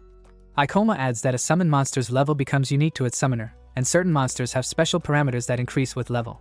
Akasha's unique parameter is wisdom, meaning as she levels up, she may gain the ability to talk, potentially giving him a key to investigating portals and monster secrets. Akasha suddenly runs towards Satsuki, who calls out to Ikoma, thinking she is trying to say something. Ikoma doubts it is possible at her current level, yet both are amazed when Akasha clearly speaks, saying, "And soon this world and it's settled," leaving them stunned. Meanwhile, An older man throws his phone in frustration, shouting about the stupidity of the Chimera Fangs and how they could have failed. He begins typing on his laptop, noting multiple achievements: boss kills, setting a record for fastest promotion, adventurers contributing to portal resolution, managing Chimera Fangs members, and recovering the Ring of Wisdom. It all seems almost too perfect. He mutters to himself that Ikoma is an anomaly adventurer and likely running this a second time. On the screen, a photo of Ikoma stares back at him, and he shouts angrily, warning that the adventurer must not be allowed to escape from his grasp. Later, at a restaurant, the three of them sat together. Ikoma thanked Hashina, calling her a lifesaver, but she shrugged it off, saying she had earned some easy experience points. Then her eyes fell on Akasha, perched above the table watching the donuts, and she joked about taking a picture of the little girl, claiming she would definitely go viral as a familiar. Ikoma immediately refused, thinking Akasha was far too dangerous to be shared online, a familiar who could talk to anyone, with the potential of being targeted by underworld organizations. He remembered Akasha's words about the world ending soon, realizing they could not be dismissed as idle babbling. Though she had not spoken since, she remained a potential key to uncovering the mysteries behind the portals, a matter far too serious for anyone to treat lightly. Even 10 years from now, when portals might decrease in number, their effects, like inflation or worse, could spiral beyond human control. He reflected that, as a former S-rank adventurer, and the only one who had knowledge of the future, he alone might be able to stop the coming disaster. The thought reaffirmed why it was far too dangerous to attempt high-level portals with just the two of them. He said they needed a third permanent member, and Satsuki asked who he had in mind. Ikoma explained that he preferred someone with high DPS, a trustworthy nature, and a solid moral compass, since his gravity class was versatile but low on raw damage, and the shaman excelled at backline attacks, making offense in high-level portals difficult. Hashina's main focus was portal streaming, Cheyenne class was stable and defensive, and they couldn't just poach Shu from the Thunder Knight. Satsuki admitted she wasn't sure about him either. Hashina pointed out that as a B-rank adventurer, Ikoma would have a hard time finding a solo adventurer at his level who also fit the right class and human compatibility. Ikoma's mind wandered to his past life, recalling a moment 3 years prior. Lying on the ground, a bloodied girl had placed her hand on his face, apologizing that she couldn't help him to his feet and urging him to become a good adventurer. He realized she might still be alive in this world.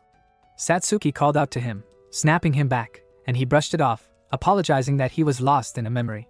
Later, as they walked, they spotted a girl standing at the reception, remarking that the portal was already captured, calling it a waste of time.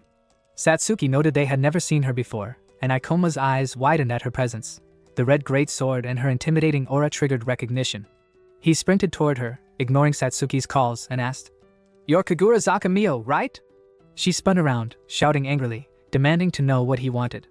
Satsuki asked if he knew her, but Ikoma avoided explaining his past life, instead claiming he had only heard rumors that a super-skilled solo adventurer wielding a bright red greatsword existed. He invited her to join their party as a new member. She scoffed, saying it wasn't uncommon for newbies like him to make such offers, but her answer was obvious. There was no way she would join. He clarified that both their levels were in the high 40s and that they had just cleared a B-rank portal, though he didn't see it as a big deal. She considered this but replied that high levels didn't automatically make someone useful. Ikoma pressed, asking if she disliked being dragged down, then quickly corrected himself, suggesting instead that she test them to see if they would be a burden. He proposed a mock battle at the guild's training ground, saying it would prove whether their levels were genuine if she only trusted reliable partners. She scoffed at the provocation, claiming no interest in them, and moved on. Ikoma thought she probably wouldn't join, while Satsuki whispered in concern that mock battles between original adventurers could be deadly, usually done under a guild instructor's supervision, and that it was unusual for the guild to allow a complete stranger to participate. Ikoma explained that he just wanted to understand why she disliked parties, noting that she seemed averse to being dragged down. It became clear that Mio owned the rare Shinigami class, a mastery of darkness focused on relentless, selfless attacks, excelling in destroying enemies with unmatched fury. Even among offensive classes, her skill was exceptional. Ikoma assessed her class as powerful, but it was her own talent that made her formidable, capable of becoming one of the country's top adventurers, if she survived. Satsuki expressed concern about trusting her, but Ikoma reassured her, confident that she could be trusted. Later at the house, Ikoma sat before his laptop with Akasha beside him, thinking about Mio. In his past life, she had been a reckless, misanthropic adventurer, exploring only uncharted portals and rejecting every invitation to join others, but that stubborn solo approach had cost her life during a high-level portal attempt. Even though the future might have shifted slightly, he knew she would likely face the same fate again, so she needed a companion, even if it wasn't him. He set Akasha up beside him, pondering how to convince the unyielding adventurer, but she simply turned around and said something cryptic. Someone watches hand meta. He didn't grasp her meaning but guessed her level of weirdness still needed to rise for full understanding. The memory of his past resurfaced. A companion with close-range DPS skills was essential, and he had someone in mind, though she was stubborn and would require patience. He remembered approaching Mio repeatedly, at her portal runs, at bookstores with gifts, even offering a book and a gift card, but she never relented. On one rainy day in front of a portal, he confronted her again, asking if their repeated encounters were mere coincidence, pointing out that many parties attempted the cursed poison abyss and this overlap could prove their strength. Memories of the past portal, of dead bodies and the chaos within, made him shiver and cough in the present, startled by the dreamlike recollection.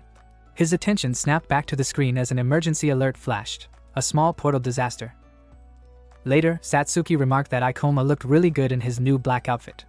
He thanked her, explaining he had tried to mend the old one but it had reached its limit. Satsuki imagined all sorts of dates, grateful for helping him choose it yesterday, and thought aloud that they should shop together again. Ikoma, however, was focused on his phone, his mind elsewhere. She asked if something was wrong, and he realized the cursed poison abyss portal had appeared far earlier than expected, 3 years ahead of schedule, near where Mio lived. This was the same portal that had claimed her life in his past life. He knew she would attempt it again, and though he had experienced defeating its boss before, his level now was still far below what it had been. With Mio's reckless nature, he doubted she would heed his advice. He resolved that he would join the emergency raid, but this time it was far too dangerous for Satsuki to accompany him. She noticed his tension and held his hand, urging him to confide in her. He admitted that when they formed their party, her reliance on his strength had made him truly happy, and he hated the thought of being unable to support her in a crisis. He quietly thanked her and later, at the restaurant, explained everything, revealing his plan to participate in the Saitama portal emergency. Satsuki questioned why he wanted to go, and he told her about Mio, the female adventurer they had met, warning that she would likely risk her life if he did not intervene. She gasped, unable to hide her concern, and he clarified that Mio was reckless and would not listen unless he joined the raid himself. She grew a little skeptical, so he decided to reveal a partial truth. He explained that the items he obtained from the portals weren't just for leveling up, they could also provide glimpses of the future. She gasped, incredulous, asking if that was really possible. He admitted it was hard to believe but insisted it was true. A brief silence hung between them before she said, with conviction, that she believed him, recalling how he had warned her about the illusion library and the dangerous dream trader portal. She trusted him fully, even saying that if the earth and heaven were to turn upside down, she would still believe him. He smiled wryly, thinking he might be going to hell for not telling her the full truth. At the train station, Satsuki and Ikoma ride together, the tension between them palpable. He warns that this raid might be the most dangerous they've faced so far and urges her to be careful. She glances at her phone, reading that the Demon Defense Office estimates the boss level around 65, not too high for Akasha, but evolved. Ikoma corrects her, saying the boss is closer to level 80 now, making a head-on fight unlikely. She gasps, alarmed at the level, insisting they avoid combat, and he reassures her they'll focus on investigating the portal and pursuing Mio to return early, trusting the raid's multiple parties will provide a chance to convince her. Satsuki admits she understands his concern for Mio's life but notes a strange personal worry in him. He admits she once saved his life, which surprises her. She doesn't question him further, and soon they reach the portal. Ikoma informs the female guard that they are part of a raid party. She thanks them for coming from another prefecture, noting the shortage of manpower, and mentions 5 more members are expected, making 7 in total. Suddenly, Mio appears, shouting at them for following her. Ikoma smiles, insisting it's normal for adventurers of the same level to cross paths, and Mio offers to guide them, warning them to avoid the Kento region raids. Satsuki, standing behind Thornton, senses she won't get along with Mio, yet admires that she saved Ikoma's life. When Mio notices Satsuki staring, she quickly looks away, insisting it's nothing. Another man arrives, smirking at the small, seemingly unremarkable raid group, surprised at how unimpressive the lineup is. Satsuki observes the uniformed trio, noting the corporate adventurer crest on their hands, realizing they are part of a corporation's experimental team meant to enhance public relations and national security, still small and unpolished. One boy scolds Hanagasaki for lowering the team's dignity, and another apologizes to Chief Shiraki, who then turns to Satsuki, apologizing for not training them properly. She smiles, relieved at his trustworthiness. Shiraki hands a card to Ikoma, introducing himself as a member of Kuro Mine Construction's Next Power Adventurer team. Ikoma takes it, instincts warning him that the chief could be tricky, and Shiraki expresses admiration and hope for cooperation. Inside the cursed abyss of poison, the monsters screech relentlessly, life suckers of level 44 and above, their horns sharp and menacing. A man slashes through them as a massive horde suddenly emerges. The chief notes that what began as a small-scale portal anomaly may have triggered a simultaneous outbreak of monsters. With 7 members present, he urges everyone to stay calm and coordinate. All respond affirmatively. The man uses his weapon break technique while a girl strikes critical points, steadily pushing deeper into the portal. Meanwhile, Ikoma fights alongside the life suckers but observes the other members' teamwork with admiration. 2 decisive members focus on thinning the monsters by drawing aggro, while the leader stands ready to support any opening. Remarkably, the 4 naturally maintain formation, a sign of strong leadership and coordination. Satsuki launches a shadow ball, blasting several life suckers, while Ikoma charges through the rest. She pauses before one particularly hardy life sucker, noting its unusually high HP despite not being a boss, and suggests to Ikoma that a gravity attack might take them all out at once. He declines, explaining that their numbers give them the advantage, and they should conserve energy for the portal's exploration, approaching cautiously. Satsuki agrees. Soon, Mio appears, wielding a crimson blade that ignites red. She lands forcefully, unleashing a massive blast that annihilates the life suckers. Ikoma watches, impressed, silently acknowledging her remarkable skill. Though he has yet to meet her properly, her ability to overwhelm monsters of this level suggests her true power exceeds rank B. As they continue fighting the life suckers, Ikoma notes that aside from their high HP, there's little to worry about. He instructs Satsuki to restore their mana from the monsters, and she agrees, but a man suddenly blocks her, commanding her aside before using his brain splatter skill to strike a life sucker. The chief acknowledges the 4 he took down, and the man confirms, prompting Satsuki to ask if his level finally increased. He nods, and Ikoma steps in, reminding him that experience is mostly granted to whoever lands the finishing blow, and that interfering after the outcome is decided breaches etiquette. The man shrugs, saying he acted because the others were becoming too cautious, noting that overcaution can lead to accidents. Ikoma clenches his fist, realizing the man deliberately stole experience points and reflects on their importance in high-level portals. The man laughs, dismissing Ikoma's anger, teasing that he's acting like a brat despite his high level. Satsuki steps in, suggesting they back off for now. Ikoma, though still fuming, reasons that exposing untrustworthy adventurers can be as advantageous as gaining experience points. If someone cannot be relied on, they're better off revealed. The chief approaches the man, asking if there's a problem, and the man complains that Ikoma falsely accused him. The group moves on, with the man chiding them for fooling around and suggesting they at least appreciate something, like the portal map. The chief apologizes to Ikoma for the misunderstanding, and Ikoma, though still irritated, quietly returns the apology for snapping. As they move deeper into the portal, the chief talks eagerly about his ambitions, declaring he wants Next Power to become not just Japan's top adventurer group, but the #1 in the world. He criticizes the Demon Defense Force for its inefficiencies and points out flaws in the system for individual adventurers, insisting that their group will serve as a successful model to revitalize the concept of adventurer units while achieving efficient and safe portal management. Satsuki listens, thinking he seems to be dreaming on a grand scale. The chief continues, noting the difficulty they've had leveling up, that only the 4 of them meet the rate requirements. Ikoma reflects that this is to be expected. If producing rank adventurers were easy, the Demon Defense Office wouldn't be struggling. Securing 4 capable members already represents a significant achievement. The chief apologizes for the trouble caused by Hanagawasaki, noting that his subordinates often ignore him, and Satsuki encourages him to do his best despite the challenge. Later, as they press on, the chief directs them to a right-hand path that appears to be unexplored by the Demon Defense Force, emphasizing that mapping is part of their mission. Following his lead, everyone heads in that direction.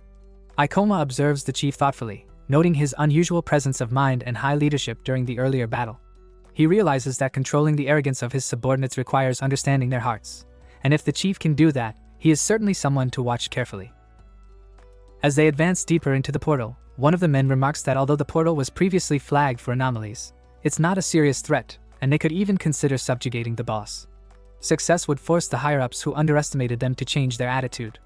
The chief laughs, reassuring them but emphasizing that safety must come first, noting that as a raid, they also need to respect the opinions of the other members. Satsuki whispers to Ikoma that the sunglasses-wearing man seems to be the true leader. Ikoma, glancing at Hanagawasaki, reflects that this raid requires caution. Portal anomalies have been occurring rapidly, and even minor disturbances in high-level portals are dangerous. Considering the boss evolved in the previous world, there's a high chance it could happen again. Their primary objective is to explore the portal and prevent Mio from encountering the boss, quickly completing the investigation and compiling a report to alert the guards to the danger of the cursed abyss of poison. While he wants to take initiative in the raid, most of the company-affiliated members may delay action, and he also wants to convince Mio first, knowing she is stubborn and likely mistrustful of him. The chief, addressing Mio, speaks formally, Noting that as an adventurer from the same prefecture, he recognizes that even as a C rank, she possesses B rank strength and exceptional solo talent. He confesses he has been observing her for some time, then proposes she become his right hand in leading Next Power, confident that her aid will multiply their effectiveness and help protect the country. Satsuki thinks his recruitment pitch is impressively passionate, while Ikoma notes the chief might steal her attention from him. Mio, however, immediately dismisses him, declaring him a waste of time, which impresses Satsuki with her decisiveness. The chief tries to reassure her, claiming she need not worry about being dragged down by others, promising to gather equally talented adventurers nationwide and mentioning that he is a B-rank adventurer himself. Mio, radiating dark energy, interrupts sharply, telling him not to repeat himself, calling it a waste of time. She strides forward, declaring that she doesn't want to team up and for them not to speak to her anymore, insisting she was more than capable of handling the portal alone. She adds that many people these days are resistant, and she only joined to enter the portal, not to participate in the raid.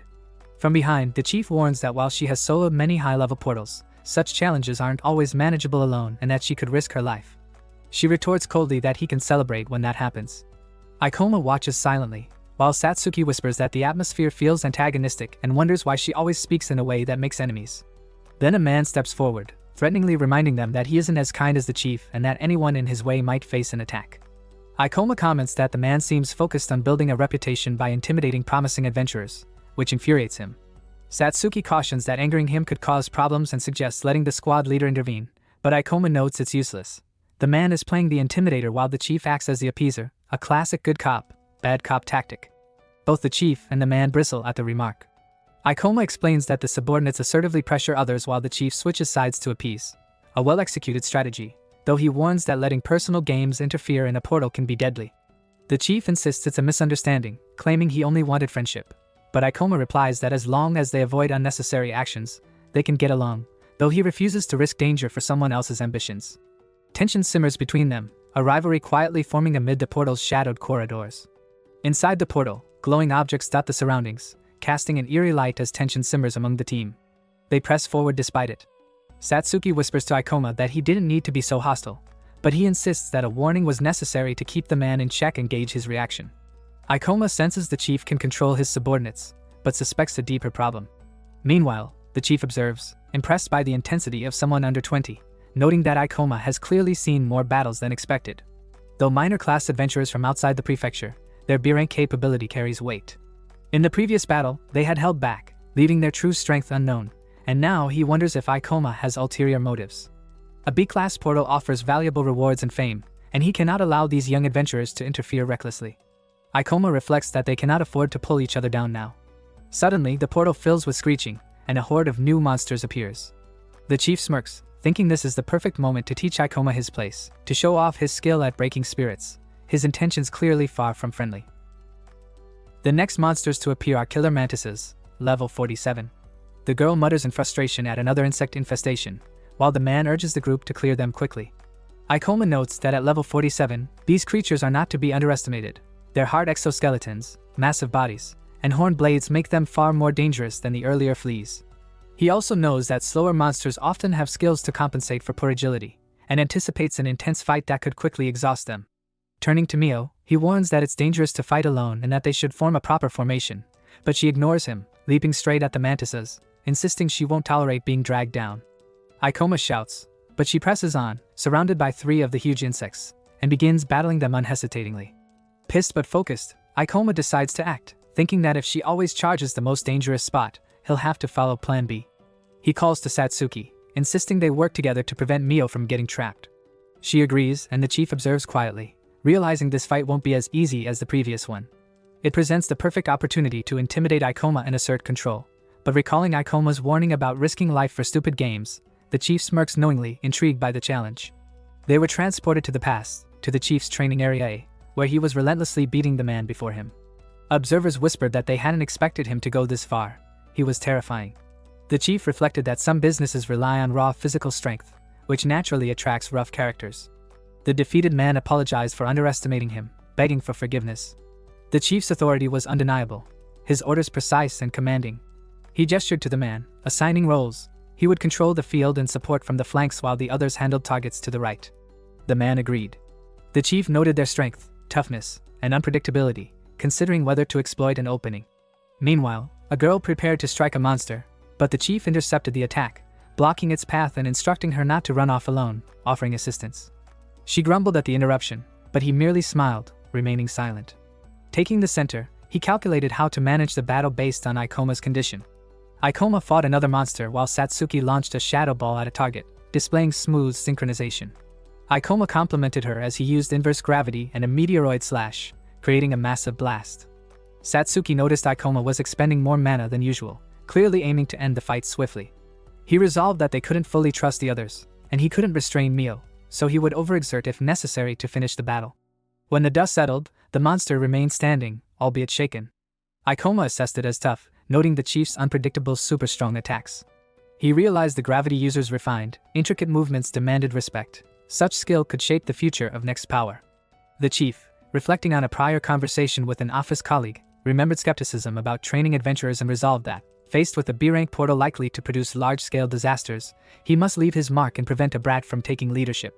He turned to another girl, ordering her to injure Ikoma in a way that seemed accidental. Hesitant, she understood that a hit from a blind spot would instill genuine fear and obedience. She sensed the chief's seriousness, whispering a silent plea not to misjudge her. As she aimed a point shot at Ikoma, he turned his face just in time, evading the strike. The girl aimed a point shot technique at Ikoma's shoulder, but as he turned, he realized it wasn't an accident. Her eyes were locked on him, and a monster was simultaneously targeting him. He found himself trapped between the two threats. Focusing on one would leave him defenseless against the other. Calmly, he smiled, raised his knife, and decapitated the monster. At the same time, Satsuki used her shadow hand to restrain the girl. Ikoma smirked, thanking Satsuki, confident she had been defending them, while Satsuki groaned in annoyance. The girl protested that she still had a little leeway to provide support, and had only been trying to help. The chief, watching, was astonished. These young adventurers responded flawlessly, with no fear or hesitation. He wondered what kind of hell they must have endured at their age to be so composed. Ikoma shouted a warning to keep their guard up, and they released the girl, but the monster attacked again, this time unleashing a technique resembling ice needles. Countless ice spikes shot from its body toward the group, and one struck the girl, severely wounding her wrist and causing blood to pour out. The chief clenched his teeth, realizing he had underestimated the monsters and that sending her into the fray had been a critical mistake. He shouted for white magic to heal her. Hanagasa protested, saying she was busy handling the monster, but just as she was distracted and the creature prepared to strike, Ikoma leapt between them, blocking the attack and taking the damage himself. He instructed her to save her surprise attack for later and go heal the girl, while he handled the monster. Hanagasa immediately rushed to tend to the girl, and the chief clenched his teeth further, realizing that Ikoma was not merely following orders, he was decisively taking control of the situation. The men worked to heal the girl while Ikoma, having defeated one of the monsters, gained 2000 XP and announced that the area was clear. His level rose from 49 to 50. Meanwhile, Mio fought through the beasts on the other side, clearing that section as well. Satsuki scolded him, questioning how they could risk themselves like that during battle, noting that a single mistake could have seriously injured Ikoma, or even killed him. The others hung their heads in embarrassment, but the chief smirked, remarking that there seemed to be a misunderstanding and that the girl had committed a breach of etiquette. Ikoma snapped back, telling him to stop his act and questioning whether he thought anyone was fooled, noting that his three subordinates were clearly not as thick-skinned as he was. Satsuki thought their rash actions had caused enough trouble but felt relieved they could no longer interfere. Now they could guide the flow of events and return home. Ikoma noted that the girl's injuries were beyond what white magic could treat and that he could not trust the others in battle, having just wasted significant mana following someone else's instructions. He concluded that their desperation to build a track record had nothing to do with him or Satsuki and that this would mark the limit of their total investigation. Mio scoffed, calling it a waste, declaring that she didn't care about their infighting and would continue onward alone if necessary. Ikoma gritted his teeth, realizing he had come to stop her. He knew her fearless personality and understood that trying to convince her here would not work. Mio insisted she neither needed interference nor spineless companions and would have gone alone if there had been no restrictions. Ikoma pressed, noting that her reluctance to work in a group stemmed from losing a friend. Her eyes widened in shock, and she swung her sword toward his neck, demanding to know how he knew. He blocked her attack, pushed her hand away, and told her to go if she wanted, insisting he would act as he saw fit. He recalled a rumor from the guild she had been part of in the previous world. She had a friend there who had died. While it was productive to convince her, he resolved to look out for her. He instructed Satsuki that they would follow her for now. The chief, observing, noted that if they didn't stay together, the girl would soon be unable to move and advised caution to avoid dividing their forces. Ikoma reasoned that splitting into two groups would lower morale and cause casualties, collapsing the investigative rate. But as long as he could keep the chief in check, they still had a chance, even if the suicidal girl chose to risk her life. Both Ikoma and the chief thought strategically, their rivalry quietly continuing amid the tension. The chief stood in the way of Ikoma and Satsuki, calculating. If he abandoned the girl here, the others would stop following, and they needed to wait until she could move again. Chasing after Mio now would split their investigative rate, and with their current exhaustion, achieving anything notable alone was impossible. He decided he could not allow them to pursue Mio-san, worried about her isolation in the portal, but insisted that no other members should be exposed to danger because of her recklessness. Ikoma shot back, noting that these weren't the words of someone who set up an ambush mid-combat, and told him to simply move aside. The chief sighed, conceding that it was pointless to claim it was a misunderstanding, and offered 2 million, proposing they forget earlier conflicts and work together. Ikoma remained silent. Raising 2 fingers, the chief apologized for his foolish antics but emphasized that they absolutely needed to achieve something remarkable in this raid, something even the most oblivious would notice. He scolded that they didn't even know each other, and had no reason to back such an arrogant individual.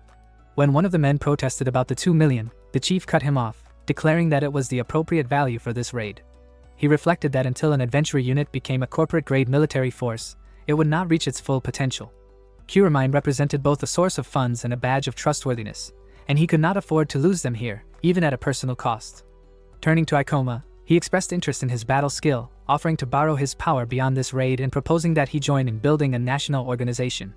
The chief promised double remuneration now, with potential for even more if the organization grew successfully. Ikoma, however, cut him off sharply, refusing the offer and declaring no interest in corporate ventures or the chief. Ikoma snaps that he will not waste any more time and if pushed, will have to resort to force, and the chief plants himself between Ikoma and Satsuki, taunting that if Ikoma will not leave the injured girl he can go alone and that the guard girl can be looked after, urging them to end the useless quarrel. Ikoma clenches his jaw, thinking the man is ridiculous, while the chief quickly softens his tone, insisting he never wants to threaten or force anyone and that although next power matters, his immediate priority is a successful raid and the city's safety. Satsuki hears only lies and asks Ikoma his level, and when he replies that he is level 15 the chief echoes the number with a grin and proposes to settle the raid leader by a duel, a gamble to decide command. A teammate protests that staging a duel mid-portal exploration is a terrible idea, but the chief wastes no time, draws his sword, warns they must avoid exhaustion yet also that lack of unity is the true danger, and frames the duel as a quick solution acceptable to both sides, extending the blade toward Ikoma and daring him to act as he sees fit, which makes Satsuki cry out for him to stop and warn of serious injury. But Ikoma, cold and direct, agrees and says he will do it the chief's way because it is quick and easy, shocking Satsuki. The onlookers murmur that they cannot imagine the chief losing. Yet Ikoma's strength unnerves them because if he fights carelessly he might be badly hurt even in victory, and the chief must be aware of that risk. Then the chief orders both of his men to provide support magic, demanding it urgently, and they prepare to pour their backing mana into him. The 2 men falter for a moment, then the chief snaps at them to hurry, and they answer they understand, chanting support magic as if pouring their very reserves into him. The backing mana floods his body and he sighs that the boost feels good, then announces they should begin. The duel will be fair, he says, as if nothing odd has happened, while Satsuki screams that this is a joke and flatly unfair. The chief retorts that they already consented to the duel and never forbade support magic, reminding her he only used both men's mana to back him and that he will not accept her refusal now. He points out the head count was effectively 4-2 and that support-only interference is hardly mercy, noting there is a time limit on the magic flow so if anyone wants out they must surrender now. Ikoma thinks no sensible person would duel a same-level foe stacked with support mana. It strains their resources. But he cannot force a clean surrender, so he plans to use the ticking clock and the pressure to strip the chief of clear thought until the other man yields, knowing that a verbal surrender binds people and will make future moves easier. The chief, impatient, snaps that the handicap should satisfy him and urges to get on with it, saying he has no time to waste and wants the duel finished already. Ikoma said with firm confidence that he was in a hurry and wanted to end this stupid duel quickly. Chief clenched his teeth, his breath rough, while one of the men watching thought in shock, what is this guy thinking? Does he actually believe the chief will back down just because he acts confident? If he looks down on him, the chief will stop at nothing. Ikoma, meanwhile, analyzed calmly, recognizing the chief's class as paladin, a commander type adept at fighting while defending, its strength lying in balanced stats and a wide range of offense and defense. But with the heavy support magic backing him, those natural characteristics mattered little since his stats were now artificially boosted. The chief asked once more if Ikoma intended to surrender, smiling proudly. But Ikoma replied with sharp defiance, telling him to bring it already and reminding him his support magic would not last forever, so he did not want to hear excuses once the duel was over. That provocation enraged the chief, who charged straight at him with his blade raised, while Satsuki's heart sank, fearing the distance had closed too quickly. The sword came down with crushing force, but Ikoma blocked, sparks scattering as the clash rang out and sent him sliding backward. One of the onlookers noted in disbelief that Ikoma managed to withstand the enhanced strike, though the impact must have weighed heavily on his body, and thought that even keeping up with such speed was already impressive since the chief was powerful without enhancements. Now, with 4 support buffs layered on him, his power was at the level of a captain. Satsuki prayed anxiously, realizing Ikoma shifted gravity's direction to deflect the blow, sending himself flying but keeping the damage minimal. On the battlefield, the chief frowned, thinking the impact had been dispersed too cleanly, and said aloud that Ikoma was trying hard to parry his strikes, asking if his plan was to stall until the support ran out. He sneered, declaring that Ikoma lacked the speed and strength to compete, and claimed the fight was unfair since he was powered by 2 allies' magic. There was no way one man could surpass the force of a combined unit. The chief learns early that power in numbers is absolute, a lesson born in school where he coasted through studies and sports and earned the ire of dropouts who bullied him for looking down on them. Beaten and humiliated by thugs he could have beaten one-on-one, he takes the cruelty as a lesson, realizing that genius means nothing against a crowd, so he hones an uncanny skill for reading people and forecasting outcomes, later parlaying that talent into adventuring and pitching a corporate unit to cure mind construction with promises to control the chaos and seize absolute power. Now, standing before Ikoma, he declares they end this dispute with a single decisive strike and lunges with everything, but Ikoma accuses him of recklessness and counters, driving a blade into the chief's abdomen. The chief collapses, clutching his gut, coughing and baffled that a slash landed, while Ikoma calmly says it was the blunt side of the blade and not to worry. The onlookers think it impossible. How could the chief fall behind an opponent of the same level when he was clearly enhanced? Yet Ikoma explains she exploited his excessive enhancement, using his overboosted momentum against him after reading the pattern from the first attack. She says she had to act at the right moment. Satsuki swells with pride, and observers realize that if the chief momentarily lost control of his body, then such a fast-moving opponent is a genuine threat. The chief laughs as he rises, admitting he was briefly unprepared but warns that his defenses remain high, and missing to cut him was Ikoma's last chance. He tells himself he needs Ikoma's strength for the raid and rebukes his own complacency, calculating that the support magic sustaining him should last about 3 more minutes. With no mercy, he plans to exploit the paladin's skill and the buffs to go for the kill. Ikoma replies that his battle experience differs from hers and accepts the fight's continuation, but vows that from now on his attacks will not even graze her. The chief cries out at that challenge, the duel, and the contest for control, escalating with both minds fixed on victory.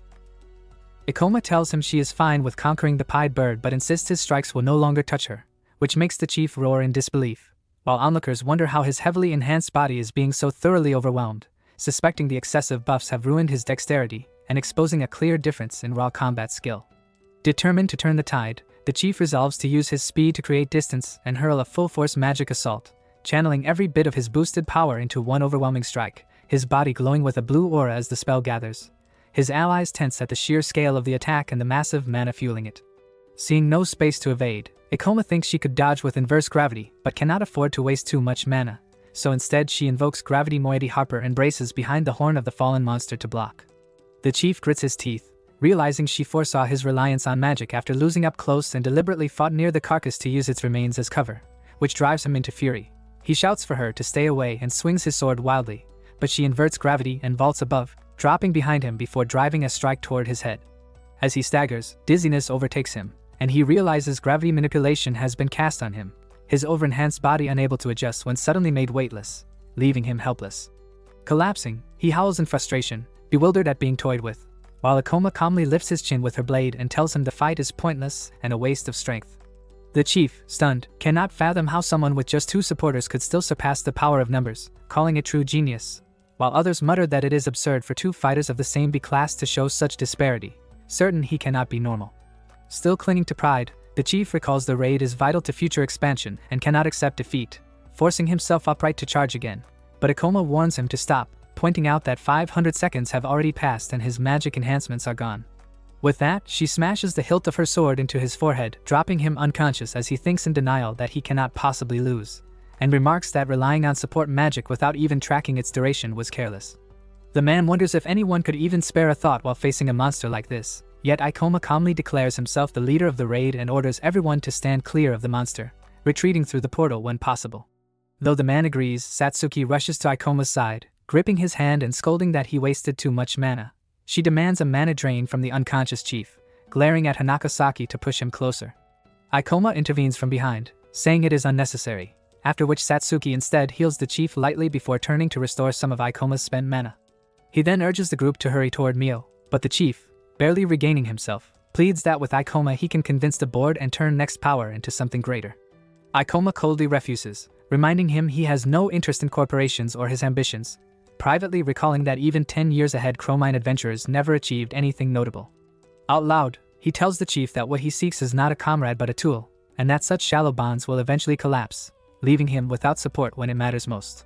The chief can only watch silently as Aikoma and Satsuki leave. As they walk, she notes the chief even planned a surprise strike and says there was no need to show him mercy. But Aikoma replies that the man still has potential and there is no reason to earn pointless resentment. The scene shifts to Aikoma's past life, where he and his comrades stand on a narrow road suspended in the sky. One man warns they may not have enough mana to return, but Aikoma shouts that he has plenty left and will cover them so they can push forward. Inside, however, he feels useless, realizing he is gaining no experience or making any contribution, and that being left behind serves no purpose. Now reflecting on it, he admits he once charged ahead without regard for others and felt abandoned himself, failing to recognize that others could feel the same. At that moment, Satsuki tells him she will never leave his side no matter what, and he answers softly before moving on, thinking if events follow his past world, the dungeon boss will evolve into something they cannot possibly defeat at their level. He resolves that if Mio refuses to listen, he will drag her back by force, even if it means becoming her enemy. Within the portal, Mio stands before the boss mid-evolution, remembering she has soloed enemies stronger than herself before, but sensing this one is entirely different. At level 46 against a boss towering at level 80, she braces as the monster lets out a deafening roar. As they descend deeper into the portal, the ground is littered with fresh magic stones, clear remnants of a pulverized monster. Aikoma recognizes them as signs that Mio recently passed through. Satsuki, puzzled, wonders aloud why Mio would ignore such valuable items, since magic stones are the core of demons containing their power, a potential future energy source, and tangible proof of defeating a monster. Exchanged at the guild, they bring in hefty sums, so leaving them behind makes no sense. Before Aikoma can dwell on it, Satsuki recalls that he once mentioned Mio's friend who lost her life.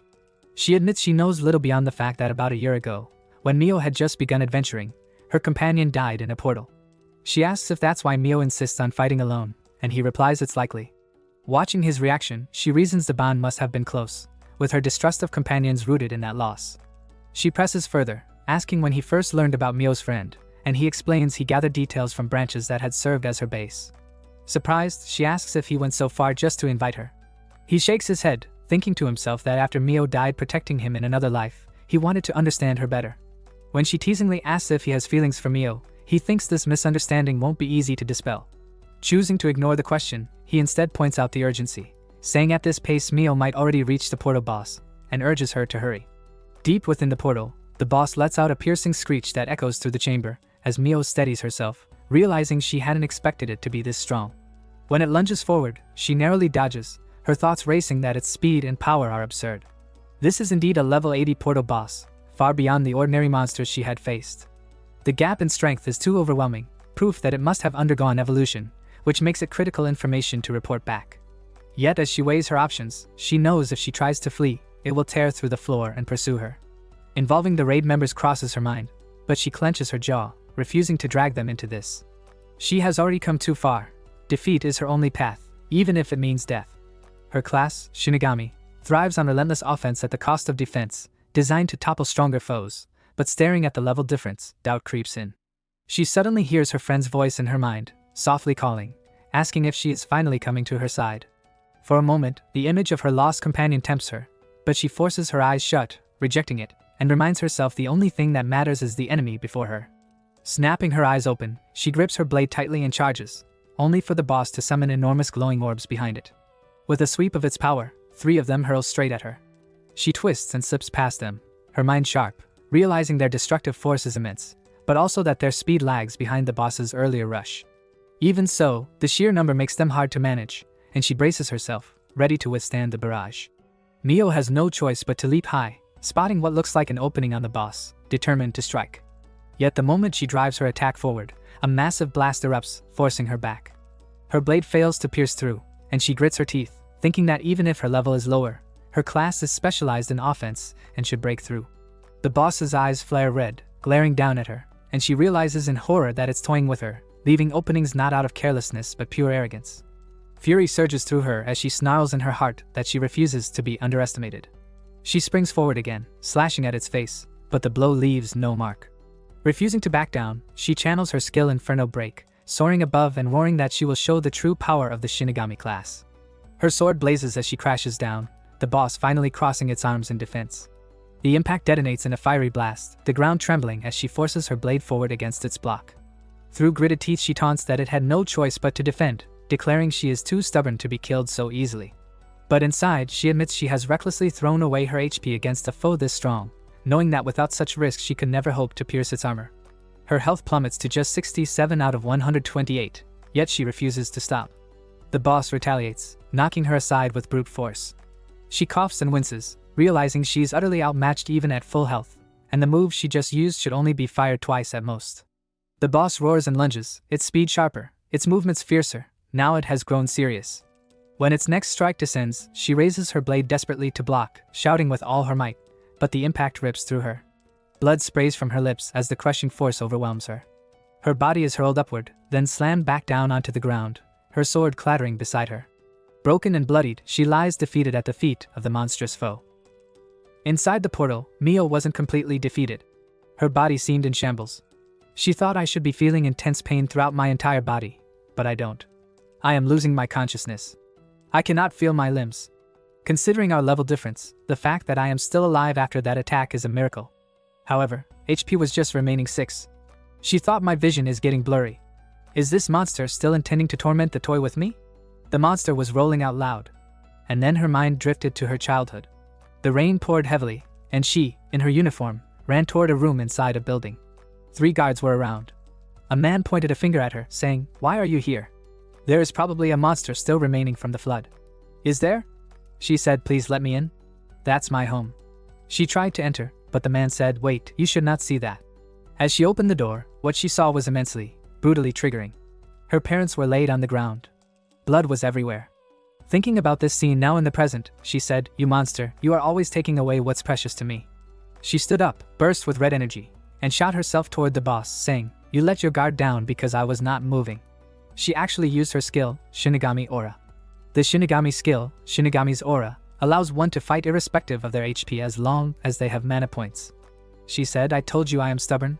All of you monsters, I hate you so much." Sooner or later, it will recover its mana points, but it cannot restore missing flesh without a skill. Even if this is the end of me, I will have one of your limbs ripped off. She shot her body and attacked the monster again with her sword. Both collided, but they pushed back from each other due to the immense force. She thought, just maintaining Shinigami's aura consumes mana points. She said, "Do not stop, keep attacking." Behind the boss, glowing orbs formed, and he was actually using a poison ball attack. The balls contained poison and were hurled toward her. She tried to dodge them, thinking there were as many toys as before. He was clearly holding back. One of the poison balls was unavoidable, and it burst onto her, but she didn't stop.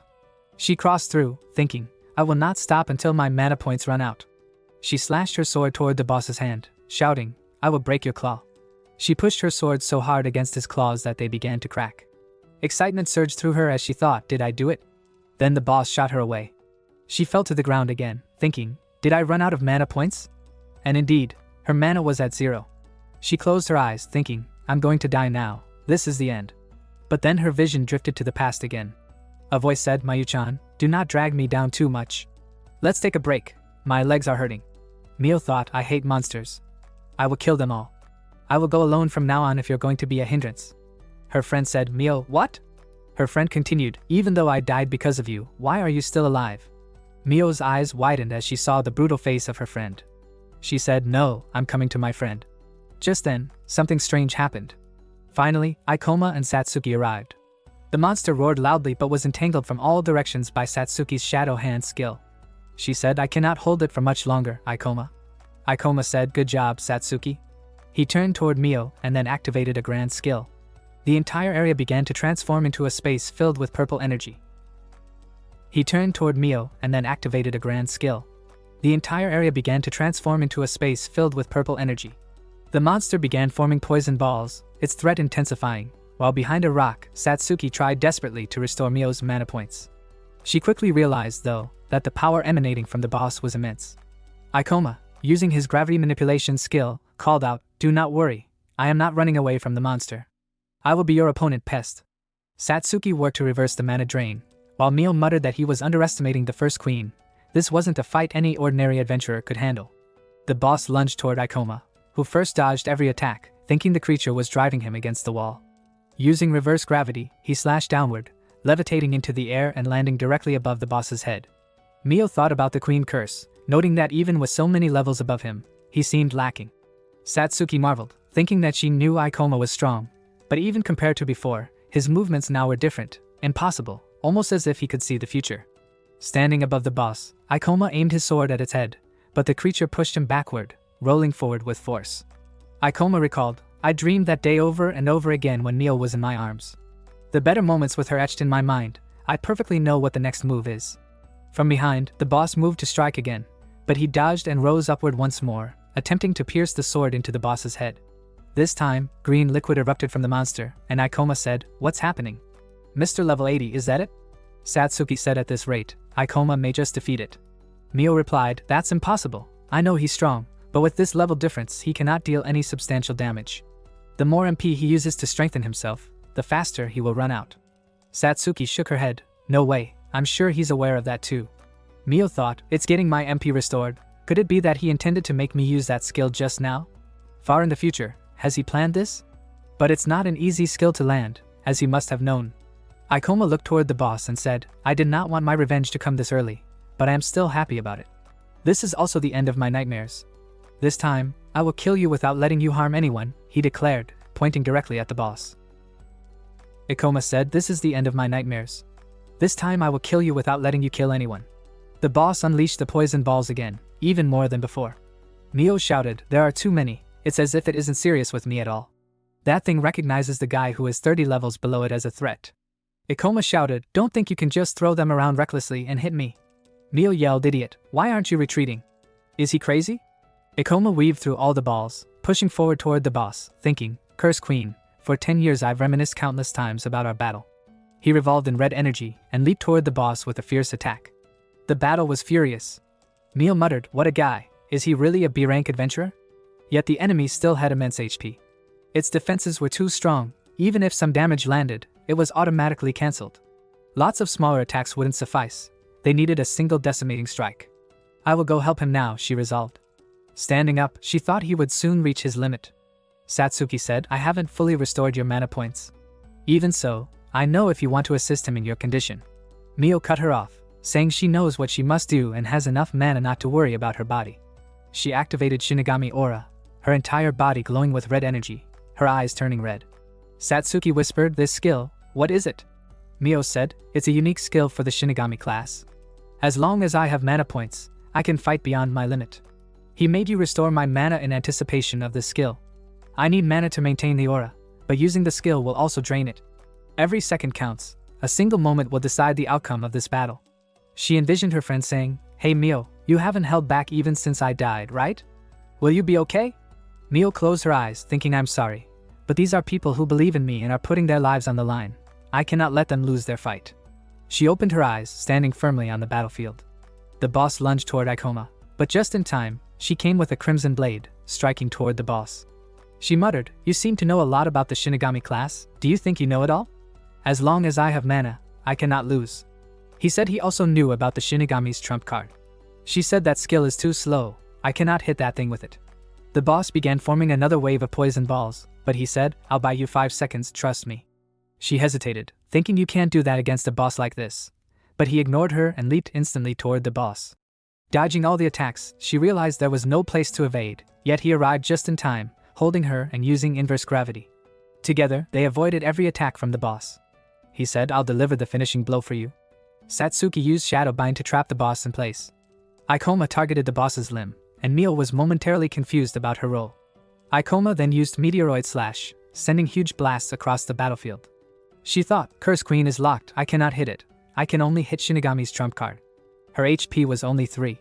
She recalled the Deadly Sword skill, which grows more powerful the lower your HP is. Normally it would immobilize her during use, but now, falling toward the enemy, she could still wield it. She descended from above with her sword, and he shouted, "Just do it." She unleashed Bloody Revenger, her body and attack transforming into a massive force crashing down toward the boss.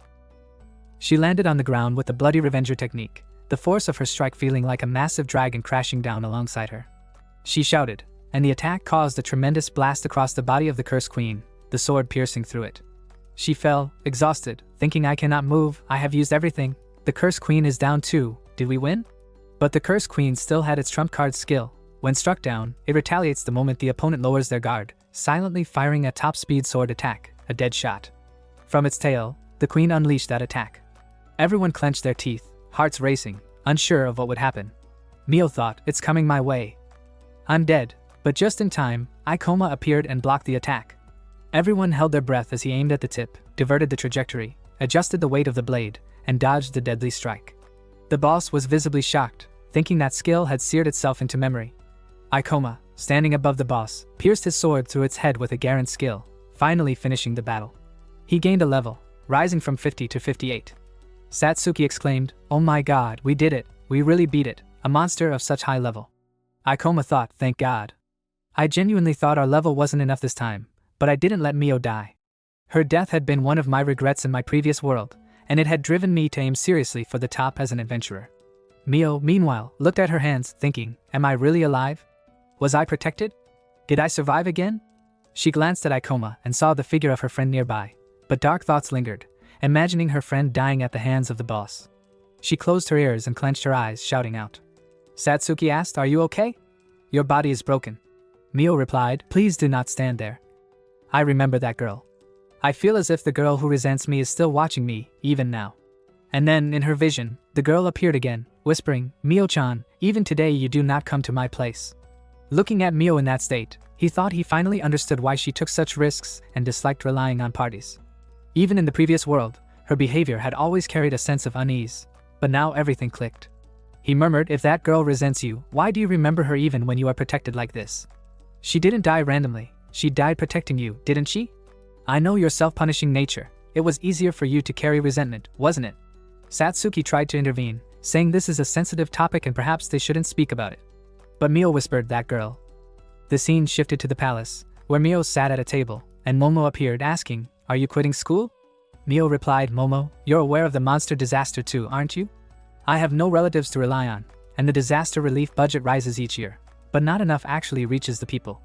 I will be an adventurer soon, I cannot afford high school, and adventurers do not need formal education."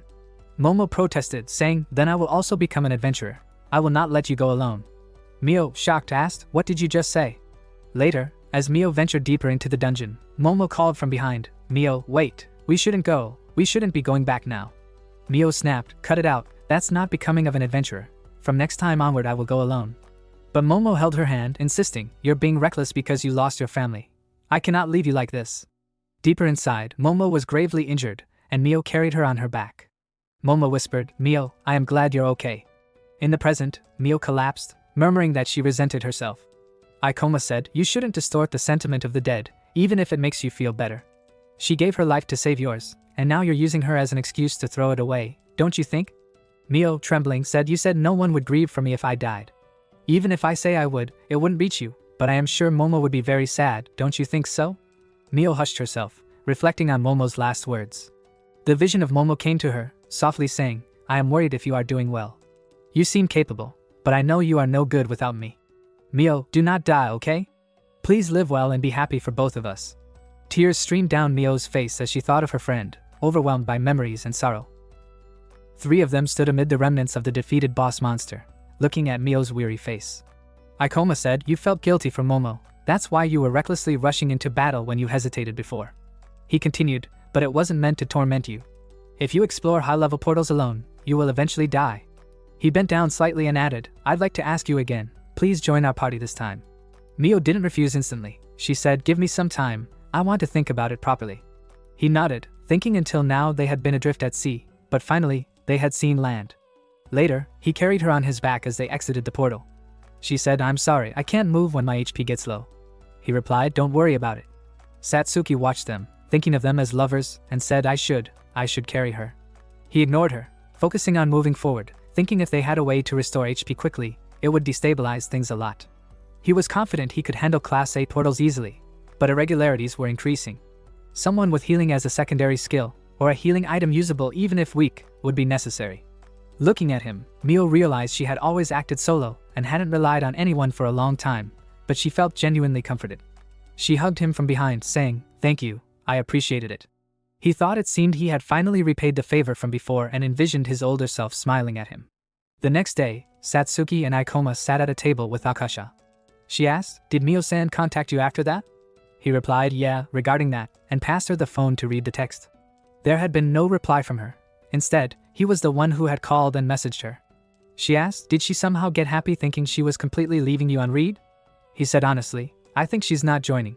I know she's tough and stubborn, but I never thought I'd fail to recruit her after all that." Akasha noted, she looked really tired. Maybe she didn't have the energy to reply yet. She sipped her iced coffee, and the caffeine hit her sharply. Ikoma muttered, "I hope that's the case." Ikoma thought with her courage, her physical capability, her completeness, Mio is one of the adventurers with the highest potential. She held her own against the Curse Queen even at that level. If it had been me from my previous world, I would have died immediately. At least I was able to save her this time. She will likely refrain from reckless exploration from now on. It's a little unfortunate, but I'm satisfied with that. In the building, Mio approached their table, saying, "So you were here." They were surprised. Satsuki asked, "Are your injuries alright?" Mio replied, "I'm used to such injuries, looked like you were worried." Ikoma asked, "What brought you to this branch?"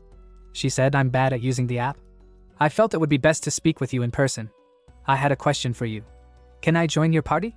Satsuki beamed, and Ikoma was equally pleased. He said, "Of course, welcome to the team. Looking forward to working with you." Meanwhile, in a dark room, a man seated on a sofa said, "Take advantage of the expected plots and assassinate an adventurer." "Are you asking me to clean up after these kids? I cannot accept that." "Can I?" The man in front, who had patched him, replied, "We have been hiding you from the Demon Defense Squad. You should also do something for us once in a while. This client is dangerous. We do not know what they will do if we mess it up again." The man said, "First of all, will a flirt ever occur? If predicting it was that easy, the Demon Defense Squad wouldn't be struggling so much. On top of that, the opponents of the rank I'm not interested in are weak people. Why should I clean up after the weakling like Kiki?" Kiki shouted, visibly pissed. The man continued, "Listen, I'm not like you, loser. I'm a former top-of-the-line adventurer. If I hadn't messed up a bit during my training, I would have been called a hero by now. What's needed in this era of chaos are not 100 fools, but a single overwhelming individual who can pave the way by stepping over others. If only they had overlooked my mistakes, I would have risked my life to protect the country. So insufficient and foolish." I also thought, "Yeah, I think I actually hate him." The man added, "I have my own aesthetics. I am not like you butterbrats. If you leave it to me, I do not want your interference." He then placed his sword onto a paper with Ikoma's face, saying, "With this guy first, I will confirm if he is really someone I can take on alone. The killing comes after that." Inside the Adventure Guild building, the adults said, "Congratulations, Satsuki. The result of your evaluation is here. Your promotion to B class has been approved." Satsuki's heart leapt with joy, thinking, "I got promoted." She reflected that although there is variation depending on the region, B-rank adventurers account for only about 1% of total adventurers. "I cannot believe I am one of them now." Ikoma praised her, saying, "Congratulations, Satsuki. You did well." She felt a sense of accomplishment, thinking even though they are running way ahead of me, this makes me feel like I caught up with them a little bit. I need to work harder. Mio added, "Obviously you were promoted to B to make a fuss over it. Your level exceeded your class standard range a long time ago. You were made to hunt down weaklings around the Kurenami area. Failing would have been harder in that case." Satsuki blushed, saying, "Yes, I'm sorry I got carried away." She thought Mio was so strict. Ikoma said, "You do not have to go out of your way to put her down." Mio replied, "I am just stating fact. It would be troublesome if she became a complainant sent over something like that.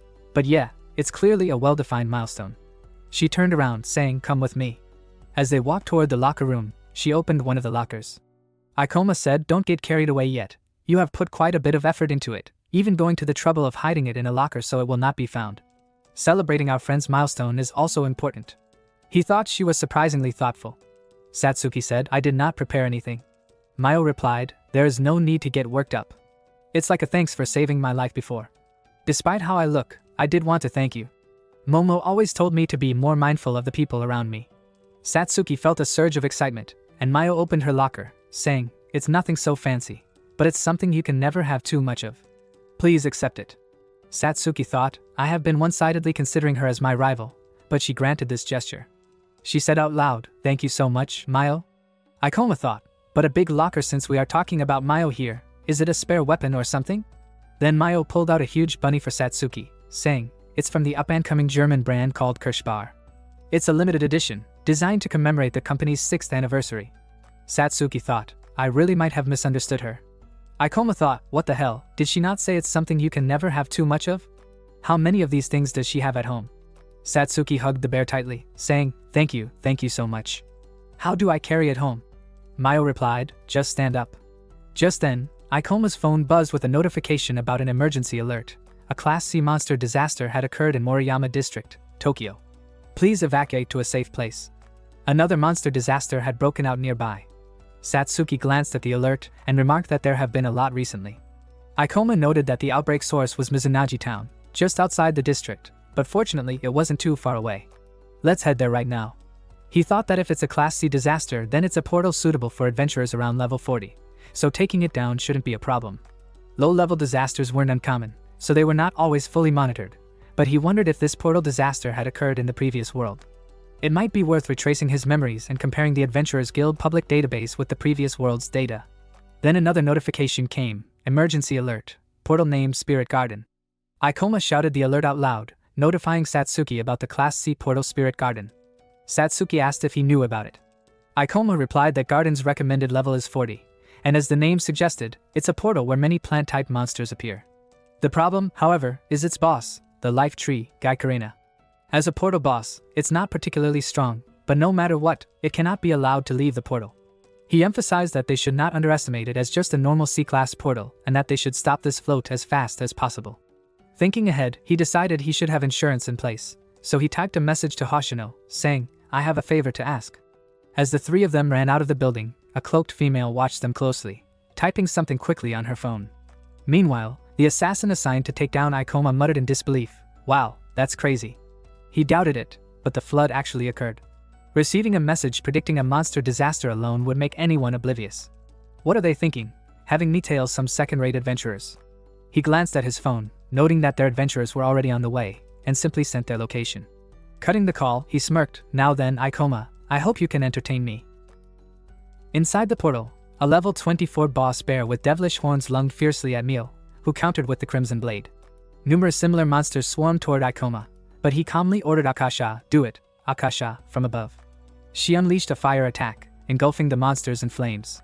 Satsuki, holding a small, cute creature resembling a vegetable, suddenly wore an evil grin and began draining its mana, saying she had found suitable monsters to replenish her own MP and would later restore both theirs completely. With that, they cleared the floor. Satsuki remarked that, compared to the previous floor, the monsters here were weak. They even spotted members of the Demon Defense Squad, suggesting things would settle quickly. Ikoma disagreed, noting the portal boss, the life tree spirit Gaikarena, could hurl monsters while fleeing at high speed. Satsuki questioned what would happen if it fled. Ikoma explained that while it would be easy to handle on the boss floor normally, the escape area had expanded, meaning if they couldn't defeat it, the damage would continue to escalate unchecked, potentially reaching the city. Mio asked if the monster could be found easily. Ikoma replied that among boss monsters, it was relatively small and usually avoided higher-level opponents. With their current levels, they shouldn't lose, but improvising mid-battle would be difficult. He resolved to take precautions, noting Hoshino had yet to act. Mio concluded they had no choice but to disperse forces. At their level, they could each engage the boss individually, cover more ground, and secure the life tree. Satsuki agreed that dispersing was the best strategy. Ikoma, however, felt unease, recognizing this disaster, a combination of the flood and the portal boss, had not occurred in the previous world and suspected someone orchestrating it. He instructed, let's move in 3 directions, centered on the damaged area, and report immediately if anything unusual occurs. On the other hand, we see the assassin was cooking food for himself, happily humming, saying that he was already in the middle of making it, thanks for waiting. And then, as he cooked the food, he served it to someone, saying, thanks for waiting, sir, it's the Asahi Special Double Hamburger. The founder, with his stubbornness and passion bordering on obsession, kept the price down for this top-quality cheese. It's a nightmare for high-end stores. The alleged flavor of elemental perfection blended with the richness of goita is nothing short of art. He put a plate onto the table, and all over the restaurant, it rumbled, like the whole place was feeling as if it had been badly beaten up. He continued, saying, I am so grateful for the miracle that I can eat this at a family restaurant. Actually, in that restaurant, there was no one there, just the assassin talking to himself. One needs to make a full belly before they start working, and as he started to eat, someone from the window burst into the restaurant. Even the assassin's table was flipped, and the man who had entered said, Satomu Akira, aka the Collector, you were a robber targeting high-level hunting, right? The assassin actually hid behind the table and said, You have no manners, you ruined the precious Asahi special. If you are here to execute, at least wait for me to finish my meal. Asahi thought, how could I attack him from the cover? The man with golden hair raised his sword, and Asahi thought, that's not a normal sword, that's a magic sword. Suddenly, the entire restaurant erupted in a huge purple blast, smoke popping up everywhere. The man said that definitely hit something. Did it take him out? But Asahi said, Sorcerer, the class that reinforces itself with heavy equipment and blows away the enemy. Listening to that, the other man's expression brightened. That's familiar, it seemed to be the real Collector. I got a tip-off from one of my followers. They said there's a guy going around with a jingling mask and ring. I've been killing Thresh like you to gain level and fame. I am a class adventurer bounty hunter, my name is Kana. Asahi said, Man, I am so not in the mood for this. How about instead of chasing after me, you take out some monster like a hero? Kana smirked, saying, Killing a Class C boss doesn't give much experience or fame. Killing a Thresh criminal like you will be best. I do not give a fuck about the monster disaster. Asahi said, Oh my god, I am really not in the mood for it, man. Killing you is not interesting, there's no meaning to it. My hands will get dirty by the blood of a fool. Because I am super generous, I will forgive you for both your shitty surprise attack and for ruining my Asahi special. Kana was really pissed, shouting, You criminal scummer, do not you dare speak to me with such disrespect. Asahi ran forward with his sword to attack, but the man thought it's common knowledge in Class A that familiars consume a lot of mana points. Asahi said, I am not in the mood for this. I will pretend to go on an offensive while preserving my mana points and making him waste his dead bait. Asahi said, Let me teach you what a surprise attack is. Kana shouted, What the hell? Then, behind Kana, 2 slashes happened that seriously wounded him, blood pouring all over the ground. Then we saw a doll on the window that had done this. Asahi revealed that Muterus, the doll, can counteract beheading. I heard that familiars want to guard outside from the building. Idiot. Akira raised a middle finger and muttered, thinking that he had the familiar stand guard outside from the start. Idiot. Of course, a sorcerer specializing in suicide attacks would be sturdy. Anyone from a mediocre class would have been shredded. He gritted his teeth, annoyed, feeling it was offensive that a scumbag who flips at the sight of money could provoke him so much. Suddenly, a huge blast erupted outside. At first, he thought more enemies were coming, but it was actually a monster charging toward him. Before it reached him, someone shot it quickly with a fire attack. Akira clenched his teeth, impressed that a durability-focused creature had been taken down from a distance.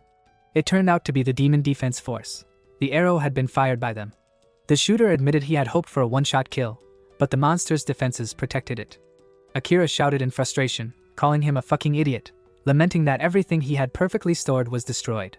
He thought about how, after dealing with adventurers, now even the Demon Defense Squad had arrived. The news spread quickly. Kanai was in bad shape, and Akira realized they had been pushed back and had recruited a skilled sorcerer. They weren't just an ordinary defense squad. He recognized the man, second-class Demon Defense Officer Mayami Tauya. People in the Demon Defense Squad level up steadily through a standardized system, growing stronger at a reliable pace. But strict rules make it hard for uniquely talented individuals to emerge. That man, however, was an exception, one of the best in the squad. Akira thought, I don't need to judge your ability, my man, you pass. He felt that he always ended up wanting to take down miserable, righteous big shots like him.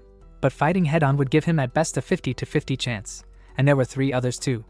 The area was ablaze, his defensive familiar Gaul was on cooldown, and he was a mid-range fighter with limited close-range techniques.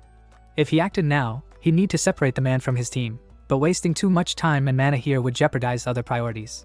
He decided to let it go for now. He was the type to save his favorite moves for later. Akira jumped out the window. The girl shouted that the class a criminal collector had shown himself. Mayami aimed an arrow with flame strike, but the girl cheered prematurely. Mayami corrected her. It was the slime familiar. A slimy figure of Akira stood in front of them as a decoy while he escaped. Mayami spotted him on the roof and asked if they should chase. Akira thought that handling the monster disaster was the priority. He was dangerous, but now wasn't the time to pursue one person. He instructed them to focus on extinguishing the fire first, and once the man was interrogated, they could return to handling the monster disaster. Mew ran after the fairy garden portal balls at level 38, thinking she never expected to be the one to find them. The monsters were streaming into the nightmare garden, some cute, some terrifying. She raised her sword, declaring they were in her way, and unleashed a crimson blade to cut through them all. She thought there seemed to be no end, but she couldn't back down. She had to go all in for the win. Channeling her life force, she activated Inferno Break, consuming 44 mana points to infuse dark energy into her strike, sweeping through the cute little monsters. Leaping above, she prepared to end it in a single strike, aiming down at a monster. A green splash erupted, but more monsters kept appearing. She realized someone had created monsters to act as a shield and felt her anger flare.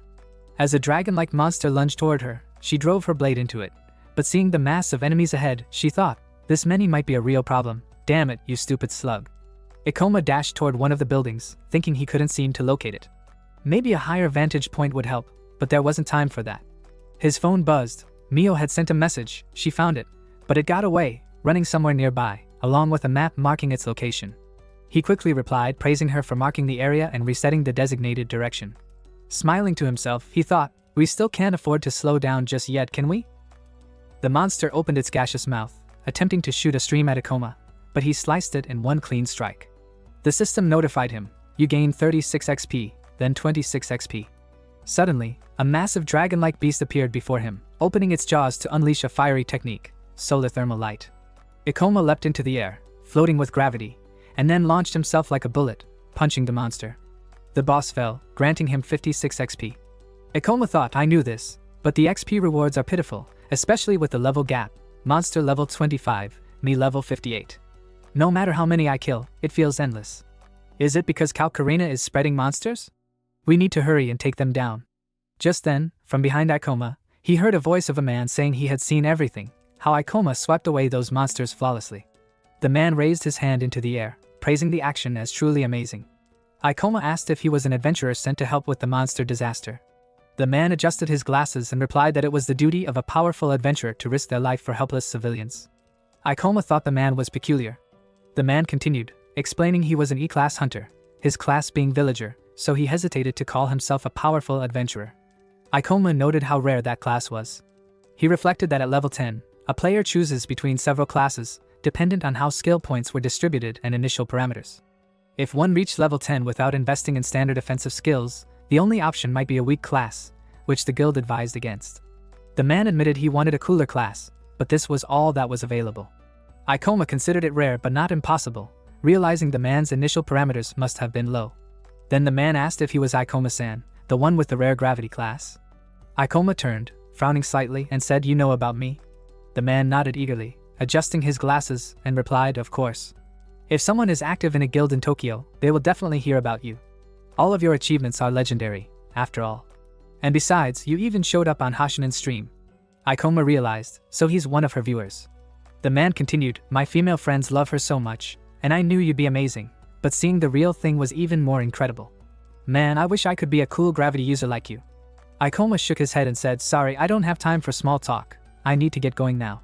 The man quickly raised a hand from behind him, calling out, please wait. I really do respect you, and if you don't mind, we can do this together. Ikoma's eyes narrowed slightly. What Yuri class, which means around level 20, you'll struggle even against these monsters.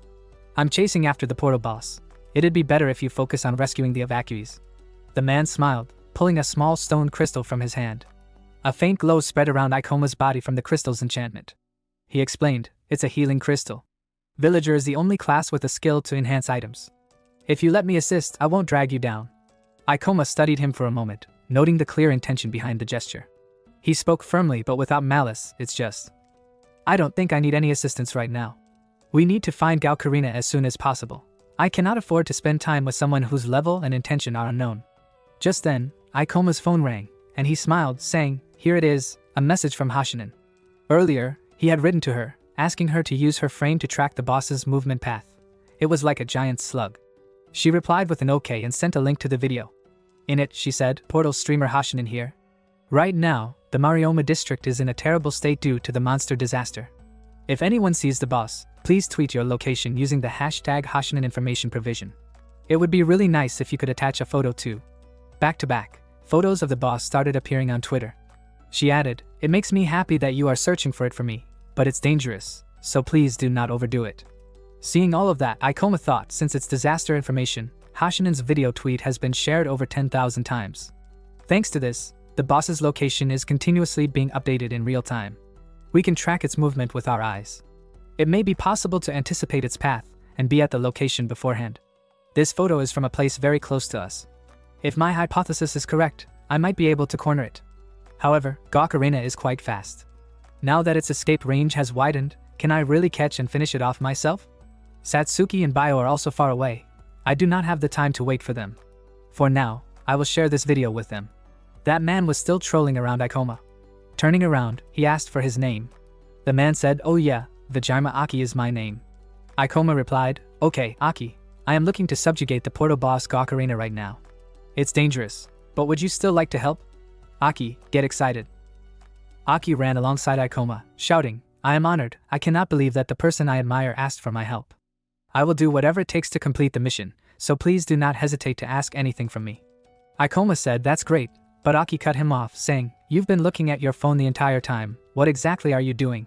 Ikoma replied, "It's the Fairy Garden portal boss, Gawk Arena's movement path. It's a compilation of its sightings. There are many detours, but basically, it's heading north. It seems to prefer the shadows of apartment buildings and skyscrapers." Aki nodded, and Ikoma continued, "According to the people's hypothesis, it avoids places with strange sunlight. That must be because it does not want its body to dry, right? It appears that when it is not in contact with a threat, it is not particularly fast. If we can ambush it first, lure it into an alleyway, we can definitely defeat it." Aki asked, "I see, and that's where I came in handy, right? Handling monster disasters while also gathering information and analyzing the situation to this extent. Ikoma-san, you really are such an amazing person. I admire you so much." His eyes were shining like stars. Ikoma said, "It's getting creepy, so please stop it." Aki did not stop. He said, "Ikoma-san, you seem to be younger than me, but you are so reliable. Honestly, I am a little jealous of you."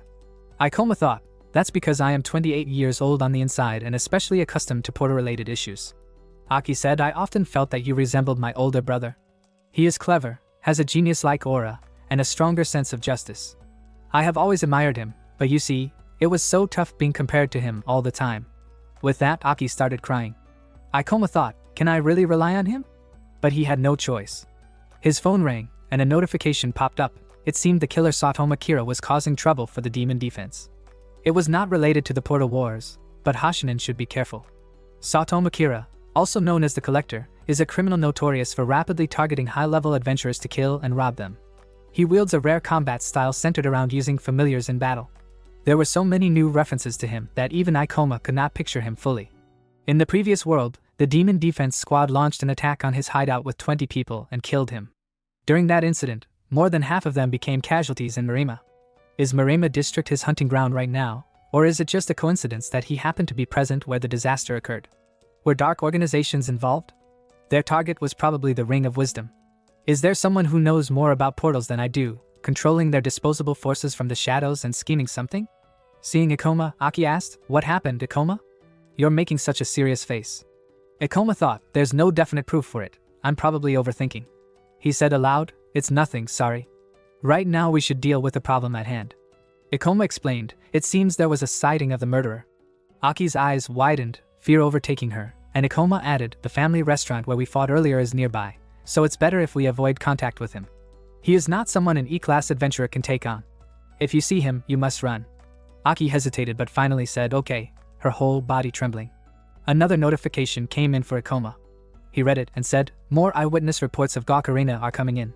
One notification said, "I was too stunned to take a picture, but there was a huge slug running through the western part of Morina District." Ikoma thought, "It's close. We can go ahead of him and corner it now. It's still early, but I'll share this information with Satsuki and Mio." Ikoma turned to Aki, saying, "I came up with a plan to corner the portal boss. We'll split into two and ambush it from both sides. Let's kill that thing." Aki clenched his fists, full of resolve, and said, "Yes, sir."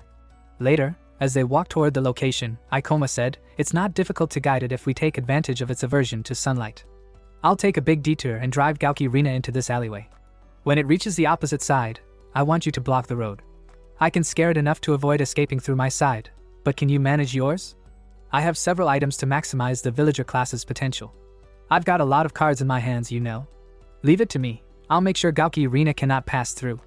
Ikoma said, "Okay, let's split up. If anything unexpected happens, don't worry about me, just run away immediately." Aki hesitated for a moment, then said, "Before we split up, I wanted to ask something. Ikoma, why did you become an adventurer? I mean, the rank of this portal boss isn't that high for a top-class adventurer like you. Isn't this just an annoying job without much reward?" Ikoma said, "Don't ask weird questions." Aki quickly said, Okay, I'm sorry."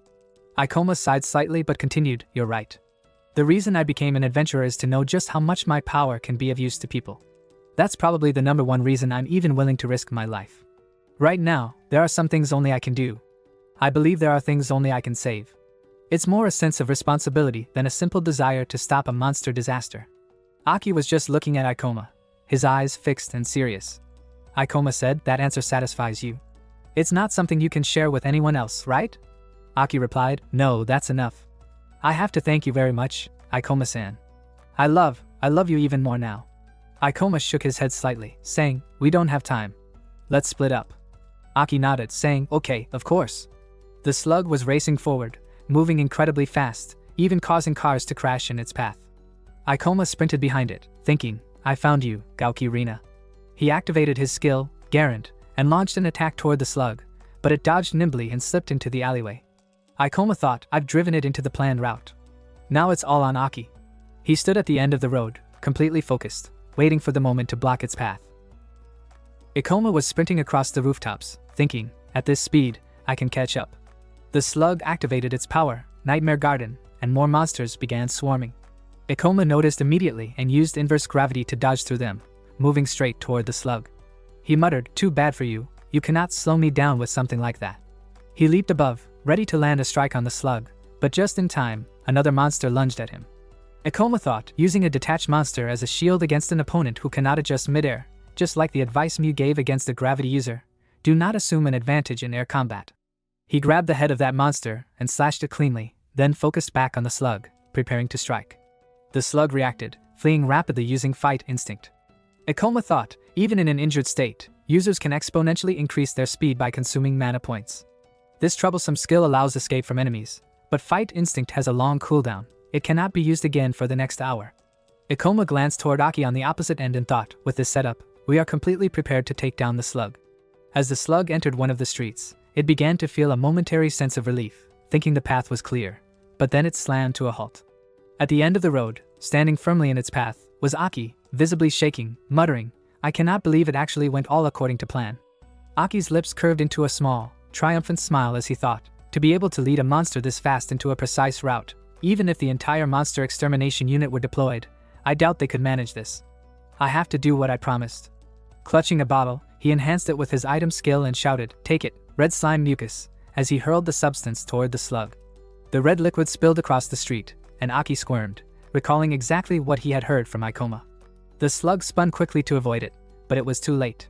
Aki raised his hand in triumph, calling out, "I did it, Ikoma-san." As the slug neared the street, Ikoma stepped forward, blocking its path. He said calmly, "Nice work, Aki. You're cornered now. You will not run away anymore." The slug paused, uncertain, and Ikoma continued, "I doubt you have much HP or MP left. Even your trunkered fight instinct is on cooldown. What are you going to do? Are you really going to try to get past me?" In response, the slug unleashed a flurry of techniques, Nightmare Garden in monster form, fight instincts, life tree spirit, and its own Gokurina combat mode. Its body began to transform, converting and revolving with tree-like wood structures. Ikoma's eyes widened as he observed the transformation. The slug had completely reconstructed itself, shifting its focus from speed to a perfect balance of defense and attack, preparing for the final confrontation.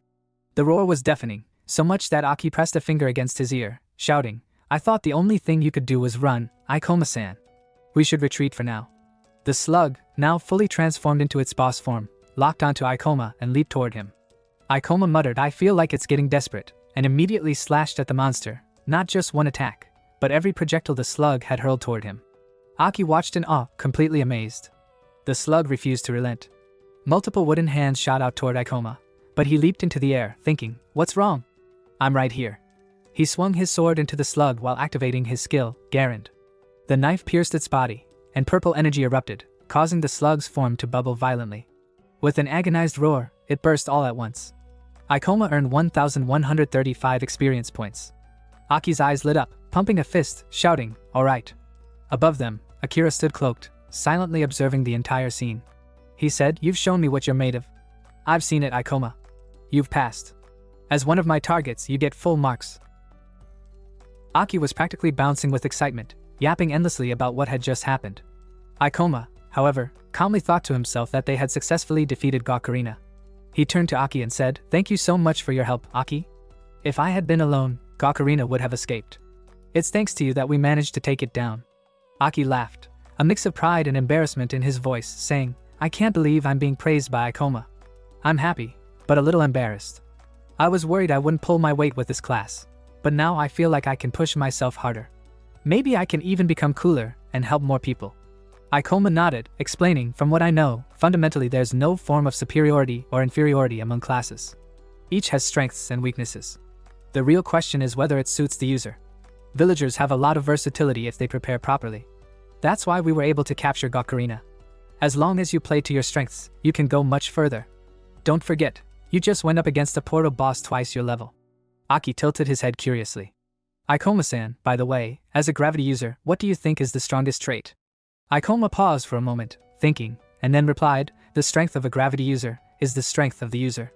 Akama continued, saying, "The limit of the class will not restrict the potential of the user, the ability to reach the peak." Those words really struck Aki's heart, and he said, "Amazing, he's aiming for a completely different stage. I'll cheer you on, Ikoma. I know you have the potential to do so." Ikoma felt a slight shiver, saying, Yeah, thanks. We should leave this place for now.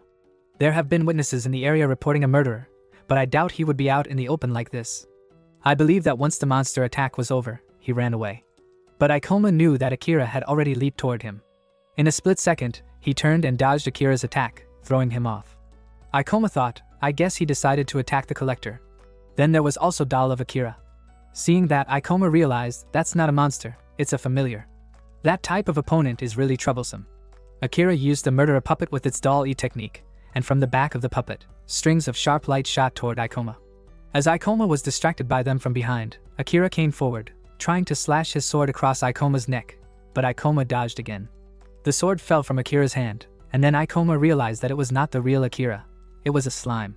And then we see that someone who had appeared to be a good guy was not so at all. Aki moved forward, thinking, I have observed you long enough, Ikoma. You are a man worth my time killing. With that, he lunged from behind, aiming to pierce Ikoma with his sword, but Ikoma dodged and even kicked Aki's body away. Aki rose, smirking, and said, You actually kicked me, can't you back off a little, idiot?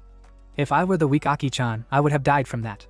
Ikoma said, You're one of the collectors, the murderers who gather adventurer corpses, Satomu Akira. Akira looked at Ikoma, thinking he had caught his attention with a melee strike, and attacked from a blind spot using an assassin-type killer doll. Even though he caught Ikoma by surprise within arm's length, Ikoma handled it effortlessly, surprising Akira beyond expectation. Akira said, I know you're itching deep down despite appearing nonchalant. Ikoma replied, I have already accounted for the possibility that you are Satomu Akira. Akira clenched his teeth. Ikoma continued, even in my original timeline, information about Satomu Akira was not publicly shared. The only photo available was from his student days, and even his class remained undisclosed. There is no class inherently capable of making rings its main source of damage. Due to the horrific mana cost, rings were primarily used to increase attack variety and, at most, to deliver a supplementary effect. However, there is a special skill available only to the villager class, called Item Holder, which limits mana cost when using items. If a villager invested all skill points into Item Holder, theoretically, it would be impossible for that person to use a ring as their main source of damage. Akira scoffed, calling it a meaningless bluff. If that really was the class, there should have been no reason to even observe me in the first place. Ikoma replied calmly, It would have been extremely difficult for me to corner Gokurina on my own. I am not sure when I would have another chance like this again. Assuming you are the collector, I'm betting on the fact that you would play along with my plan to earn my trust. The worst outcome would have been accidentally provoking you and being forced into a battle before dealing with the boss. Aki observed silently, thinking that rather than worrying about his own safety, Ikoma had prioritized the fastest way to resolve the monster attack. Akira spoke aloud, as expected, you are the best. I suppose there are occasions when showing pity to that shitty old hag is worthwhile. I still have a ton of familiars left. Show me how you plan to overcome all of this, Ikoma. Akira shouted, Let's enjoy this while it lasts. Ikoma thought, I cannot get a read on him, he's too abnormal. On top of that, he's actually using PvP skills even though he's a villager. He's probably at a higher level than I am, and I doubt I can gain any advantage even with my physical stats.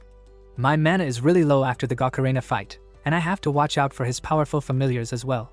It's impossible to force my way through this fight without enough information. Last but not least, he's probably going to use every tricky tactic in the book. With that, Akira turned and started running, thinking that since Ikoma had already resolved the portal incident, he was probably heading toward a crowded area to escape. Akira shouted, "There's no way I'm letting you go like this," and instructed his doll. The doll used its spine-like strings, but Akira was dodging and escaping from all of them. Ikoma thought, he's not even looking back, much less slowing down. Executioner, murder puppet. The advantage of this technique lies in its difficulty to track and the ability to kill silently. No matter how I think about it, there's no way he can deal with it by just glancing, or is he actually handling it with minimal movement? Are you hearing me, human Akira? Do you really think I'll let you get away, a fine jewel like you? As Akira ran toward Ikoma, he suddenly realized he had lost sight of him. He thought, he's gone, I cannot see him, and there isn't a sound either. Did he hide behind some object? No, there's no way he would play such a reckless hand without proper information. There's no way to know what familiars he has, and he's not that naive. The only other possibility is that he must be above. Akira's suspicion was correct. Ikoma was above, and he landed from above with his sword aimed at Akira. But Akira reacted instantly, using the technique that crushes Iblis. A massive hand formed above him, and Ikoma's sword struck it. Ikoma thought, I blocked it. Landing on the ground, he faced Akira, who said, I see, that was a good decision. You assumed I would give chase and tried to bait me into a back alley full of blind spots. You probably hoped to neutralize my advantage and maybe land a lucky strike from a blind spot, but it's not enough to kill me. Ikoma glanced at all of Akira's familiars, noticing he was summoning 3 at the same time. He thought, it's impossible for him to summon more. He must have spent almost all his skill points on item strengthening and item holding. It makes sense that he could gather a large number of familiars after reaching a high level, but he should still be capable of fighting effectively even at a lower level. Yet, he's executing too many attacks at once. This man's way of maxing out his skill allocation, how is he making it work? Ikoma watched Akira with a skeptical, almost amused expression, thinking how twistedly fun this was. His mind drifted back to the memory of 2 people completely defeated, lying on the ground coughing. Akira at that time had said the same thing, this is so fun. A person who is talented, who's done nothing wrong in life, someone who has always walked the right path. It's so exhilarating to destroy them with underhanded tactics. Ikoma said, you're in cahoots with Chimera's Fang. Akira's eyes flicked with cold amusement. Ikoma continued, you already knew that the float was going to happen. Why are you going after me? Akira thought, he even deduced all that. Then he spoke aloud, I don't really have any interest in helping out that old hag anyway. It would be a lie to say there isn't someone pulling the strings behind me. I'll tell you about it if you manage to win against me, but I doubt that's possible. The puppet Akira controlled began a fiddling trick, turning the area into a massive spider web. Its threads cut through rock as easily as slicing vegetables. Ikoma noted that these strings were far faster and stronger than normal. Akira thought, if I could land a hit, I would have a clear advantage, but I cannot even scratch him.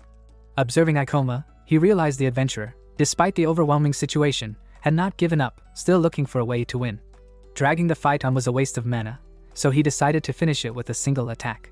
From behind Ikoma, another familiar appeared, a cursed demon, looming ominously. Ready to strike, Ikoma eyed the 4th familiar as it emerged, and Akira raised his hand, shouting that dragging this out would be foolish. He would run out of mana in the end, so he intended to finish everything in one strike.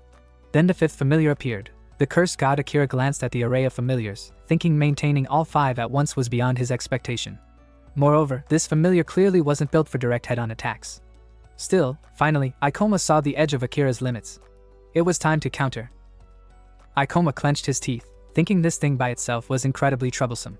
He needed time to determine its nature, but he didn't have that luxury. The orc-like monster swung its hand at him, and he narrowly dodged. The slime attacked from another angle, and Ikoma slashed through it, only to be confronted by strings shooting in from all directions. Akira gritted his teeth, noting that even the slime and the strings were coordinated, all targeting Ikoma. Then, with terrifying precision, Akira himself lunged, pointing his knife at Ikoma's neck, taunting that it was absurdly funny to see someone survive his domain. A massive blast erupted as the giant hand tried to crush Ikoma, who dodged back just in time. Akira jeered, asking if he would stay defensive forever. Ikoma, calculating quickly, used gravity half up to manipulate the devil's hand and keep some distance, yet he knew the accumulated damage to his body was real. Thanks to Akira's meticulous study of item types, he was able to summon multiple familiars simultaneously, and managing their mana seemed almost impossible. If this pressure continued, Ikoma knew he might be the first to falter. Observing the orc-like monster, he realized it was a brilliant commander, The familiars supported each other carefully, avoiding friendly fire. Akira, a battle maniac, adapted flawlessly to every situation. Still, Ikoma had come to understand each familiar's strengths and weaknesses, as well as Akira's personality. No fortress, no matter how strong, could withstand a hole in its defenses. Ikoma had to exploit that gap, disrupt their formation, and destroy it before Akira could react. The battle's outcome would hinge on that precise moment. Looking at Ikoma, Akira thought this guy shows no hint of losing hope at all.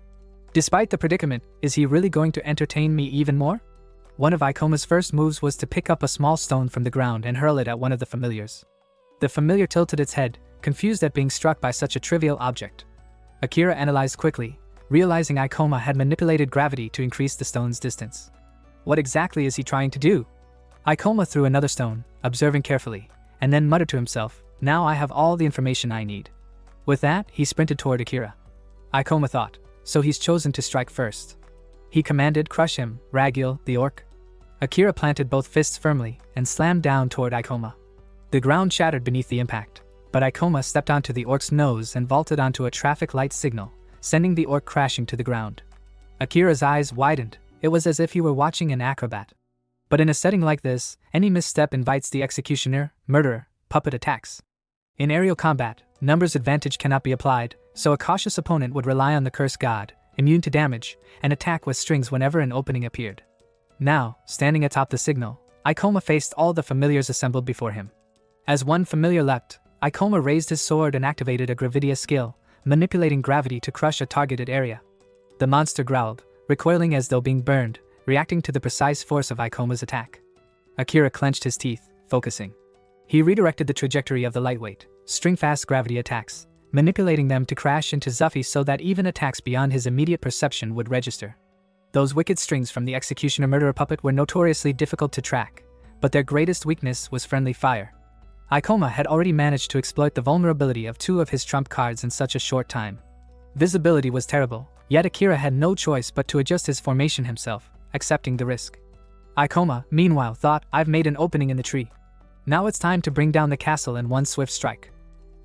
Ikoma watches the familiar stagger and growl in pain as two of Akira's 5 minions go down paralyzed, the troublesome murder puppet frozen and too afraid of friendly fire to move.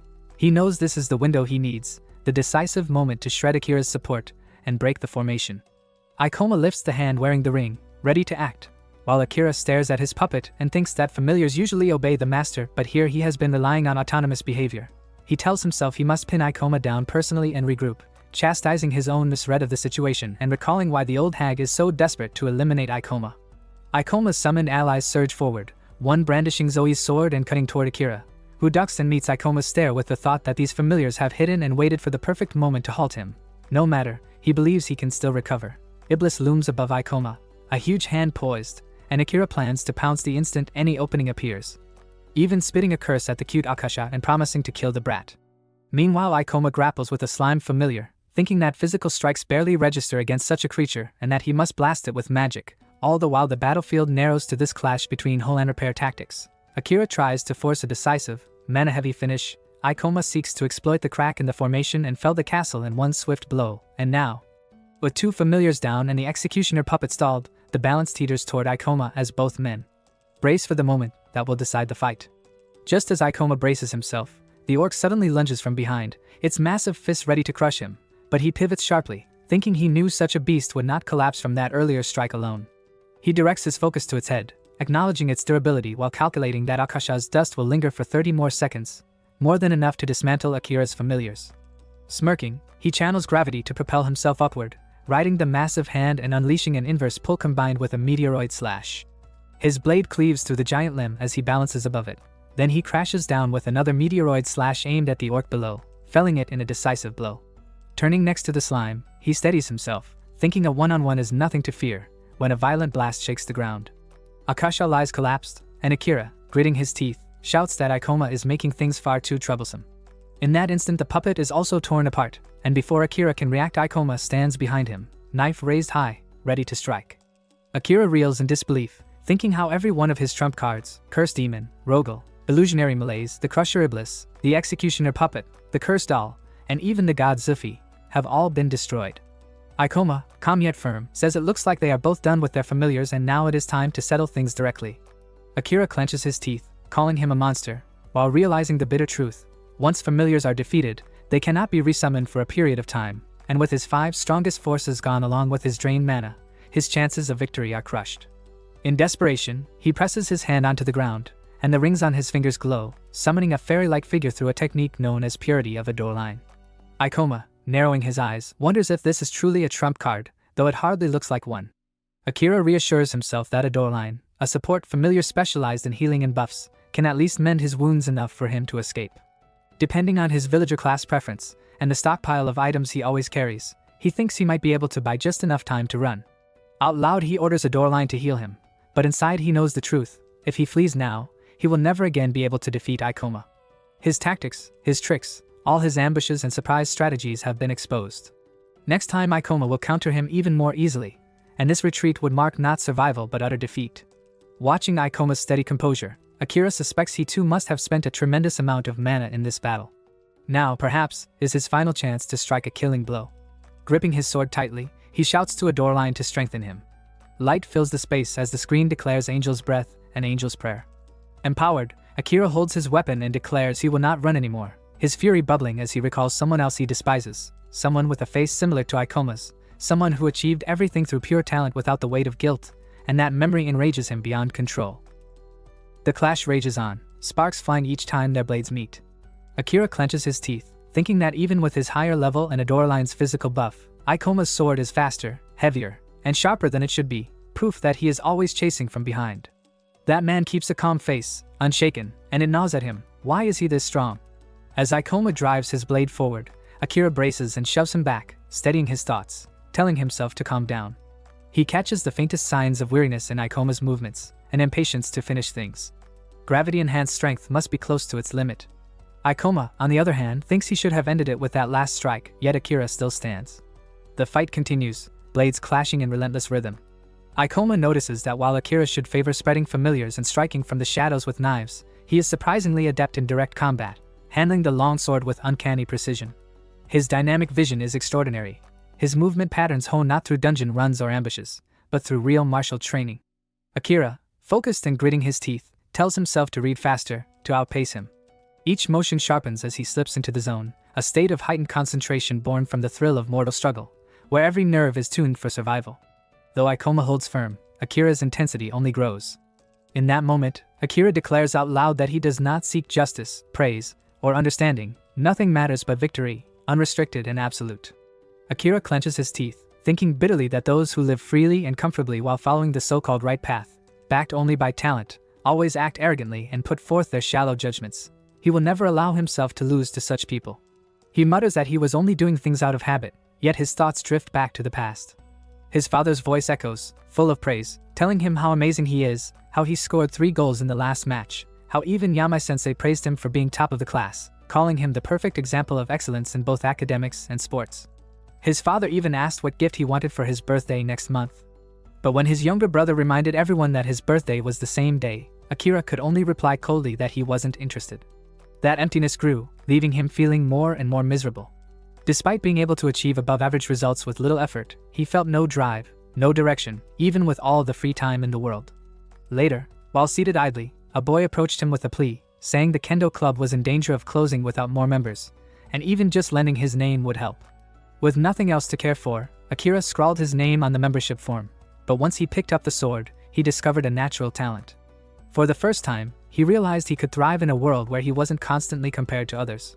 He poured his middle school years into kendo and, after graduation, entered a local high school that anyone could get into. His proud parents began treating him like he didn't exist, but he was fine with that. Then came the second year of high school, when his brother Yun appeared before him, announcing he had quit being a sorcerer and wanted to try kendo, saying he wanted to know more about Akira. Yun always chose the path Akira hated most. By the summer of Akira's 3rd year, the day of the final team match arrived, the culmination of his club life, where victory meant qualifying for the national tournament. Ironically, fate set him and Yun against each other in the deciding captain's match. The score was tied 2-2, and as captain, with the weight of his team's expectations on his shoulders, Akira knew he could not afford to lose. Akira knew he had no choice against Yun, yet deep inside he wanted to scream at him, to ask if he understood the misery of having one's years of effort crushed in little more than a single year by someone who started only to outshine him. He had always hated his brother, and in that decisive kendo fight, he did not hold back. His strike left Yun with a wound, though Akira told himself it was an accident. In desperation, he delivered a powerful thrust that struck Yun directly in the neck, but Yun staggered up, insisting he was fine, calling it just a scratch and begging to continue. Akira could see clearly the struggle in his breathing because he was the one who landed the blow. Still, that day marked the first time Akira defeated his brother. He realized then that as long as he abandoned sentiment and focused only on victory, he would never lose, especially to those who weighed themselves down with ideals like honor. Years later, when he entered the guild office, the receptionist informed him that the only available class was Villager, a class anyone could obtain but with no combat strength. Akira took it as a guiding hand from fate and calmly accepted, saying it was fine. At the library, sitting before a computer, he reasoned that with money spent wisely on consumable items, he could excel as a supporter up to level 30, his greatest strength being the ability to summon familiars cheaply using rings. He developed a theory that by specializing in locating rings and collecting familiar-based ones, he could carve a powerful path. For that, he needed both funds and time, especially since portal-related laws were still lagging behind. Later, standing before a man holding a knife, he thought to himself that if he executed his plan well, even something dismissed as theft could become something greater. He muttered bitterly, wondering why he and everyone else treated it so seriously, then corrected himself, remembering that he had the ability to accomplish something big. He told himself he would become a hero and show both his father and Yun what he was capable of, though another voice in his mind dismissed them as people who no longer mattered. Confusion lingered, but his resolve was firm. There was no turning back.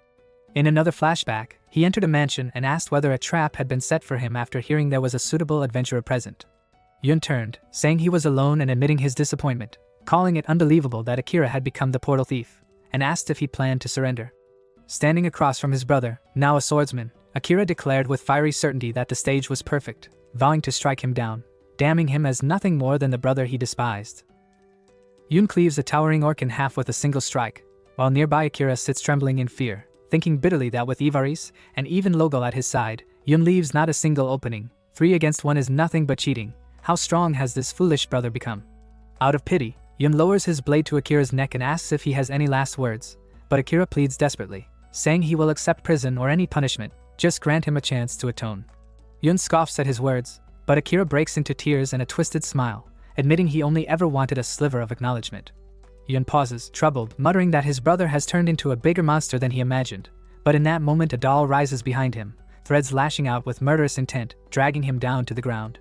Standing over him, Akira sneers that he kept his distance and waited patiently, feigning weakness until Yun finally dropped his guard, mocking that he never needed to put on such a pathetic act to succeed. If only Yun had done things his way, he too could have pulled it off.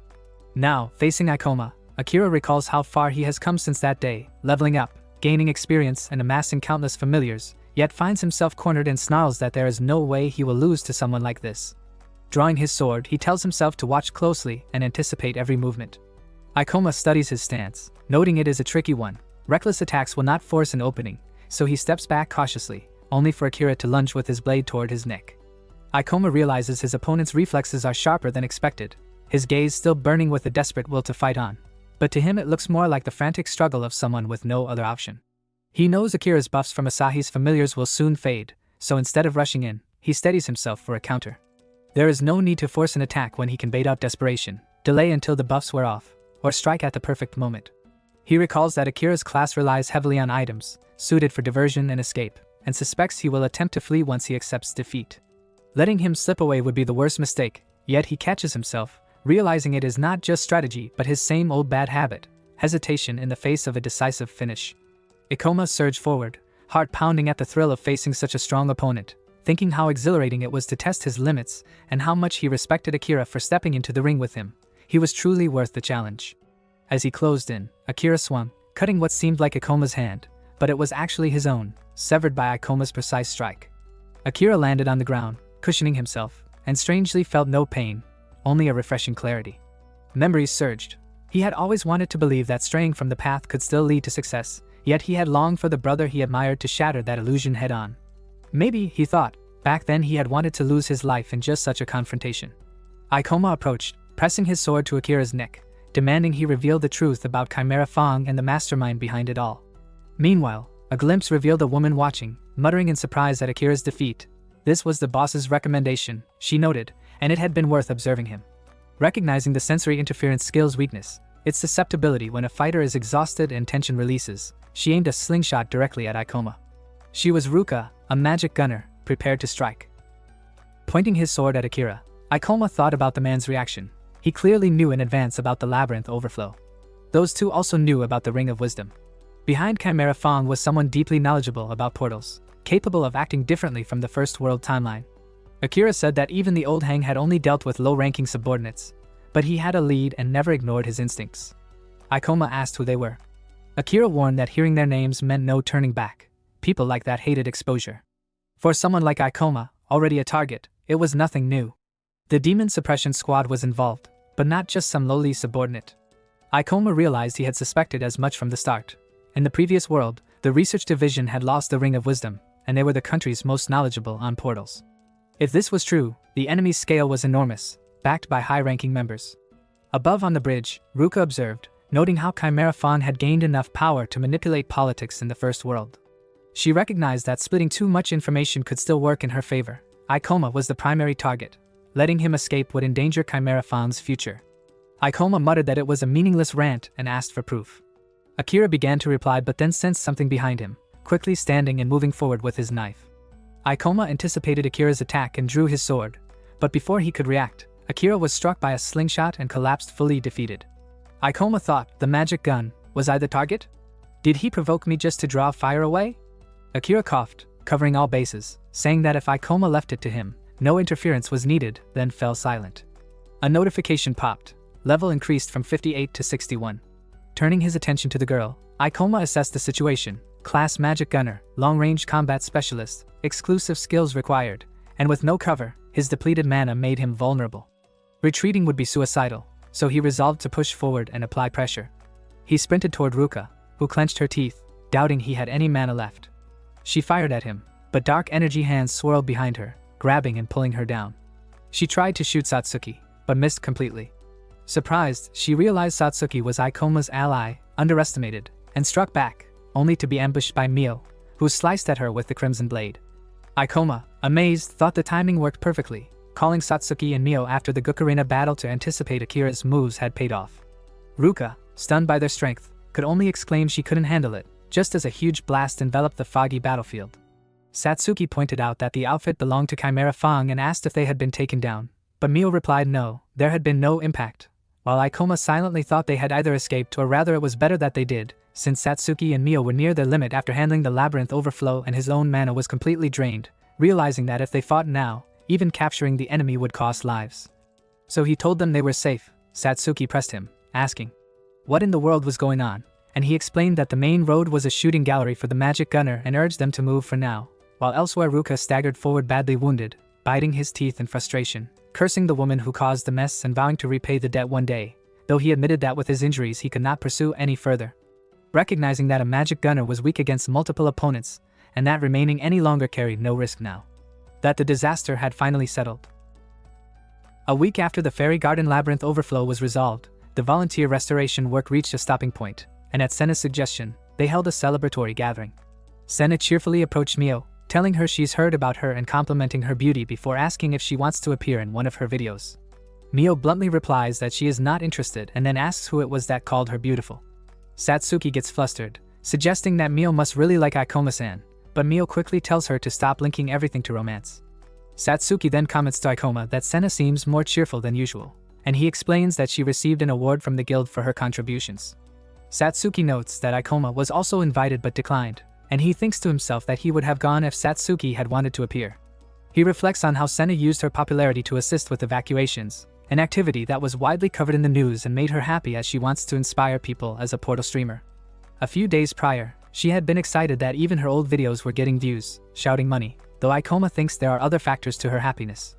Back at the party, Senna returns from the buffet with a massive, overflowing plate of food. Satsuki asks in disbelief if she can eat all of that, and Senna explains that since it's a buffet, she has to stock up enough to last for 2 days. Ikoma reminds her that online popularity is temporary, and Senna agrees, stating that it's not just her life at stake and she needs to save more, prompting Satsuki to think about how tough it must be for her as the eldest of 6 siblings. Ikoma's thoughts turn grim as he reflects that someone is targeting him, and that even if he were to quit being an adventurer, they wouldn't let him go. He thinks about Sato Masahi, who deserved to pay for his actions but still sacrificed his life to save him, and resolves that he must at least avenge him by taking down Aki. Senna interrupts his thoughts, asking to record a portal date video as recognition for her help with social media. To Satsuki's surprise, Ikoma agrees to cooperate a little, admitting Senna was a big help in defeating Gao Kalina. A blushing Senna is overjoyed she didn't think he would agree, which leads to her and Mio bickering over his attention. Ikoma's internal resolve hardens as he states that it doesn't matter who the enemy is, he will level up, defeat them, and drag both Chimera's Fang and the Demon Suppression Squad into the light.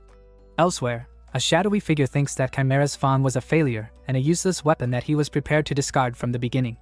He muses that his mistake was trying to minimize his wounds and that an incomplete obstacle only makes him stronger, mentioning a game-breaking disruptor, the forgotten portal labyrinth of time, the temporal dragon, Kronos, and a person named Olivia, concluding that her pathetic struggles have irritated him more than he expected. Ikoma sat at the table, staring at his laptop, while Akasha dozed lightly beside him. He muttered that he had suspected it from the start, yet the truth remained undeniable. The screen displayed a Special Forces summary detailing rift appearances, showing the frequency much higher than in the first timeline.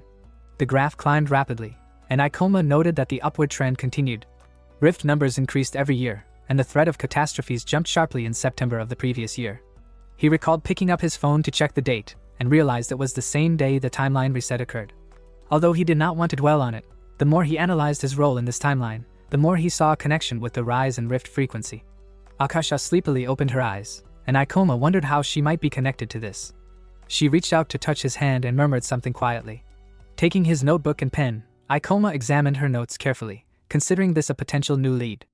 Akasha looked up and said she wanted pudding. Ikoma covered his face with his hand, replying that he would be right there. On the paper were several notes on Akasha's behavior, including her fondness for pudding. As Ikoma opened the refrigerator, Akasha suddenly said, "A game." He looked around in surprise. She was sitting on the table and calmly explained, "Can thank God. That's why the game is being held." Ikoma frowned and broke into a sweat. At the Adventurers Guild branch in Maroma, Satsuki was on the training field, practicing with the dark bullet, while Sarzawa observed from above. Ikoma dodged the dark sphere, keeping his focus razor sharp. Ikoma moved forward, and Mio leapt at him from the side, swinging her sword. She aimed a strike, but Ikoma deftly dodged. From the darkness behind him, a shadow blade emerged. Ikoma grinned, realizing that Mio had deliberately maneuvered him toward Mio, anticipating his retreat and setting a trap. He grabbed her sword, and Ikoma struck her opponent with the back of his hand, sending the weapon flying from her grip. A black hand holding a dagger rose into the air, but Ikoma turned and sliced it cleanly with his blade. Satsuki frowned, understanding that she needed to buy Mio time to retrieve her sword while preventing the enemy from closing in. She raised her hand and conjured a shadow curtain between them. A purple streak flashed across the floor as Ikoma leapt over the barrier. Mio's eyes widened in surprise, her brows furrowing as she exclaimed at his height. Ikoma extended a hand glowing with purple magic, lightly tapping her forehead as Mio closed her eyes in response. He smiled, declaring that training was enough for today. Satsuki touched her forehead, embarrassed, and thanked him for the lesson. Meanwhile, Ikoma noted that she was learning to assess battlefield situations more quickly, and Mio had begun coordinating better with the team. Satsuki looked down, feeling she hadn't made progress despite Ikoma's praise. She recalled how Ikoma had cut her shadow blade and realized she needed to react faster, pay attention to enemy movements, and purposefully use their attacks against them. Mio observed Ikoma and recognized that Mio relied too heavily on brute force. While that approach worked against monsters, it was far less effective against human opponents. She narrowed her eyes, watching Ikoma communicate seamlessly with his partner, impressed by his exceptional combat skill, though she wondered where he had learned to fight so adeptly against people. The girl adjusted her hair, expressing her gratitude for the training, but she noted that recently their sparring had shifted from practicing in the rift to dueling each other. Ikoma's eyes widened and he flinched when she asked if he feared being attacked again by those strange people. She looked away for a moment before adding that it wasn't just a chimera. The field was otherwise empty, yet the rising frequency of rifts remained a concern. She emphasized that although they were now all B-rank adventurers, further training was essential to grow stronger. Ikoma recalled Sotong before his death, realizing he had likely been overcautious in warning this Ikoma. The deputy guild leader approached with a bright smile, calling the fight incredible and remarking that he had never seen such coordinated teamwork before. Sarzawa observed Ikoma, noting that his combat training was exceptional and that he excelled at noticing weaknesses in others. Curiously, he asked whether Ikoma actually worked as a martial arts instructor, to which the Ikoma admitted it could be considered so. Ikoma reflected on his past as an S-rank adventurer, recalling how he had offered guidance to newcomers when navigating rifts with them. The deputy spread his arms, praising Ikoma's incredible talent. But Ikoma laughed awkwardly, not revealing that his skills stemmed from living a second life. Satsuki watched Ikoma with concern, noting that the guild had recently seen a sharp decline in contract soldiers, leaving few available to work. Sarzawa smiled at Ikoma and suggested he might consider joining, and Ikoma replied that he would think about it. Frowning, he realized he couldn't commit to the guild yet, having advanced too quickly in such a short time. Something nagged at him, a vision of someone in a tall building, a villain manipulating Chimera while also holding a top position in the special forces. That person had access to connections and power far beyond Ikoma's reach. Clenching the hand with his ring, Ikoma resolved to continue training and to wait for the next rift in order to grow stronger. In the Tokyo Central District, a sign warned that a portal had appeared there, prohibiting outsiders from entering. Some passers-by grumbled, frustrated that another rift had opened, arguing that adventurers or the special forces should deal with it promptly. Behind the traffic controller, the entrance to the Forest of Distortion was visible. A red eye squinted in the darkness, then suddenly opened wide, radiating an ominous and foreboding energy. The adventurers sat around the round table in quiet contemplation, exchanging glances. Satsuki asked if the rift had appeared in the Odo area and received confirmation. Deep within the dark, oppressive forest, something shimmered ominously. It was the most challenging rift in Tokyo, designated only for adventurers ranked B or higher. Ikoma observed carefully and commented that they needed to increase their levels, noting that the difficulty far exceeded what the special forces had reported. Stretching his hand toward the information before him, he remarked that the boss would be nearly impossible to defeat and that the monsters guarding the entrance posed a considerable threat. When the girl inquired why he thought so, Ikoma produced 2 large folders packed with detailed records on the rifts. She listened with a mixture of intrigue and mild annoyance as he began explaining the ruins. But when she politely asked him to stop, he frowned in frustration, insisting he hadn't even started yet, though she seemed to understand it all already. Satsuki pointed a finger at him, smiling as she noted just how serious he became when analyzing rifts firsthand. Ikoma glanced over the folders, each page filled with data collected from the previous timeline, yet even with that knowledge, he recognized that rifts had grown far more dangerous in this iteration. Frowning, Ikoma realized that confronting stronger adversaries was essential to level up efficiently, though it carried significant risk. The girls watched him closely, aware that his desire to grow stronger rapidly was his choice alone. They could only accept or decline to follow along. Turning to them, he asked if they were willing to prepare themselves to face the mysterious mercenaries threatening the area. Mio smiled, acknowledging that he had saved her and that she had to repay him by becoming stronger. Satsuki also smiled, noting that since Ikoma had done so much for her, she wanted to continue watching his back. Ikoma returned their smiles with quiet gratitude. Above the city, the sky was clear. A metro sign displayed the station's name as the adventurers discussed strategy. The girls surveyed the area ahead, noting the rift's location at the center of the zone. Ikoma explained that the special forces had evacuated all nearby residents to ensure safety. Standing before the rift, they watched as red energy pulsed and radiated outward, marking the ominous presence of the portal. The Ikoma eyed the rift warily, sensing that something was off. The crimson light of the portal reflected sharply in his eyes as he instinctively covered himself with his hands. Suddenly, the rift expanded violently, drawing them into its dark depths. Shards of light shimmered around them as they descended. Mio and Ikoma braced themselves for impact, preparing to land, and they touched down safely on solid ground. Looking up, Ikoma saw Kasaragi plummeting directly toward him. Reacting swiftly, he caught her in his arms. She gazed at him with a mixture of gratitude and confusion, unable to comprehend the situation. Mio tensed further, realizing this was her first experience with a rift that dropped adventurers straight from the sky. The portal back to the human world was blocked by a magical grid. Satsuki studied the barrier, perplexed, asking what it could be. Ikoma explained that it was a rift sealing, an unprecedented phenomenon in rift behavior. The portal was now sealed with a chain. Entry was possible, but exit required defeating the boss within. The danger of the situation pressed on them heavily. With her hand resting thoughtfully on her chin, Mio summarized the situation. They were trapped. Ikoma apologized, admitting he hadn't anticipated leading them into such peril. Neil, standing nearby, added that he himself hadn't known this would occur. 3 mysterious figures approached, calling them newcomers. 2 boys and a girl appeared to be seeking the same adventurers but encountered only Ikoma and his companions, dubbing them brothers in misfortune. Surprised that these strangers already knew about the rift sealing, Mio speculated they might summon reinforcements. Ikoma replied that even the special forces were unaware of the happenings inside the rift. The boy among the strangers stepped forward, confirming he was the group's leader. He extended his hand and introduced himself as Jurikuji, explaining that he was trying to consolidate all adventurers into a single force to face the boss. Ikoma shook his hand, noting that it was presumptuous to assume leadership, but Jurikuji clarified that as an A-rank adventurer, he had taken on the responsibility.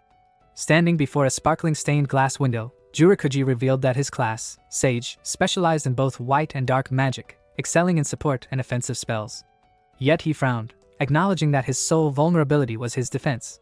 In the past, this class had been regarded as one of the rarest and strongest among adventurers.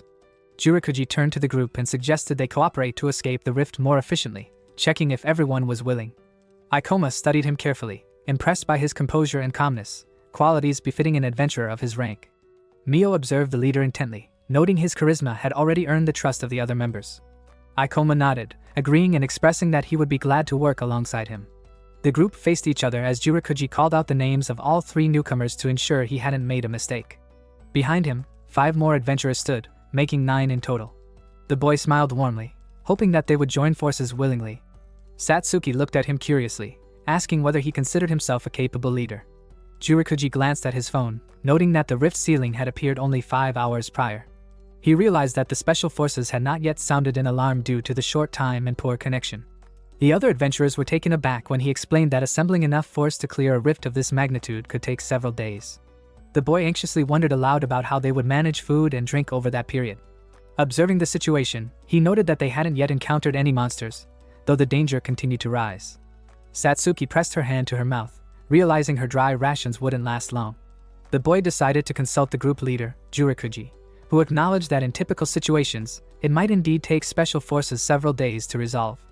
Ikoma countered, noting that this rift was located in the middle of a residential area and had been assigned a particularly high difficulty level. The leader listened carefully, understanding that ignoring the disappearance of 9 adventurers would amplify the rift's threat, something contrary to the interests of the special forces. Jurikuji struck the tree behind him, surprised when the boy asserted they wouldn't have to wait several days. His eyes widened, and he asked sharply if the hero had spoken without analyzing the circumstances, like a fool. Both Ikoma and Mio stood silently, meeting his gaze. Realizing he had overreacted, Jurikuji raised his hands in apology, admitting he was on edge because human lives were at stake. Mio closed her eyes, suggesting that arguing now would be useless. They should focus on what actions to take while awaiting help. Ikoma frowned, initially feeling unsettled by the leader's calm demeanor, but now sensing there was more beneath the surface. Jurikuji narrowed his eyes in return, and Ikoma sensed that something was wrong with him. Jurikuji would consider everyone's opinions, yet ultimately he would act based on his own experience. Standing before the group, he explained that he had appointed himself as the leader for a reason. He was the only adventurer present with rank A. Ikoma eyed him warily as Jurikuji told the group to stop pointless quarrels, insisting they were futile since everyone was already on edge. Ikoma regarded him with suspicion. Jurikuji raised his hand in response to Mio's alarmed reaction, reminding her that he had already defeated an A-rank boss and even taken down an A-rank criminal alone. He told her that arguing would accomplish nothing. Their conversation would lead nowhere. The leader stood confidently, and Ikoma realized that he was subtly using his position to influence the group, swaying everyone to follow him. Jurikuji raised a hand, advising Mio to think for herself. Time in the rift flowed differently, making it impossible to gauge how long they would have to wait for assistance. The adventurers stood facing each other as Jurikuji asked if it was correct that the faster they defeated the boss, the sooner they could escape. Ikoma exhaled, acknowledging that the adventurer would insist on his own plan until the very end. The group conversed quietly among themselves. One of the newcomers doubted how they could possibly defeat such a powerful boss, while another replied that they had no other choice but to follow the leader's guidance. They looked to Jurikuji, agreeing to obey his commands. Jurikuji nodded, warning that the battle would not be easy. They were all B-rank adventurers, but it was his duty as an A-rank to lead them to victory. Mio spoke with enthusiasm, confirming that they entrusted their lives to him and would follow any orders he gave. Ikoma reflected on the situation, recalling the information about the boss. According to preliminary data, it should be far stronger than the cursed queen they had encountered before. The adventurers continued their discussion, but Ikoma realized that he no longer had sufficient intelligence about the enemy. As a result, their chances of victory were effectively 50-50. Jurikuji looked toward Ikoma, his words instilling confidence in the group, yet he remained silent about the harsh reality that even in a battle against such a boss, casualties were inevitable. He turned to Ikoma and asked whether they would rather wait in place if they were confident that the special forces would arrive to assist.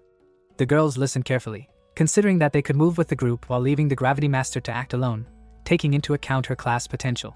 Satsuki responded irritably, refusing the suggestion. Mio closed her eyes, muttering that the leader was rude and not willing to accept criticism. Before she could continue, Ikoma interrupted, asserting that they should go with him. Though Mio felt indignant, Ikoma explained that their chances of survival were far higher with the group than if they stayed behind. The blonde girl listened, displeased, as Ikoma elaborated that if the group members saw the true strength of the monsters they were facing, they would likely retreat, abandoning any plan to challenge the boss. Jurikuji looked at Mio, surprised by her indignation. She had not expected to be spoken to in such a matter-of-fact way. The leader extended his hand in a friendly gesture, welcoming them to join the group. Ikoma realized that if they were left alone, survival would be impossible, and they followed Jurikuji's group.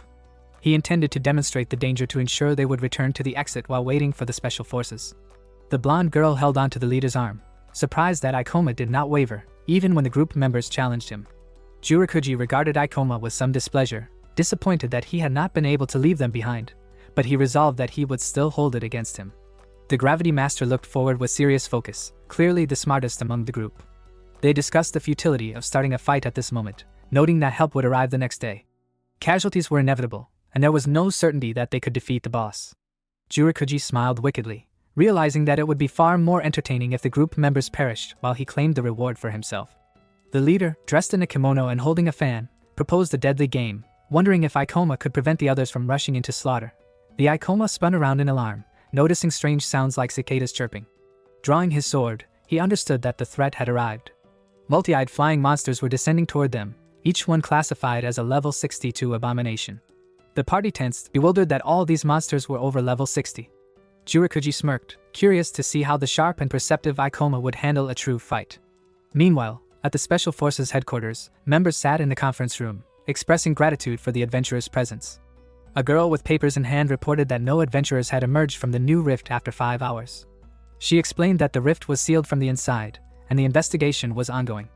A man warned that waiting too long could endanger the strongest adventurers. The girl asked about the dangers of the sealed rift, clarifying that the phenomenon itself wasn't terrifying. The group studied the data. The longer the rift remained sealed, the more magical energy accumulated within.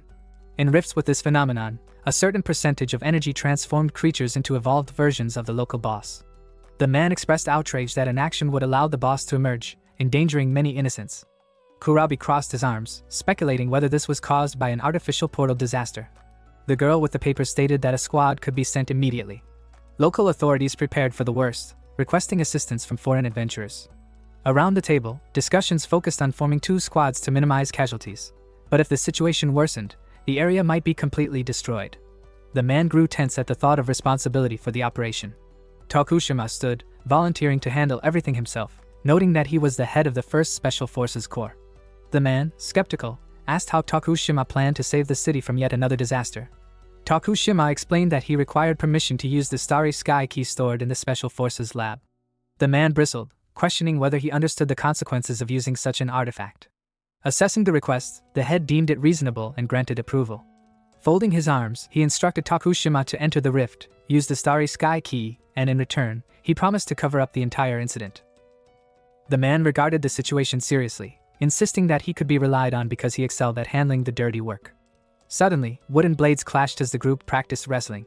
Their coach, observing, spoke on the phone with Tokushima, inquiring about the purpose of the call. Toya answered, sensing the caller disliked unnecessary complications. He was an agent of the 2nd Special Forces Squad. On the phone, the man explained that he had been assigned to clean up the aftermath of adventurers at an A-rank rift in the Odo area, promising to manage all consequences. Toya held the phone to his ear, recalling the man's reputation, and suggested sending along another strong fighter for support. Folding his arms, he noted how unusual it was for someone with this history to undertake a cleanup mission with good intentions. The voice on the other end emphasized that the mission was top secret and instructed him not to reveal details, even within his platoon. A girl asked who was calling, and upon learning that the mission was classified, she paled and urged him not to go. She bowed politely as the man departed, explaining the strict hierarchy of the Special Forces, leaving him no choice. She apologized for the presumption. The man glanced off-screen at the phone. Another man behind him questioned whether Toya should have been involved, given his good standing with the higher-ups. He turned and clarified that he was acting as backup, taking responsibility for the work and the key. Opening his eyes, he admitted his luck in being in command but warned that failure would fall on him. Meanwhile, Tokushima stood by the elevator, preparing to authorize the use of the Starry Sky key and bring in a skilled fighter to handle the mission. Suddenly, the monsters attacked Ikoma and the girls. The abomination unleashed its Scarlet Lightning skill, striking the group members. Ikoma instructed the girls to assist the other party members, while the leader observed from the sidelines, noting how carefully Ikoma had analyzed the abilities of each person in his team. With his hand covering his face, he contemplated the situation. He realized that in this way, he was guiding the group through battle, never expecting such strategic potential from the master of gravity. Observing Ikoma's back, he resolved to act properly until Ikoma began issuing commands. The boy looked toward him, requesting the leader to take action. The staff lay at his feet. Jurokuji apologized, explaining that he had been waiting for the perfect moment to strike. Grasping the staff with a smile, he activated the Tricula's skill. The phantom rose, and the abominations were struck by his crystal magic.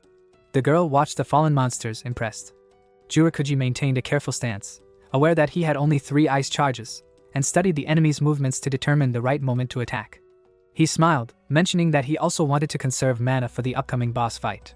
The boys observed, listening as he explained that he would step in when situations grew critical. One of them apologized, while another admired the leader's skill. Satsuki gaped, astonished that he could defeat level 60 monsters in a single strike, unable to imagine his true strength. The leader glanced back at Ikoma, questioning if the gravity master comprehended the vast difference in their levels. Confronted with reality, Ikoma curled his lips in frustration. Jurokuji judged him as too weak, inexperienced, and naive to rival him, anticipating acknowledgement of his superiority. Beaming, he praised himself, noting that the disparity was not only in levels but also in classes, claiming that the heavens had blessed him. The boy opened his mouth to speak, but Ikoma looked at him seriously, stating that he would let him perform under the guise of conserving mana. The leader feigned ignorance, entering the battle while everyone's attention was on him to demonstrate his class superiority. The girl likely overheard the boy accusing him of insisting on a massacre simply because of his rank, yet he himself remained positioned behind everyone else. Ikoma looked at him seriously, questioning whether he realized that such recklessness could cost lives. The leader smiled nervously, asking how he could be better than him. Raising his hand, he implied that Ikoma was still upset that others had not sided with him, but Ikoma interrupted, insisting it was not about that. Ikoma stepped forward, stating firmly that he didn't care who led the group. Survival was what mattered most. He warned that if the leader continued acting this way, no one would make it to the boss alive. Jurokuji bristled at the remark. The other group members watched quietly. Ikoma's focus was unshaken, prioritizing lives over ambition, understanding that no one would follow a leader otherwise. Inside, Jurokuji seethed, secretly planning to let Ikoma face danger first, though outwardly he maintained his composure, impressed by the analysis. The girl stood nearby. Mio asked if he was angry, and Satsuki confirmed it. The group members expressed indignation over the comments about their leader, while someone urged them to stop arguing. Ikoma's lips curved into a grin, recalling that initially the Ikoma had merely annoyed him, but now he smiled darkly, realizing he hadn't encountered anyone who could irritate him this persistently in a long time. The abomination nearby silently observed the exchange, then turned and flew off. The girl noticed it, wondering where it was heading. The monster ascended towards someone, beginning to buzz. Someone's hand snatched the creature, splashing water in the forest. A figure with a blanket over his head calmly closed his eyes, watching a strange glow emanating from the front. Jurokuji glared at Ikoma, his displeasure clear as he assessed him from the front. Displeasure etched on his face, while the creature grinned silently nearby. The group moved calmly through the forest, tension beneath their composed exterior. Jurokuji considered humiliating Ikoma to assert his superiority, but quickly realized the boy was stronger. The girl glanced back, clearly displeased. Jurokuji thought he shouldn't have brought Ikoma along, though fortunately for him, the rest of the group disliked the boy. Ikoma frowned, looking away, ignoring the leader's silent judgment. Deciding it wasn't the right moment, Jurokuji chose a cunning approach, planning to manipulate the swordsman while subtly aggravating Ikoma. Pretending reluctance, he drove Ikoma forward, intending to tell the swordsman that the master of gravity was not being respected, perfectly pleased with his own cleverness. The girl frowned, recalling the monster that had flown off. Ikoma and the girl asked her what she was thinking, and she hesitated, unwilling to anger the leader. Something sparkled faintly in the dark forest. Ikoma noted that even small observations could save lives, and encouraged the girl to share her thoughts. Jurokuji walked ahead, telling her to speak up since she was reluctant. She averted her eyes, insisting what she saw wasn't particularly unusual. The beetle had been watching Jurokuji, but instead of attacking, it simply scurried off in an unknown direction. Ikoma squeezed his hand thoughtfully, noting that it was rare for a monster to display intelligence. The girl awkwardly agreed, then looked at him when he asked where the beetle had gone after observing them. Ikoma speculated that local monsters possessed intelligence and self-preservation instincts, or perhaps the beetle had been warning of a stronger nearby monster. He smiled at her, acknowledging that it was a useful observation and thanked her for sharing it. Meanwhile, Jurokuji approached the swordsman in a friendly manner to discuss something, only to be interrupted. Ikoma looked at him seriously, stating that the local monsters were far more intelligent than expected. The group had likely already reported the situation to their superior, making further movement potentially dangerous. Jurokuji turned, displeasure evident, questioning why Ikoma would even suggest retreat, calling it heresy. The girl glanced at him fearfully. Ikoma explained that she had seen a monster following them before it ran off, which left the girl indignant. Ikoma noted that as a leader, Jurokuji should account for every possible risk and heed the concerns of the group members. The girl flinched at Jurokuji's fierce gaze. The leader was clearly annoyed that she had not shared everything, and as he touched his chin thoughtfully, he realized the situation could not be ignored. Yet listening fully would mean retreating, a prospect he frowned upon. Games always brought stress, and that's why he overanalyzed situations so much. Ikoma told him he understood the desire to defeat the boss, but they shouldn't tempt fate. Jurokuji held out a hand, insisting that Ikoma stop meddling with pointless suggestions. He smirked evilly, pointing out that he had brought Ikoma into the group, yet all he did was complain. Ikoma stayed silent, observing how the leader was merely trying to seize control so that everyone would follow only him. Jurokuji looked at Ikoma with a self-satisfied smirk, realizing it no longer mattered whether he was right. The other group members watched quietly, while Jurokuji acknowledged that no matter what he said, people wouldn't support him. Ikoma stared seriously, asking if Jurokuji was prepared to risk so much merely for his pride. Jurokuji opened his mouth to respond. The two stood facing each other, tension rising as the leader noted that Ikoma was beginning to irritate him. Suddenly, a monster's hand shot out from the side, appearing between them. The girl spun around, shouting at Ikoma that a monster was already approaching. The strange creature with a blue tongue revealed itself as a level 64 butcher. The monster swung toward the irritated leader, who grumbled about being interrupted at the most interesting moment. Mio reflected the attack back at the leader, her nerves taut as she noted that several monsters were hiding their presence. Jurokuji grew concerned, realizing someone had surely sent them and that they had been surrounded the entire time. The blue-tongued monster stood before them. The leader knew that if one of these monsters had been watching, his game was over. He glanced at the swordsman, believing that even though he had retreated, he could still maneuver to regain everyone's allegiance. Weary, he recognized the need to finish the monsters quickly and efficiently. Raising his hand, he warned that more could be lurking nearby. The group looked to him. Jurokuji suggested splitting into teams of 3, with the middle ones holding the line and keeping alert. Ikoma realized he had to follow orders this time. The girl was paired with the swordsman. He noted that the leader's combat experience would be critical for their survival. Ikoma charged the monster head-on, swinging his sword and drawing a splash of blood in return. Another butcher leaped at him from the side, screaming, but the monster was struck by a bullet of darkness, causing the second butcher to hesitate. The girl gripped her staff tightly, while another teammate whispered fearfully that there really was someone there. Jurokuji looked displeased, recognizing the monster's impressive strength and high defense. Observing his team, he realized that using his own abilities now could deplete his mana needed for the boss fight. Satsuki watched him with distrust. The leader decided to let the mages and melee fighters engage first, while he stayed behind, dividing the battlefield into squares and keeping a safe distance. The girl noticed that his careful planning made it unlikely anyone would be hurt, but if something went wrong, he was prepared to intervene with magic to maintain the group's respect. Ikoma clenched his sword, and Mu averted her gaze. The leader considered the consequences if a teammate got hurt. It would be disastrous to abandon them without healing. He licked his lips, anticipating how Ikoma might beg for help if he deliberately let monsters attack his team. Suddenly, a creature appeared behind the leader. The creature approached the smiling leader, swinging straight at him. He turned just in time, dodging the blow, realizing for the first time who had been commanding the monsters all along. Confusion flashed across Jurokuji's face. The leader leaped back, casting an instant fire skill at the monster, his expression twisting as he understood that while the others were drawing the main fighter's attention, their boss had decided to target him directly. Projectiles stuck out from the monster, forcing Jurokuji to frighten it into retreat, creating an opening to move to a safe distance. The creature reached for him again. The leader knew he could rely on a strong spell.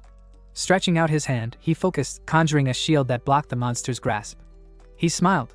It was a defense only a sage could use, expensive but impenetrable. Under the protective barrier, he prepared to counterattack, recalling the party members.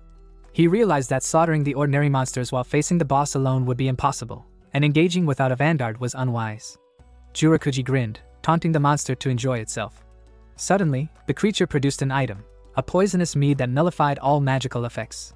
The leader froze in surprise as the poison struck his shield, beginning to dissolve his protective barrier. He watches as his barrier drips, the monster's hands reaching for him. The leader frowns, considering the creature's use of items, tactical awareness, strength, and self-knowledge, unable to fully gauge it. Suddenly, a splatter of blood appears. Jurokuji falls before the monster, disbelief written across his face. They had never encountered anyone like this, and the creature was not even the local boss. The stone-faced leader remains calm, enjoying the rift as a challenge, a genius always with backup plans, yet inwardly indignant at being tested this way. He turns back to the monster, realizing how easily someone could die here.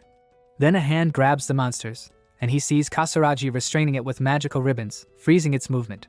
The leader notices the hero standing before him, sword in hand, repeating that his priority is ensuring everyone survives. Jurokuji tenses, silent at the hero's words, as Ikoma strikes the monster's hand, halting its attack. He looks at the girl seriously, signaling her to restrain it further. The strike feels like hitting rubber, and the monster glares at them. Monster, unmistakably level 77. The Ikoma notes that the monster might be resistant to cutting attacks. The girls sit beside the leader, their expressions tense as they assess the enemy, its intelligence and analytical skills almost human. The rift had been dangerous from the start. He turns to Satsuki, who offers to retreat and help the others, but he refuses. Mio swings her sword, her class excelling in close combat, capable of handling smaller monsters with ease. He focuses on the monster, reminding himself that their main task is to defeat it. Jurokuji rests a hand on his knee, and the Ikoma considers that if the monster resists piercing attacks, it might be vulnerable to magical ones. He looks to the girl, asking to transfer some mana to Jurokuji, then charges into the fray, declaring that the three of them must take it down together. The leader watches Satsuki, who glares fiercely, warning that she won't spare the monster if it tries to flee and will drag it into the fight. Jurokuji shifts nervously, cautioning her that she cannot control everything. Suddenly, the creature drops poison, burning the grass completely where it lands, forcing the leader to realize there's no longer room to run. The Ikoma steels himself, standing resolutely before the monster. Ikoma strikes at the monster, but it dodges with unnatural fluidity, stretching its arms to the limit. Sliding along its limbs, he closes the distance, launching himself at the creature and swinging his sword. Its head begins to topple, but then astonishingly regrows, protected by its piercing resistance.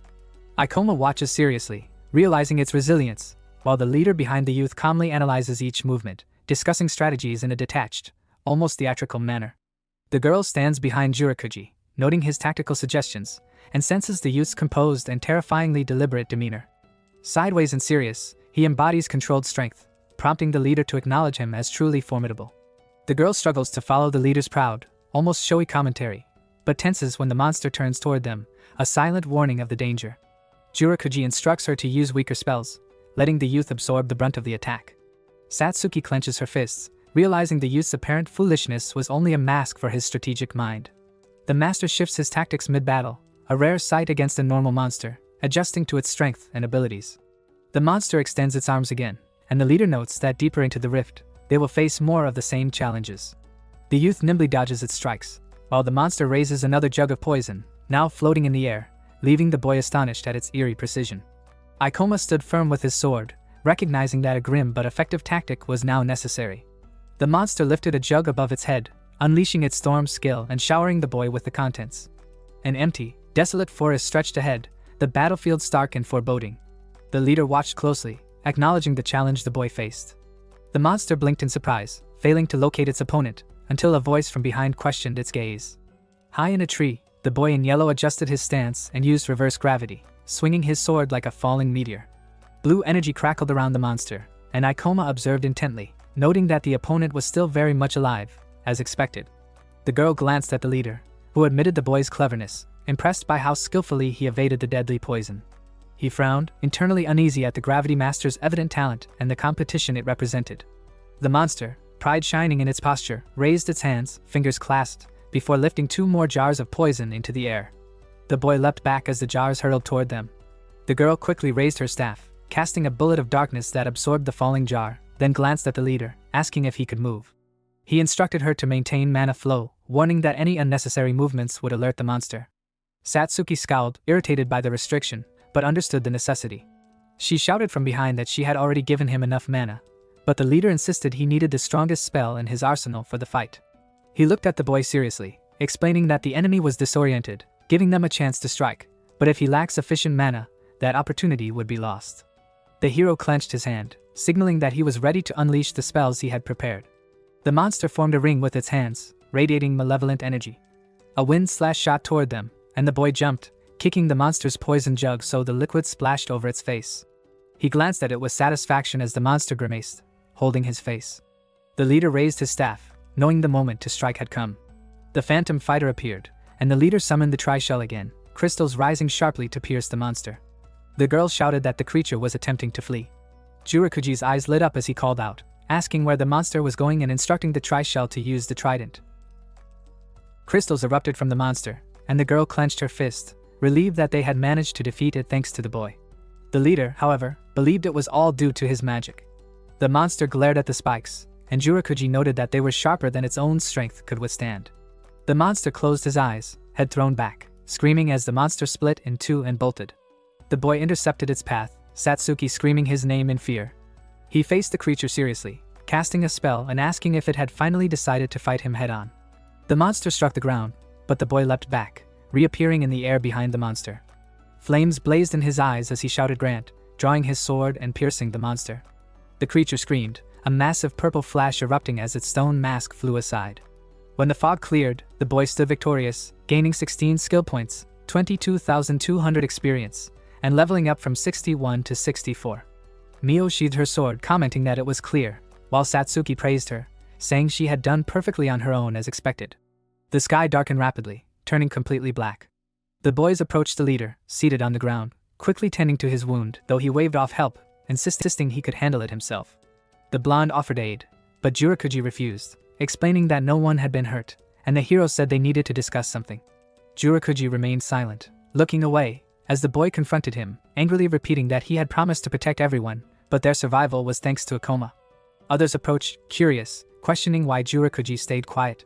The swordsman extended his hand, exasperated, asking if they thought they had been right all along.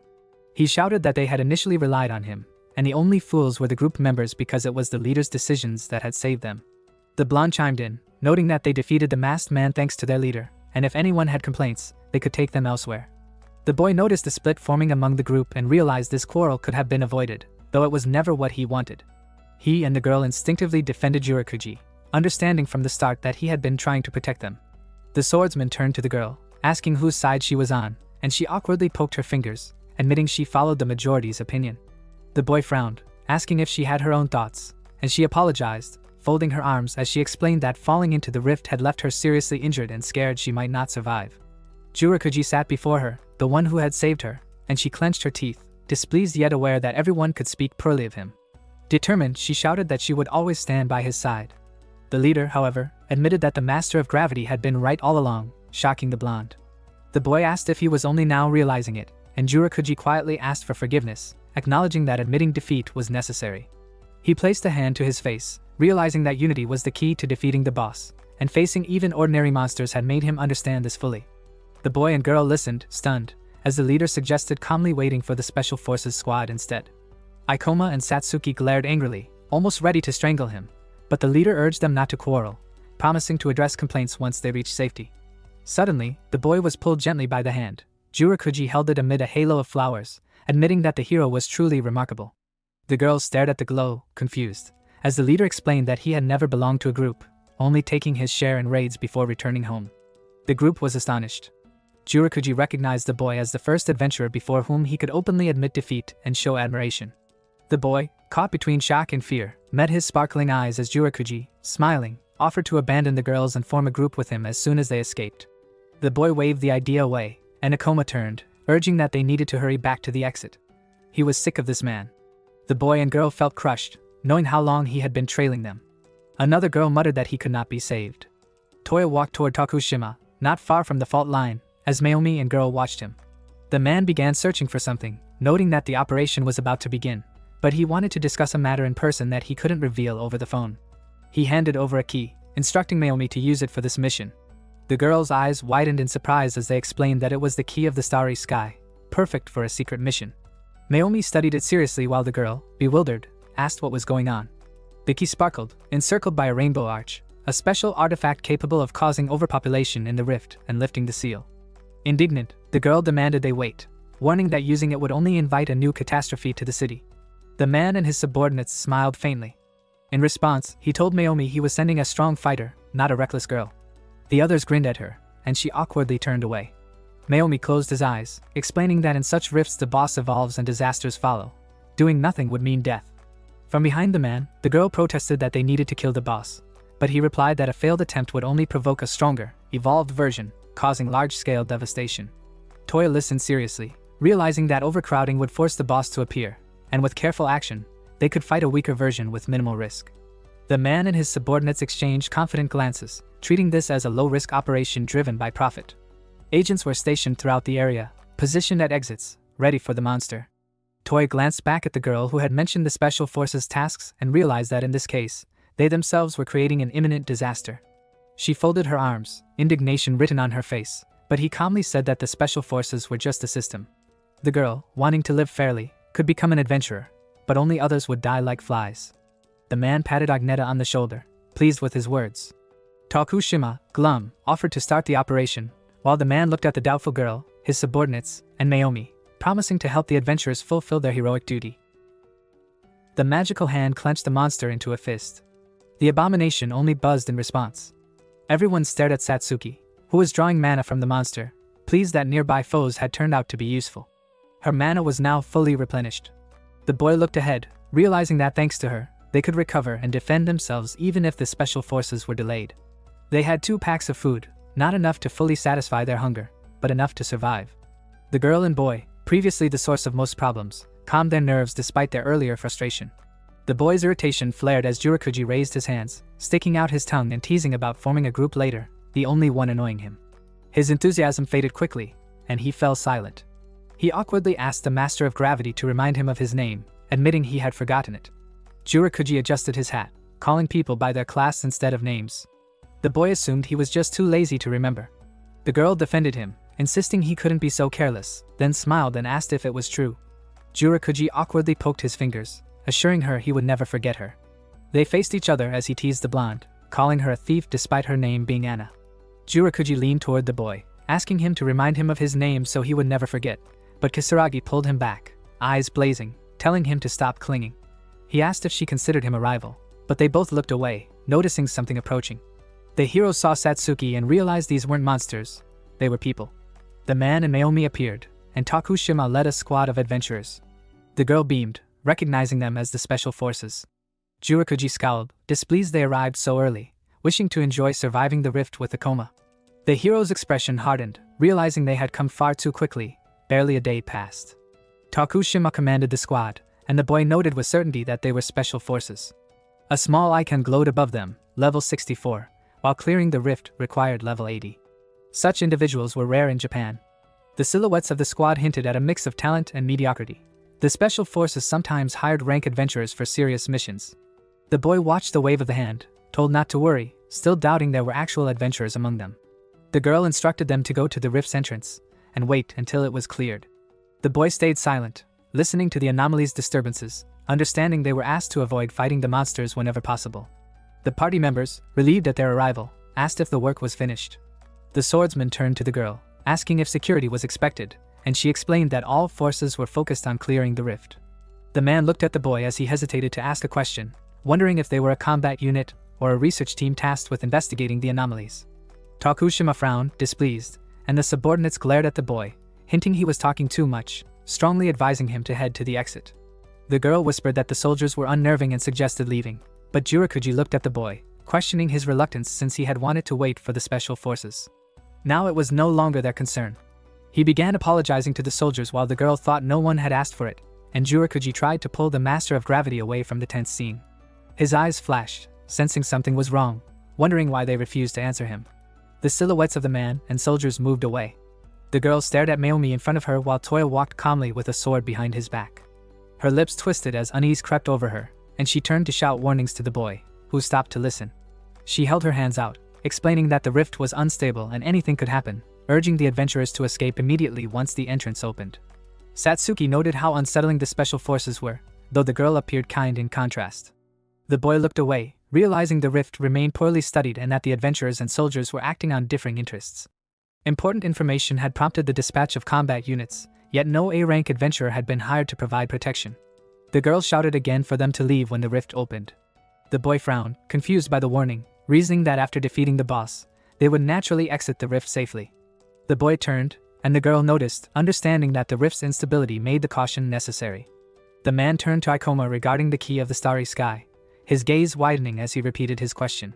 Jurokuji smiled at the boy, clearly realizing their plan. The man and soldiers scowled, unaware that the boy had deduced they intended to use the artifact to create an artificial disaster. He had known about the artifact despite promises that no one would learn of the mission.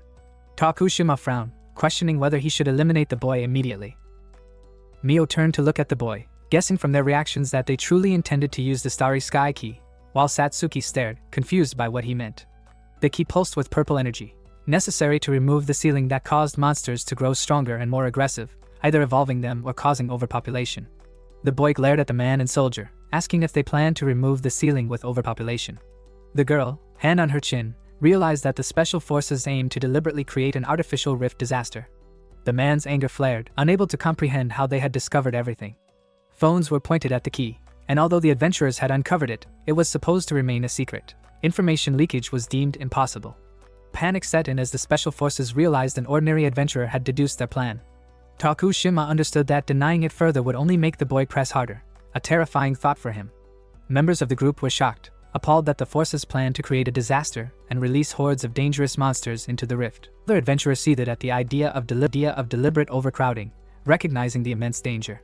Tokushima yelled, insisting the accusations were nonsense, but the boy calmly countered that he did not consider them unfounded. All eyes shifted instantly when he named the artifact. The soldiers clenched their teeth in anger while the adventurers stared in disapproval, realizing they had been caught.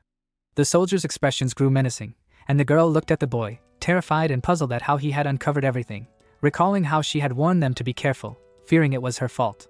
Naomi silently watched the scared girl while Neil placed a hand on the boy's shoulder, whispering close to him. The girl urged him to stop provoking them, aware that the soldiers were tense and the man was furious, questioning if the hero thought they would simply comply.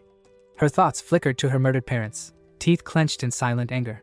Jurokuji, hand on his chin, observed the master of gravity from a short distance, noting that the girl and the boy stood with their backs to him. He guessed the boy was considering the danger, yet his conversation with the special forces had already started poorly. Jurokuji realized that even if they fought, winning wouldn't benefit anyone, and a skirmish with the squad served no purpose. Calmly, the boy opened his mouth with a suggestion that surprised Jurokuji, who had assumed leaving quietly would be easier. The man and the soldiers listened, recognizing he did not challenge their choices, understanding that in a critical situation they opted for the safest course. He noted that they had not brought adventurers, forced to handle the rift differently due to limited strength and high risk. Naomi remained silent, absorbing their plan to use the artifact to create a controlled catastrophe to prevent massive losses. The boy pointed at Jurokuji, emphasizing his A-rank strength and suggesting they unite the special forces and adventurers. Shocked, the soldiers and adventurers listened, realizing that together they could prevent disaster and defeat the boss, while Satsuki looked on, uneasy about the boy's boldness. Jurokuji was shocked, a sly smile spreading across his face, realizing the hero's keen sense for fun. The man's anger flared, unable to comprehend how the boy had figured so much out. He had taken this task to avoid unnecessary fights, grimacing at the thought of teaming up with adventurers willing to risk their lives for the boss in the rift. He called them eternal romantics, obsessed with battles and heroism, while approaching the adventurers, reminding them they were responsible for millions of lives yet chose to play heroes. The boy remained calm, noting that anyone who entered a rift repeatedly faced death, and those who had the choice would rather shoulder it themselves than endanger untested others.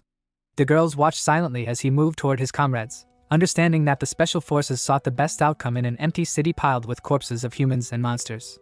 Standing behind the screaming man, the hero reflected that even if they had arrived earlier, saving everyone would have been impossible. He had faced such situations before. Lowering his head, he declared that since he had the power to stop this, he would act, ready to prove his words through deeds rather than mere heroism. Tokushima grabbed him by the collar, challenging whether adventurers were ever about one thing, while the soldiers drew their swords, and the man ordered a lesson to be taught. Satsuki shouted to stop, insisting now was not the time for fighting. The girls noticed Naomi approaching, confronting the man who felt disturbed, insisting the boy would not understand unless restrained. Naomi, displeased, said he had no intention of stopping him, asking to leave the adventurer in his hands. The girl panicked, shouting the officer's name, while Toya looked down, his expression unreadable. He stood firm in front of the boy, stating he could not tolerate idealists imposing their visions, and with a frown, intended to demonstrate the vast difference in abilities, challenging him to fight. The man realized that since he had volunteered, stopping him was pointless. Toya, standing among the high-rises, had already surpassed rank through his combat skills, and Takushima knew he could never defeat him in close combat. The girl urged calm and peaceful resolution, but the Ioma refused. Ioma drew his sword, recognizing words would not sway him, and Naomi prepared to show his full strength to make him reconsider. The two men faced each other, tension crackling in the air, while the girls watched with concern. Jurakuji met the hero's gaze confidently, and the girl's eyes filled with tears, realizing that if the Master of Gravity won, they would truly have to venture further and confront the boss themselves. The man with his soldiers was already scheming how to put the boy in his place, thinking the rest would settle once that was done. Initially, he had been fearful, ready to issue a death order, but a sly smile crossed his face as he realized there were easier ways. He was just an employee following commands from above. Toya remained calm, knowing he had to restrain the situation, but if things escalated and the boy died, it would not be the commander's problem. His frown deepened as he recognized the adventurer from somewhere. Cheyenne screamed in anger, and the boy remembered him as the one who cleared the Library of Mysteries. Standing face to face, Naomi asked the boy's level, noting that such strength could turn the tide against the boss. The boy replied with level 8 him as an exceptional soldier of the Special Forces. The man watched calmly, while the girl's eyes widened at the impressive level. Naomi questioned whether the boy's stubbornness was worth challenging a high-level adventurer, and the Ioma nodded, acknowledging his strength. Toya opened his eyes and called him impudent, preparing to attack without relying on his bow. The girl blinked, surprised that he would fight as an archer without his weapon. He swung his sword, clutching a dagger, claiming fools like the hero could only be corrected by death. Jurakuji tensed, realizing the 20 class difference made this no ordinary fight, but class alone would not decide the outcome. The man watched the adventurer, noting Naomi's confidence in tackling the boy without using signature weapons, hoping a trump card lay hidden. Toya struck with his dagger, and the Ioma's eyes widened in confusion. Dodging grew increasingly difficult with the colossal level gap, but he observed Naomi's hand-to-hand technique, noting the mastery of combat.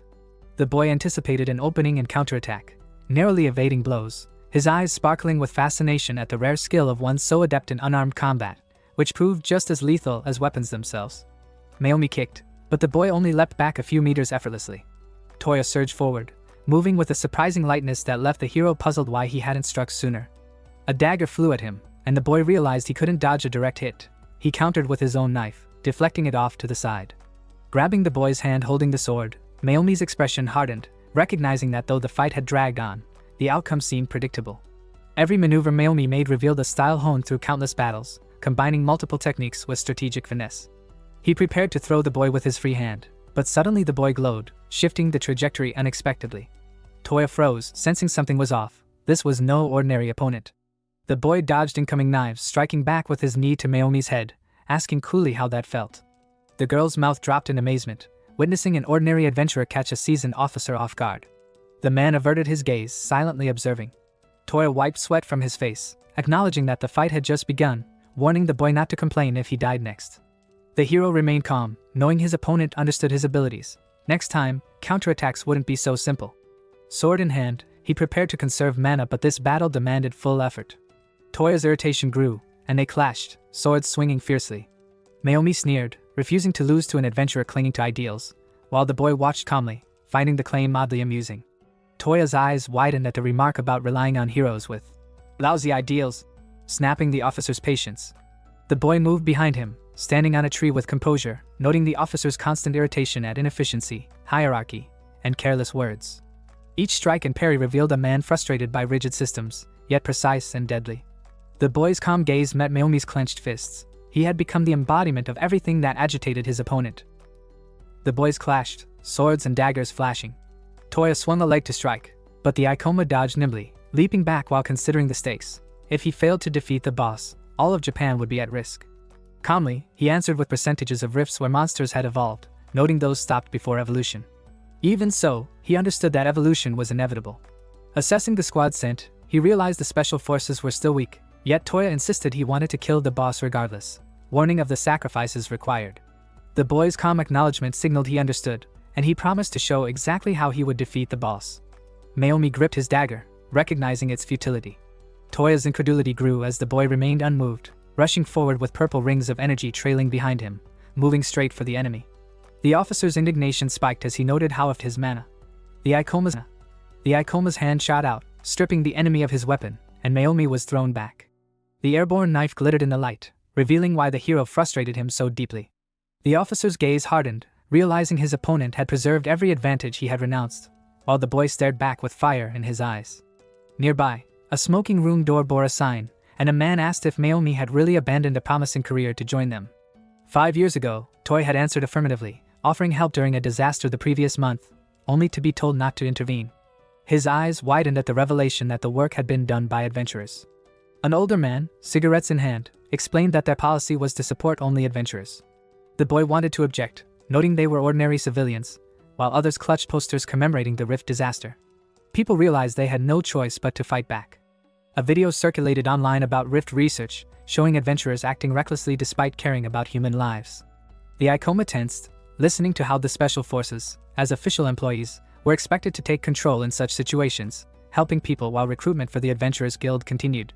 It was harder for them to secure a position in the unit, and the consequences of disasters weighed heavily, sometimes reaching national significance. The old man looked at the boy, reminding him that they could not handle everything alone, while Toy gritted his teeth at the idea that all his plans might be dismissed as irrational waste. The efficiency of clearing the rifts would suffer, the elder said, yet the Special Forces were led by elites, and even he had to follow the rules, unwilling to take cases with huge risks and little chance of success. Toya listened, surprised and frustrated, as the officer was told to abandon personal ideals and simply work for the corporation's benefit. The old man explained that this was the type of soldier they needed. 5 years had passed since then, making it easier for Toya to justify his life by the system, though he could feel a part of himself breaking.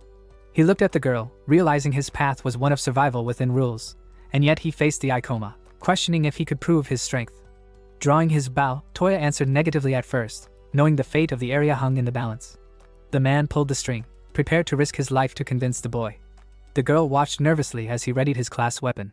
The arrow glowed with red lightning as Toya shot upward, and the Icoma dodged, countering with attacks that struck like high-level spells, each move precise and lethal. The hero swung his sword, leaping above the arrows, and Toya stared in shock, realizing the boy had lightened his body with gravity, wondering if an attack from behind was coming. But the arrow followed him precisely, keeping everyone tense as they waited. The boy extended his sword, creating a stalemate, his calm expression and grin unnerving Toya. The girl folded her hands, worry etched across her face. Toya lowered his head, admitting defeat, acknowledging the vast difference in their levels. Above the white building, the weather was clear, and the boy's thoughts drifted to his sick father, who had praised his effort but warned this would be the last time they would meet. Standing by his father's bed, the boy blamed himself for focusing on work and neglecting to teach his son. Whispers surrounded them, criticizing the father for being reckless while detaining a criminal, but the boy knew his father's wisdom and admired him, wanting to live a life like his. Irritated by resignation to reality, the father lifted his head, questioning the boy's name, and in that serious moment, agreed to follow his plan. Satsuki smiled, realizing that with the senior officer's acknowledgement of Akoma, together they could defeat the boss and prevent the city's collapse. The girl sensed that the officer had lifted a heavy burden through the fight and the new strategy. Jurakuji silently promised himself never to forget the hero's name. Meanwhile, the man glared at Mayomiz, angry at the talk of uniting with adventurers and clearing the rift, while Toya calmly watched the girl, observing the commander's indignation at someone acting independently. The guild leader had given orders not to use the Starry Sky Key, as it was a secret mission, yet the officer's actions went against the special forces, drawing his sword in realization. Someone raised a hand, and Jurakuji, signaling calm, said he understood the Ikoma's desire to face the boss and unite against a common enemy. Everyone listened, realizing that such a wish belonged only to the boy. Not all adventurers or soldiers agreed. The boy calmly insisted that defeating the enemy required competent, well-coordinated teamwork. The swordsman tensed, hearing him outline that without a team, some squad members would be nothing more than cannon fodder. Standing next to the girl, he proposed creating 2 squads, a strike team and a reserve. She exhaled with relief, glad she might avoid direct combat. The girl stayed silent, listening as he explained the roles of each group. Ikoma glared at the indignant man, questioning who allowed him to make such critical decisions. The man shrugged, tossing his sword over his shoulder, asserting he wasn't the boss here. Special Forces unit. They would follow the original plan. Frowning, he refused to let adventurers gamble with others' lives. The boy calmly insisted his plan was sound, adding that if it failed, he would still use the key, keeping risks constant. Takushima grew furious, asking if the hero had considered the consequences even for a minute, warning that their reputations would fall if adventurers overrode the special forces. He recalled the guild leader's authority, knowing it would be ruined if soldiers lost to an adventurer. Toya stood beside the girl, eyes closed, acknowledging the displeasure, and stated firmly that whether they won or lost, he would resign. The man's frown deepened in shock. The girl watched the officer with concern. They faced each other in tense silence. Tokushima disliked such recklessness but hadn't expected a senior officer to act so freely. He glared at his calm opponent, baffled that someone could treat such matters so lightly, and finally admitted that their values were clearly very different. The man was left stunned. The interlocutor stated that he understood the inevitability of sacrifices, but the real question was whether the commander was willing to compromise or turn a blind eye. The boy and the girl looked at him with seriousness, and the officer demanded which of them was acting frivolously now. Tokushima's eyes widened as he realized that convincing his subordinate might no longer be possible. The man with the sword behind his back remained calm, despising foolish heroes. He waved his hand, accepting the resignation letter, giving the officer freedom to act as he wished. Suddenly, the man leapt forward, attacking his subordinate, while the officer stood with his back to him. The commander hesitated, questioning if it was a mistake to confront him alone. The girl screamed, knowing that the man could easily overwhelm two ordinary people, yet the officer didn't need to use the key. Tokushima, 3 levels above him, swung his sword, expecting to overpower the officer, but the subordinate used a hunting step to evade. Toya ready to bow, but the enemy pressed in relentlessly, closing distance with tiger steps that amplified speed and strength. Attempting to level the playing field, Tokushima tried to strike, but Toya disarmed him effortlessly, sending him to the ground. He punched the officer in the face, realizing the bow was a mere trick, and then grabbed him, noting how a single blow to the jaw could fell anyone. Throwing him over his knee, he observed how weak people truly were against skilled strikes. In the shadowed forest, he stood firm, declaring he would never need a bow in a duel against someone so feeble. The man lay unconscious, and it was clear that having used subordinates as cannon fodder, he posed no real threat in combat. The officer, observing him, remarked on how he had once defended ideals but, retired, no longer cared. Toya looked on in disbelief, unable to fathom how his opponent had defeated a gladiator in hand-to-hand combat. Mayumi asks if they are all going to fight too, but they reply no, while Ikoma thinks having such a valuable high-level asset is tempting, though he doubts he will truly cooperate. Satsuki wonders who will actually take charge of the slaying, and the girl steps forward, saying she will go as she became a demon slayer to help people. Naomi offers to join as well but quickly cuts herself off, remembering the peace of the central city district depends on it, and that matters of individuals or small demon slayer teams are not to be taken lightly, something Mayumi, a second-class demon slayer, had once said. He apologizes for making her follow along with his selfishness, but she admits she had been opposed to the operation from the start. The girl apologizes too, saying that even if she joins she probably won't be of much help, and decides to quietly step back. The man mutters that he is unsure of what to do, admitting fear is starting to take over, joking that if Ikoma begged and cried he might consider it, though he insists he definitely will not. His words are interrupted by Satsuki, who tells him that if he does not come no one will be convinced, pointing out how such soft words nearly led them to send a team to face the boss with insufficient manpower. He laughs it off, saying he was only joking, though he admits her rebuke was harsh. With that, the portal boss subjugation team begins forming, its target estimated around level 90, similar to the Cursed Queen, though with no detailed information available.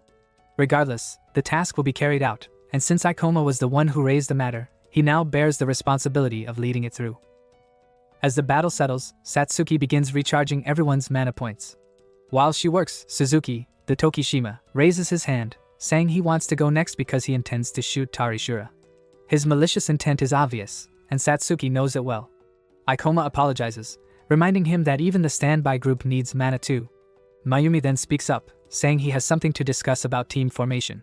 He explains that the portal boss lies in the Forest of Distortion, and it was expected to be around level 90. However, the portal master's abnormal evolution makes its level unstable and difficult to predict. Ikoma tells him they must be prepared for everything. Mayumi warns that if the gap is too large, avoiding attacks becomes nearly impossible, and even approaching the boss at their level would be suicidal. He declares that he will frontline and begins laying out the process and formation. But Ikoma refuses, saying he cannot accept this arrangement. He argues that they are underestimating a level 90 boss. Its attacks are far too complex to dodge alone. It would be unthinkable for the main force not to utilize their weapons properly, and without sufficient firepower, the battle would be unwinnable. Mayumi acknowledges the truth in his words, but reminds him of their limited options with the current team. Ikoma responds that he will take the front line instead, and Mayumi should focus on damage from the rear guard. A girl nearby smirks, thinking Ikoma is reckless. Tokishima tries to object, but Ikoma knows that the relentless assaults of high-level portal bosses cannot be avoided by skill alone. The higher the boss, the more technique it demands to withstand. Mayumi asks if he is truly confident. Ikoma replies that he has no intention of dying needlessly. Mayumi, swayed by his resolve, agrees to the plan. The girl protests again, but Mayumi reflects on the strange charm that makes people want to trust this man. Even knowing the odds of survival are slim if he takes the front line, he hopes Aikoma's charisma is more than empty bravado. Meanwhile, Tokishima grows irritated, scheming to himself. Aikoma reminds him that this battle hinges entirely on how much firepower they can unleash on the boss, and says he is counting on him. Annoyed, Tokishima reluctantly agrees but thinks it's still possible to act later if needed. As they advance, Satsuki suddenly asks why they have stopped. Aikoma answers that the master of the forest has appeared. A blinding light erupts ahead, and the sheer pressure of the boss forces everyone to clamp their eyes shut, everyone except Aikoma, who charges forward without hesitation toward its formless body. The massive creature raises a hand to strike, but Aikoma dodges and drives his sword toward it. A huge eye then manifests within its body, and Aikoma realizes this is a skill that manipulates its own form at will, an unconventional and dangerous ability, the most troublesome kind. Watching closely, Mayumi marvels at Aikoma's movements, realizing he is effortlessly dodging fast, unpredictable strikes without any buff. In that moment, Mayumi admits to himself that this man surpasses any adventurer he has ever seen. Aikoma leaps high, spinning in a sharp 360 before driving an attack toward the monster, yet it slips past with ease and the clash drags on in a relentless back and forth. Frustration builds in his mind as he wonders why he cannot even graze a creature like this. He swings with brute force, unleashing a massive blast, but realizes the impact was not his own doing. It was Mayumi's arrow striking true. Watching the beast, Aikoma notes how even a long-range skill has reached it, proof that Mayumi's level 2 rank is no small boast. Narrowing his eyes, Mayumi studies the opponent, realizing this is the first monster of such caliber he has encountered, marking it as the boss of an A-rank upper-level portal. Aikoma retaliates with a granite strike, and Mayumi admits inwardly that had he been holding the aggro as originally planned, he would have while this man evades one deadly blow after another. As arrows of fire continue to rain, Aikoma lands another hit, yet the monster's wounds close almost instantly. Though its attacks can be endured, its overwhelming HP forces them to push harder before their mana is drained. While striking again, Aikoma calculates his next move, noting that the monster's leg gouged out will soon regenerate but may grant them a fleeting chance at limiting its mobility. At his side, the girl praises her master before casting a wind cage that spreads Mayumi's flames across the beast's body. Tokishima steels himself, doubting his own buff but recognizing this moment as their only chance. Reluctant to burn his reserves, he resolves to use everything for one decisive blow, releasing 3 Shula in succession. The monster begins to freeze, and Aikoma grins, congratulating Tokishima on the direct hit, convinced this is their turning point. Yet the boss roars back, invoking black worship, its aura both suffocating and healing as its vitality surges anew. Aikoma presses closer, but the monster's hand lashes out, seizing him and lifting him high before hurling him away. Shock ripples through the party as he steadies himself midair, teeth clenched in bitter realization that the beast feinted to lure him into overextending. Mayumi retreats to the rail line, using a healing skill, but Aikoma waves it off, ashamed that he let himself be shaken. Renewed, he points his blade at the monster, vowing to fight even more relentlessly. Tokishima watches with disbelief, thinking this must be madness, as Aikoma stands so near to death. The boss gathers its killing intent, summoning the Feast of the Black Goat, but Aikoma smirks coldly, bracing himself to shatter it head-on.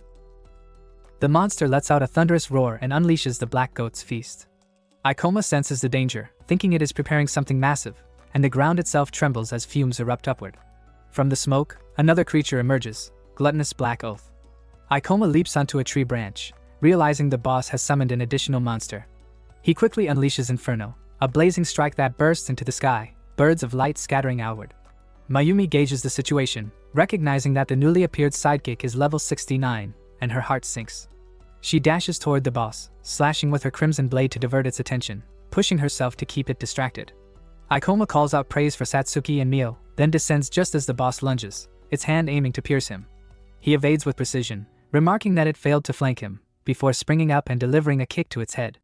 Mayumi notes grimly that this is a stamina-based enemy, its strategy meant to split their focus in two, and she resolves to lend Aikoma support. Aikoma, meanwhile, analyzes the battlefield, realizing the newly summoned monster is no pushover either, and that dragging out the chaos will only cause the humans to falter.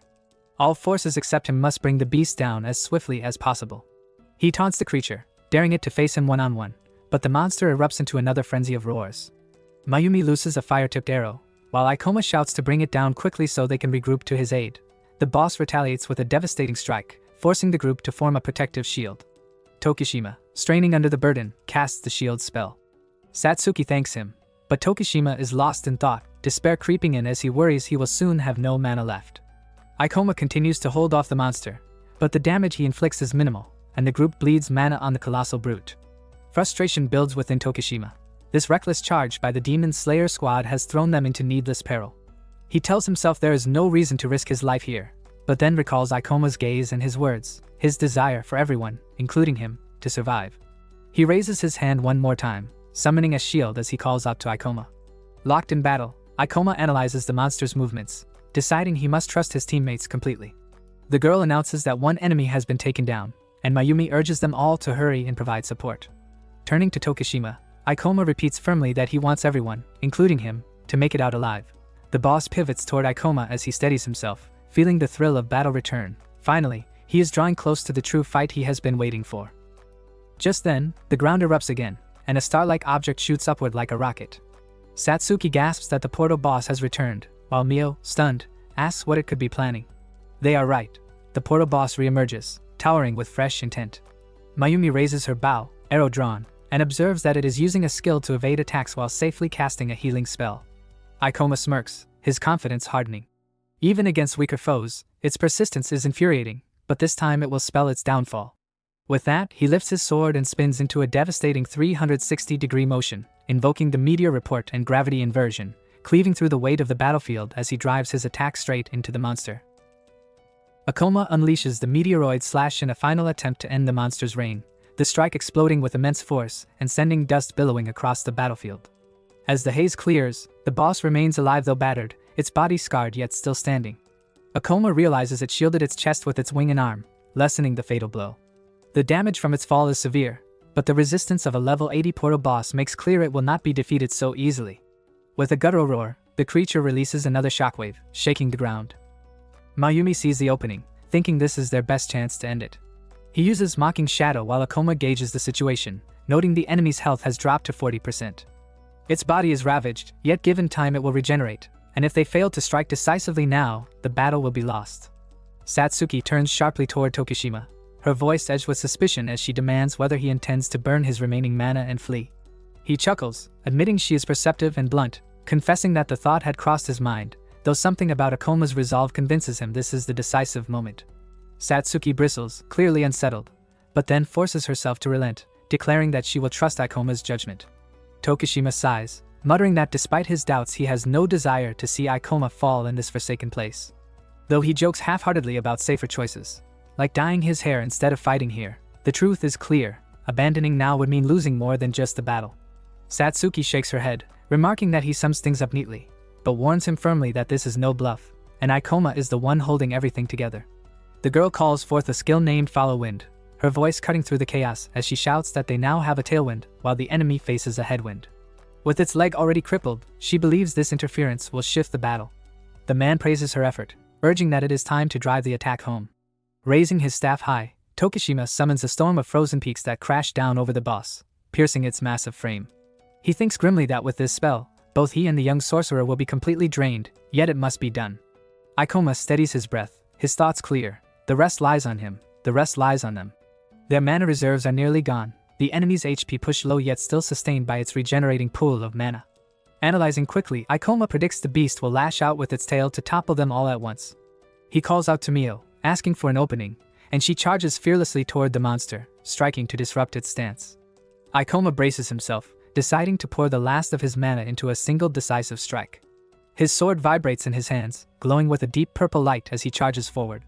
The boss shrieks, its body sprouting sharp, needle-like structures that glimmer with lethal intent. Ikoma realizes this is its trump card, the ace it held in reserve. To retreat now would mean the battle slips from their grasp. He leaps, calculating the narrow path where his blade might pierce, but as he thrusts forward, one of the spines drives into his abdomen. The battlefield falls silent for a heartbeat as everyone gasps in shock. Mio fires her arrow in desperation, but her eyes widen when she sees the truth. The boss has already been struck. From within its glare, Ikoma's sword has sunk deep. He smirks through the pain, declaring that he has reached his mark, though he missed the vital point. Even so, such a wound will cripple it, and any ordinary adventurer would need weeks to recover from such damage. Mio stares in awe, realizing he may have deliberately let himself be stabbed just to close the distance.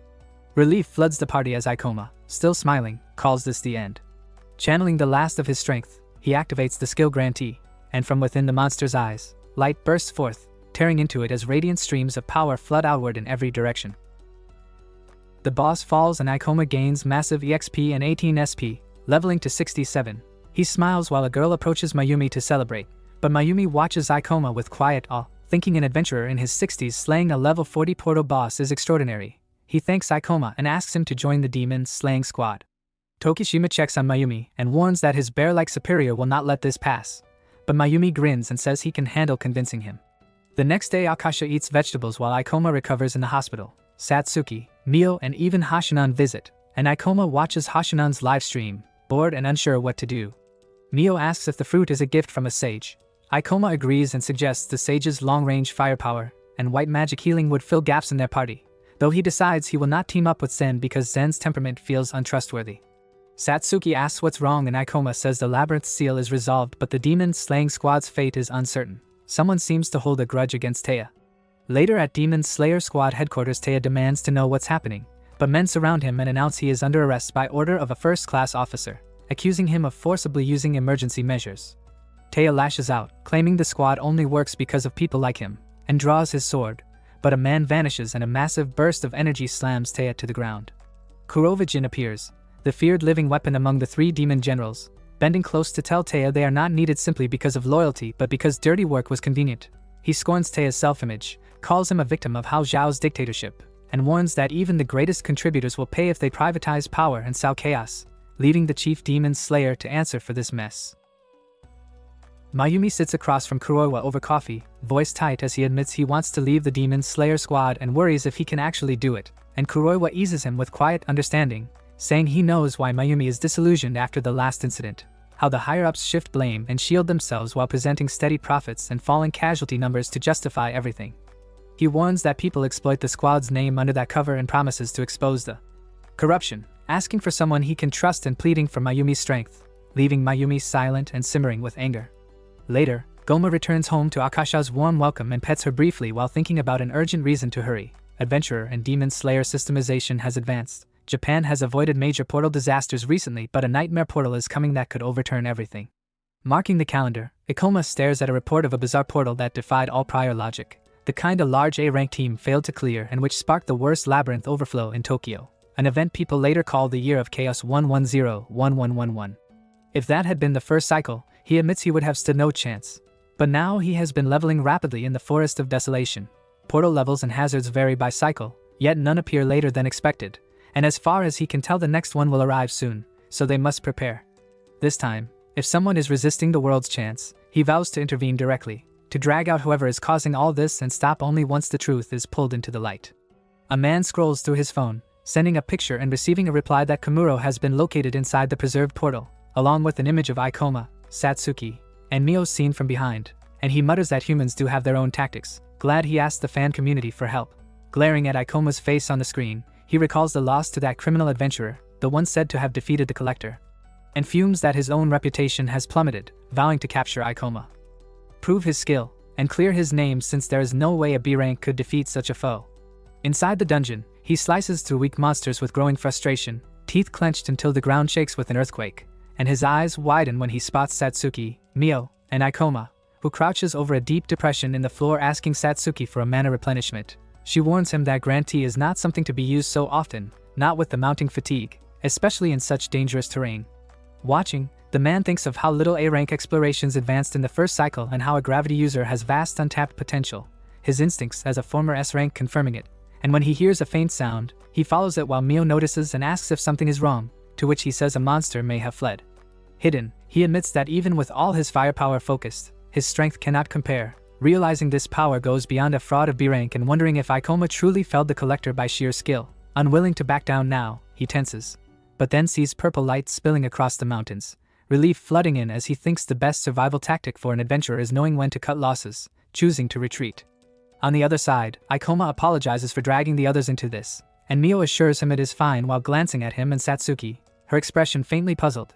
He tells her that another strange portal has appeared within this world, and she explains that the magic is unstable, monster levels random, and the threat level uncertain, adding its name is the Dreaming Hatchling Nest, hoping it will not escalate.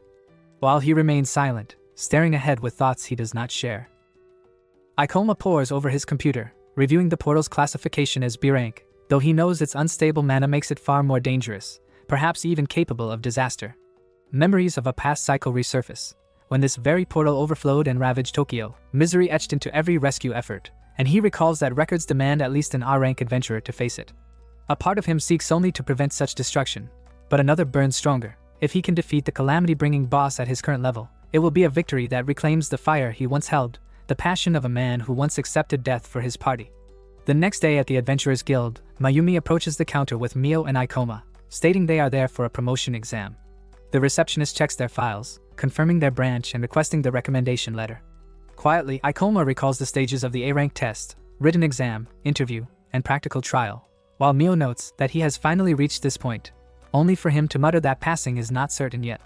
Inside, examiners whisper in disbelief that someone completed the written portion in 30 minutes with a perfect score, far from the failure they had expected, and even during the interview his answers showed sharp insight into the girl's circumstances and ideals. One admits he had heard rumors of Koma, the rookie, but this result surpasses all imagination. Hattori, a second-class magician from the Demon Suppression Squad, collects the papers and remarks that such performance is already beyond A rank, that sometimes geniuses simply appear. The old man thanks him for coming despite his duties, calling Koma a talent vital to the nation, and Hattori agrees, saying he will remember the face, for even the strongest must learn there is always someone stronger, and it is their duty to be taught that. At the practical test, Hattori and Ikoma face off.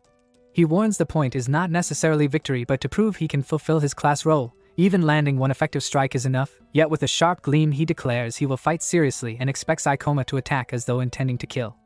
Ikoma protests it strays from exam policy, but Hattori insists this mindset is essential when entering unknown portals. With black spirit wings unfurling, Hattori charges, clawed weapons striking in rapid, crushing flurries. Ikoma studies his movements, recognizing it as a rare but formidable technical class. Their clash is so fast the onlookers cannot follow, while the old man watches gravely, sensing the test has grown excessive. Ikoma concedes inwardly that countering such a gap is impossible, yet relishes facing someone so strong.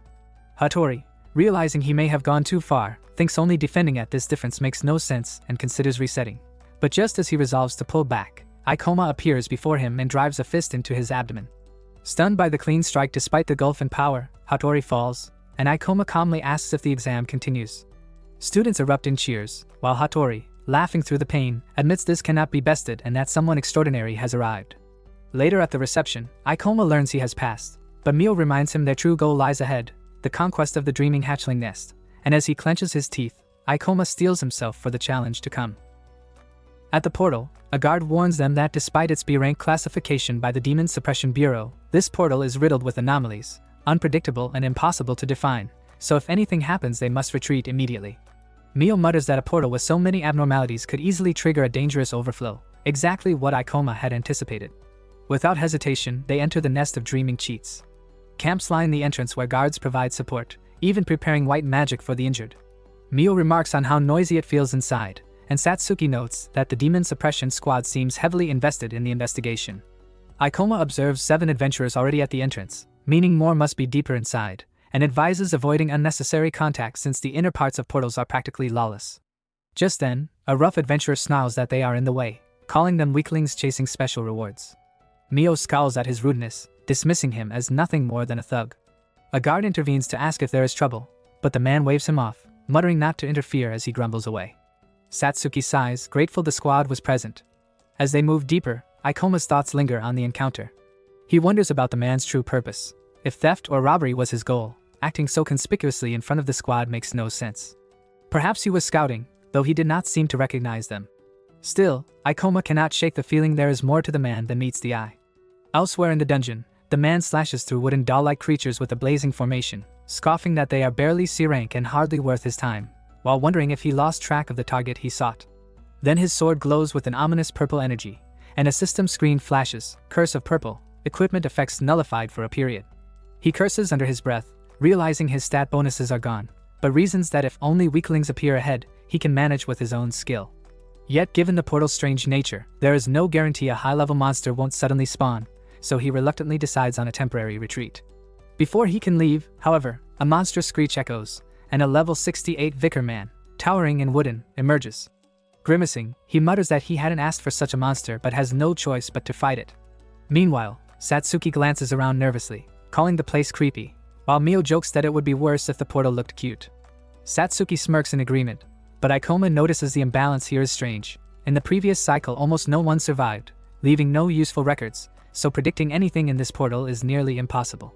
He suspects the man from earlier has been tailing them, and though he managed to shake him off, there remains a chance of encountering him again. His suspicion proves correct as the man suddenly bursts toward them, shouting, with the vicar man thundering behind. Satsuki instantly recognizes him as the thug from before, but Ikoma orders her to block his charge. She raises her staff and launches a shadow ball that explodes against the monster's face, stunning it just long enough for Mio and Ikoma to slice it down together. Panting, the man mutters about rotten luck, but Ikoma fixes him with a sharp gaze and asks, as a katana-wielding swordsman who has clearly been shadowing them, what exactly his goal is. The oppressive atmosphere within the mysterious, ancient portal was thick with unspoken tension, a silence broken only by the sound of Ikoma's calm, unwavering voice. He stood before a formidable, unknown adventurer, his gaze sharp and accusatory as he asked the question that hung heavy in the air. "You were tailing us, weren't you? What's your aim?" The man, a towering figure of pure muscle with a savage scar bisecting his face, feigned ignorance, his eyes narrowing with hostility.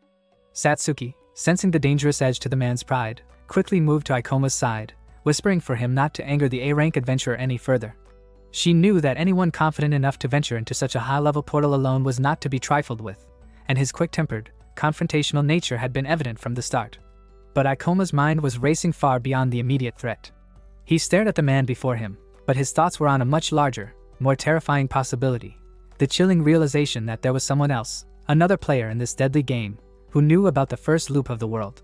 He was certain this unknown entity resented him for his attempts to alter the timeline and was actively working against him, connecting this to the disastrous turning point of the nest of the dreaming chick. He believed this mastermind had already mobilized dark organizations, like Chimera's Fang, to target him and the Ring of Wisdom, and he concluded that this man must be their newest assassin.